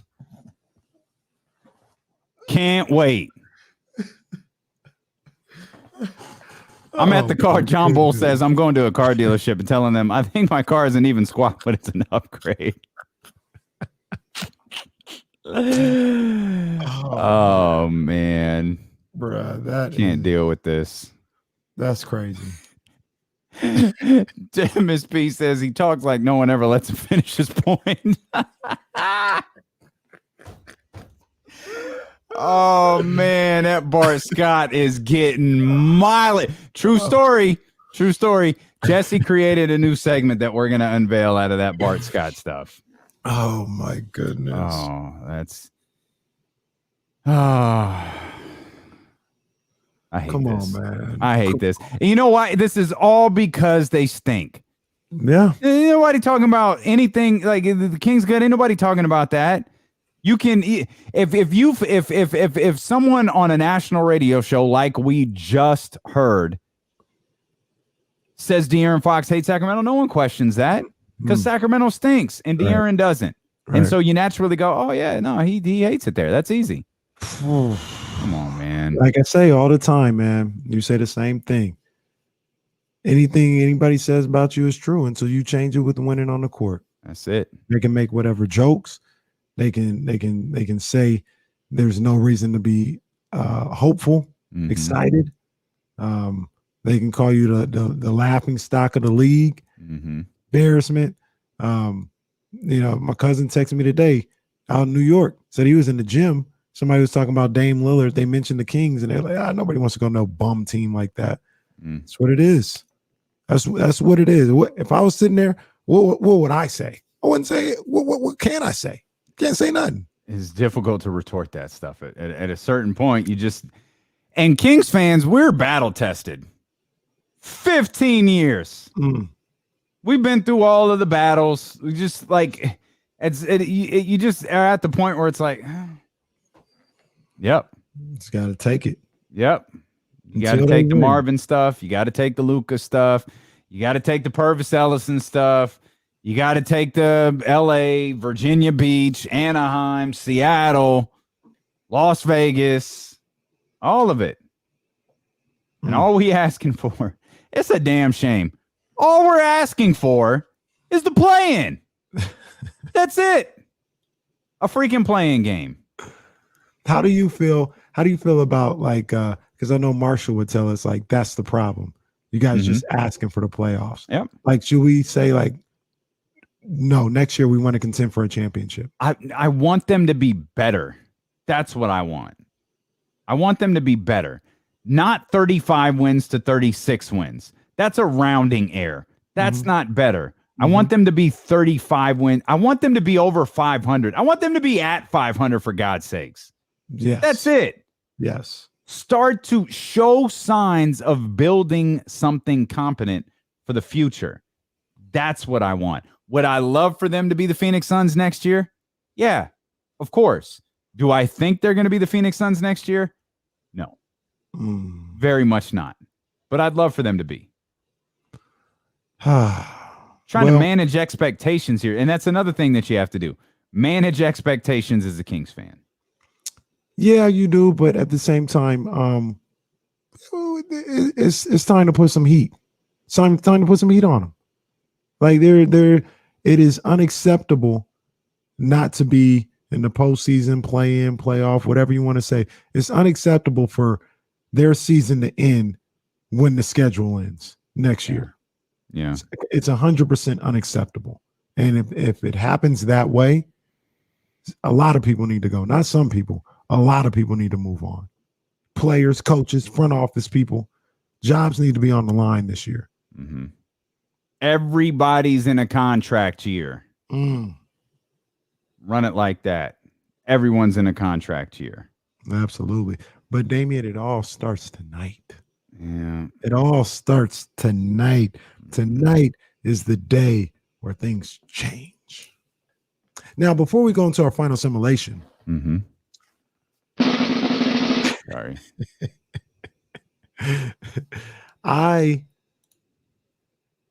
Right now, how I feel right now, I have the right to change my mind and change my feelings 1,000 times before we actually get here. Simulating your feelings?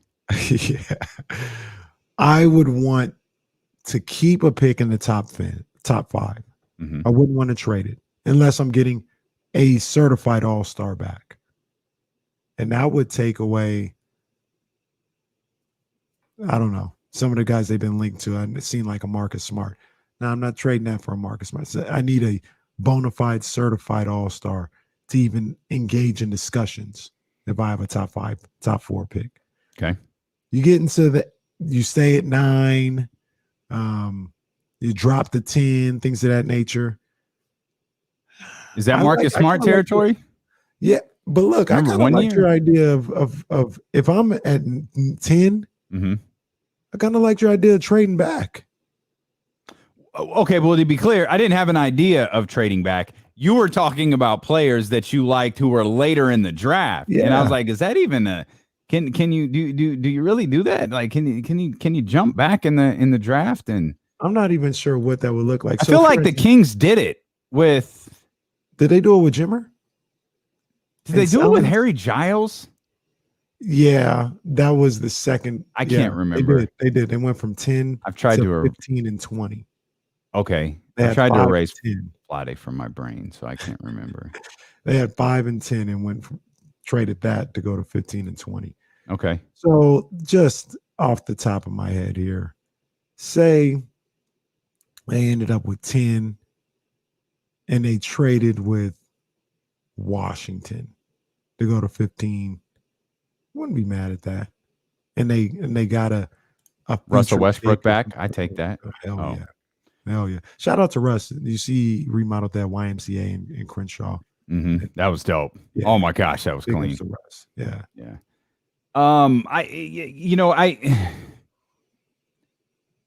We'll have plenty of time to break apart trading back. I mean, we've got a month after tonight. We'll be back on twitch.tv/ESPN1320. Go follow us there.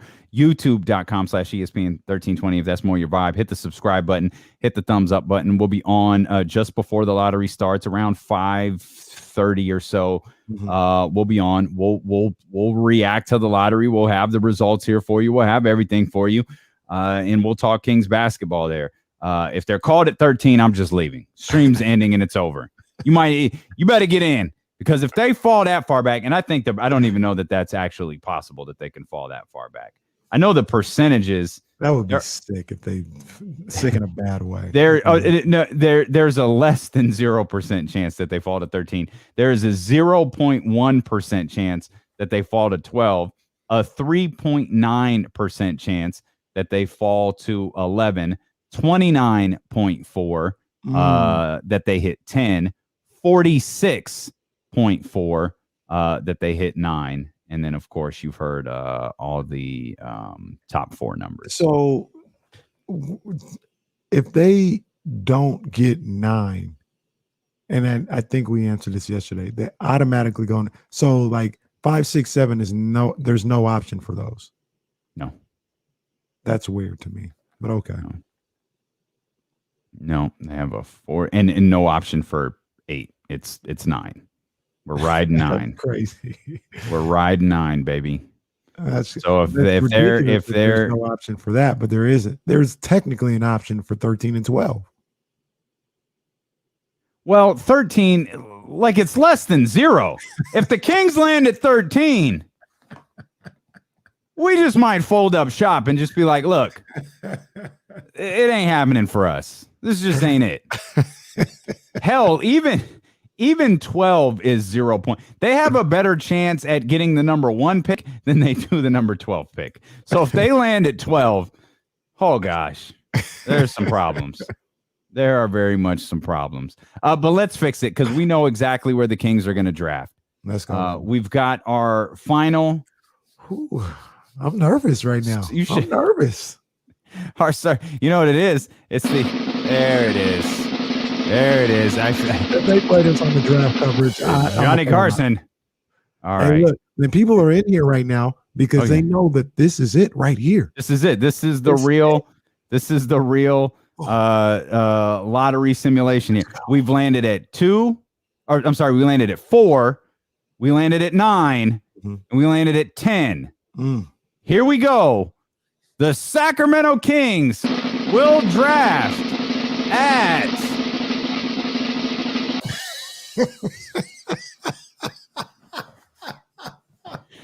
it landed on 9 again. These fools are drafting at 9. That was just a warm up. 10. They're drafting at 10. Here, let me try. 10. I don't have mine on my. This is the stupidest thing ever. I hate this stupid thing. This is worse than the trade machine. Here we go. I'm trying. I can't get anything but 9 and 10. 9. This is such trash. Let me do it 3 times. That's 1, 9. This is such trash. 4. See, you always get the 4 on the second one. We got the 4 on the first one. We should have quit at 12. We should have freaking quit at 12. We should have freaking quit at 12. Look at this.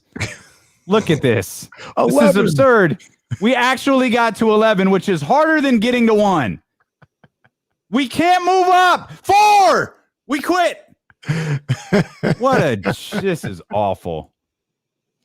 Absolutely awful. Well, let me see. And it's going to go bad tonight, and we're going to get blamed for it. Did we have 9? Did we have 9 today besides this last time? Yeah, we had 9 and 10 earlier. We had I think our numbers were 4, 9, 10, 9. I thought we got 10 twice. Maybe we did. Kenny, I don't know.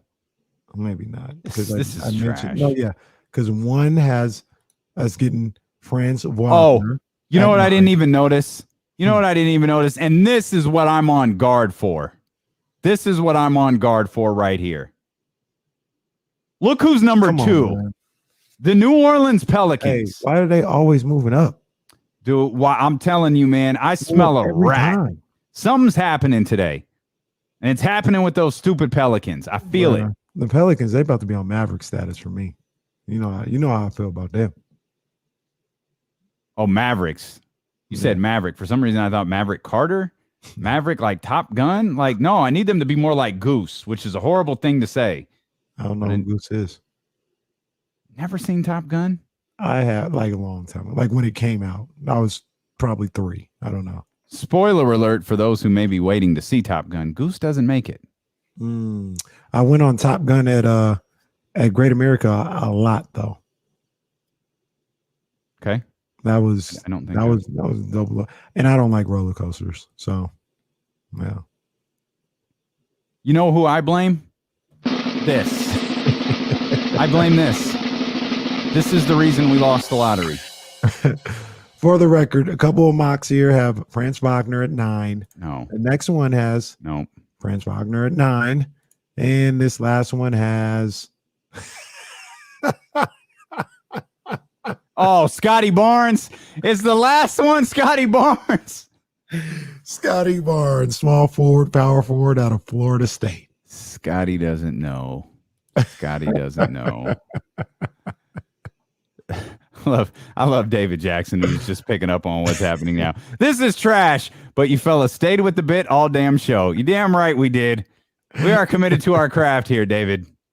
We are committed to our craft. You ruined Top Gun for somebody on here too. I see that. Sorry about that. Sorry about that, Dave. Sorry to everybody who 40 years old, probably. No. Maybe 35. 30. There was supposed to be a Top Gun that came out last year. Oh my. But it didn't make it. I think it's coming out this year, but I don't know. All I know. Okay, one more. Yeah, let's do one more. One more. Get out of here. We got to 4 again. for whatever it's worth, even though no one can see it on the stream. We didn't even know what's going on. Okay, here we go. We'll do it right now. Everybody watching. Last one. Make sure you're back at 5:30. Oh, we got the 4 again. Oh, that's another 4. That's like 3 times. Hey, maybe that's a good omen. I'm trying. Hey, there's number 2.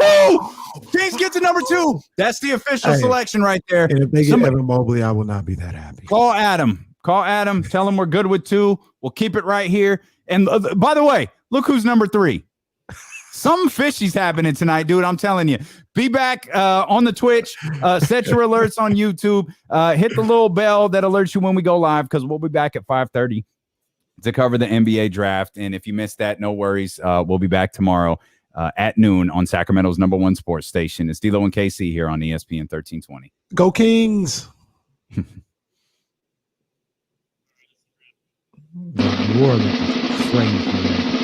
New Orleans is moving up, dude. I'm telling you. Bruh. New Orleans is moving up. I'd be hot. New Orleans is moving up. You know what? Where was that? Where I just saw it. I scrolled past it too fast. Let's get that thumbs up count higher. Where is it? But it's the second time I saw this. Someone called Scotty Barnes Ben Simmons. Yeah. I think Scotty Barnes is better than Ben Simmons. Yep. Damn right we discovered the conspiracy of the century. Oh, man. Oh, don't worry about Twitch, Patrick. Stay on YouTube. You're fine. You're fine. Yeah. Best out of 22. That's logical, man. What the problem is? What the problem is? I sure don't see Minnesota moving up in any of these simulations we did. Ooh. Not one of them. That's tough. Man, Houston, how many #1 picks do they have? 1, 2. Not #1. They probably got some back from. They got 3. They got some back from Brooklyn, probably. They got one from Milwaukee. They got one from Portland. And then they got their pick there, which in this one is at 4. Oh, man. Oh, that's pretty cool.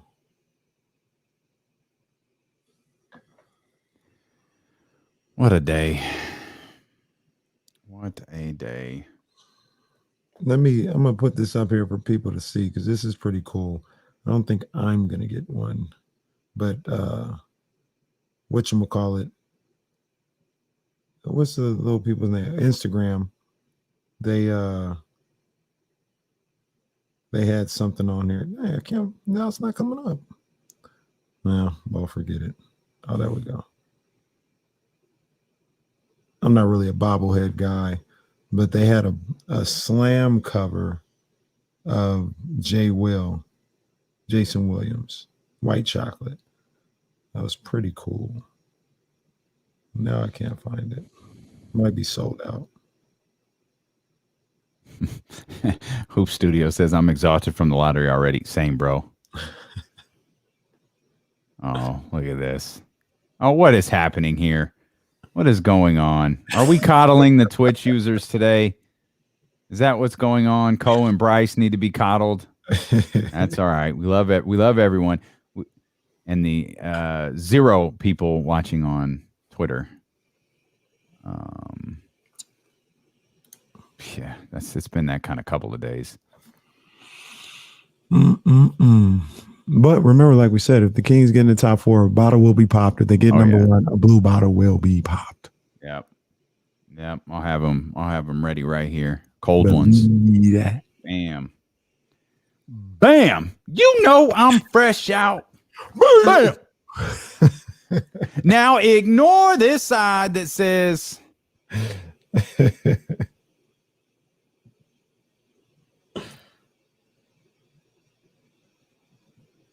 all right. Well, we will be back here. Hey, Twitch. Now you talk about Twitch representing. Now Twitch is representing.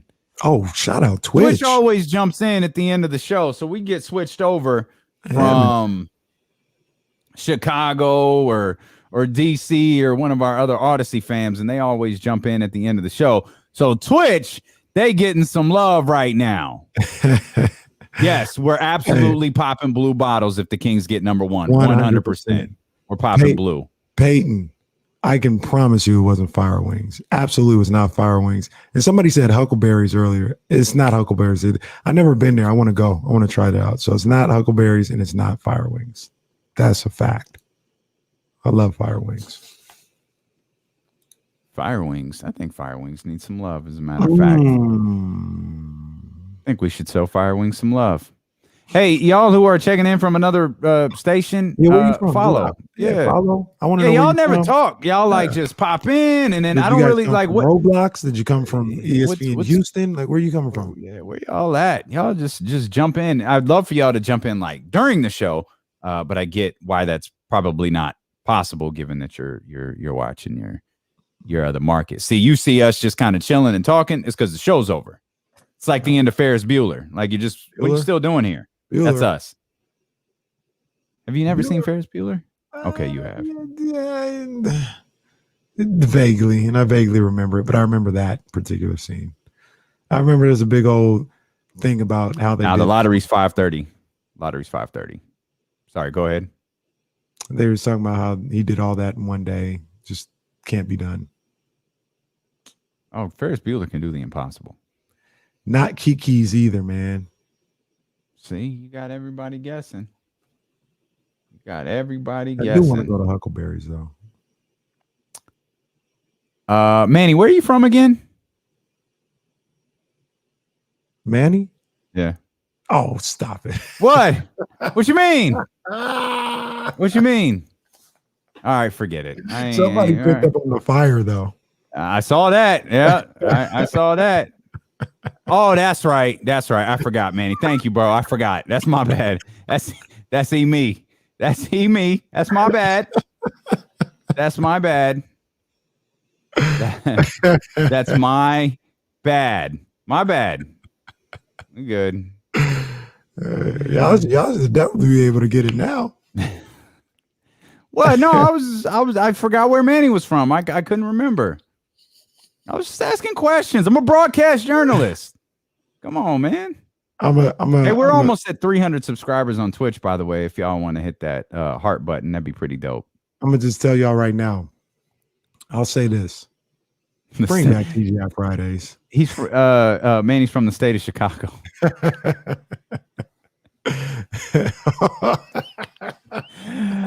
All righty. Bring back Fridays. That's all I'm gonna say. Man, bring it back. Bring that funky track back. Is Manny amphibious? Look into that. It's Manny amphibious. He's amphibious. I was about to say. All right, man. I don't know what that 5:30 show is going to look like, but I know we're going to have fun. Unless they're called at 12, and then you will never see the end broadcast button hit quick enough. Right. I just be like, Kenny, this is trash. I'm going to eat my dinner. What'd you say? What was that? I don't know. Stop messing with the buttons. That was Jesse. Jesse's messing with the damn buttons in the studio. That's what it was. All right, man. Before we get in trouble, we're just gonna leave. We're gonna leave. Come back 5:30. Glass in our hand. Bottles ready to go. I'll be really disappointed if we wind up putting those things back in the refrigerator. And there's no one here with me, so if that bottle gets open, it's all getting drank by me. So that's gonna be tough, bro. Oh, it won't be tough. Drinking a bottle of champagne, that is not going to be difficult. And sometimes that about halfway through, your body's like, wait a minute, you're drinking all this champagne, and that's true.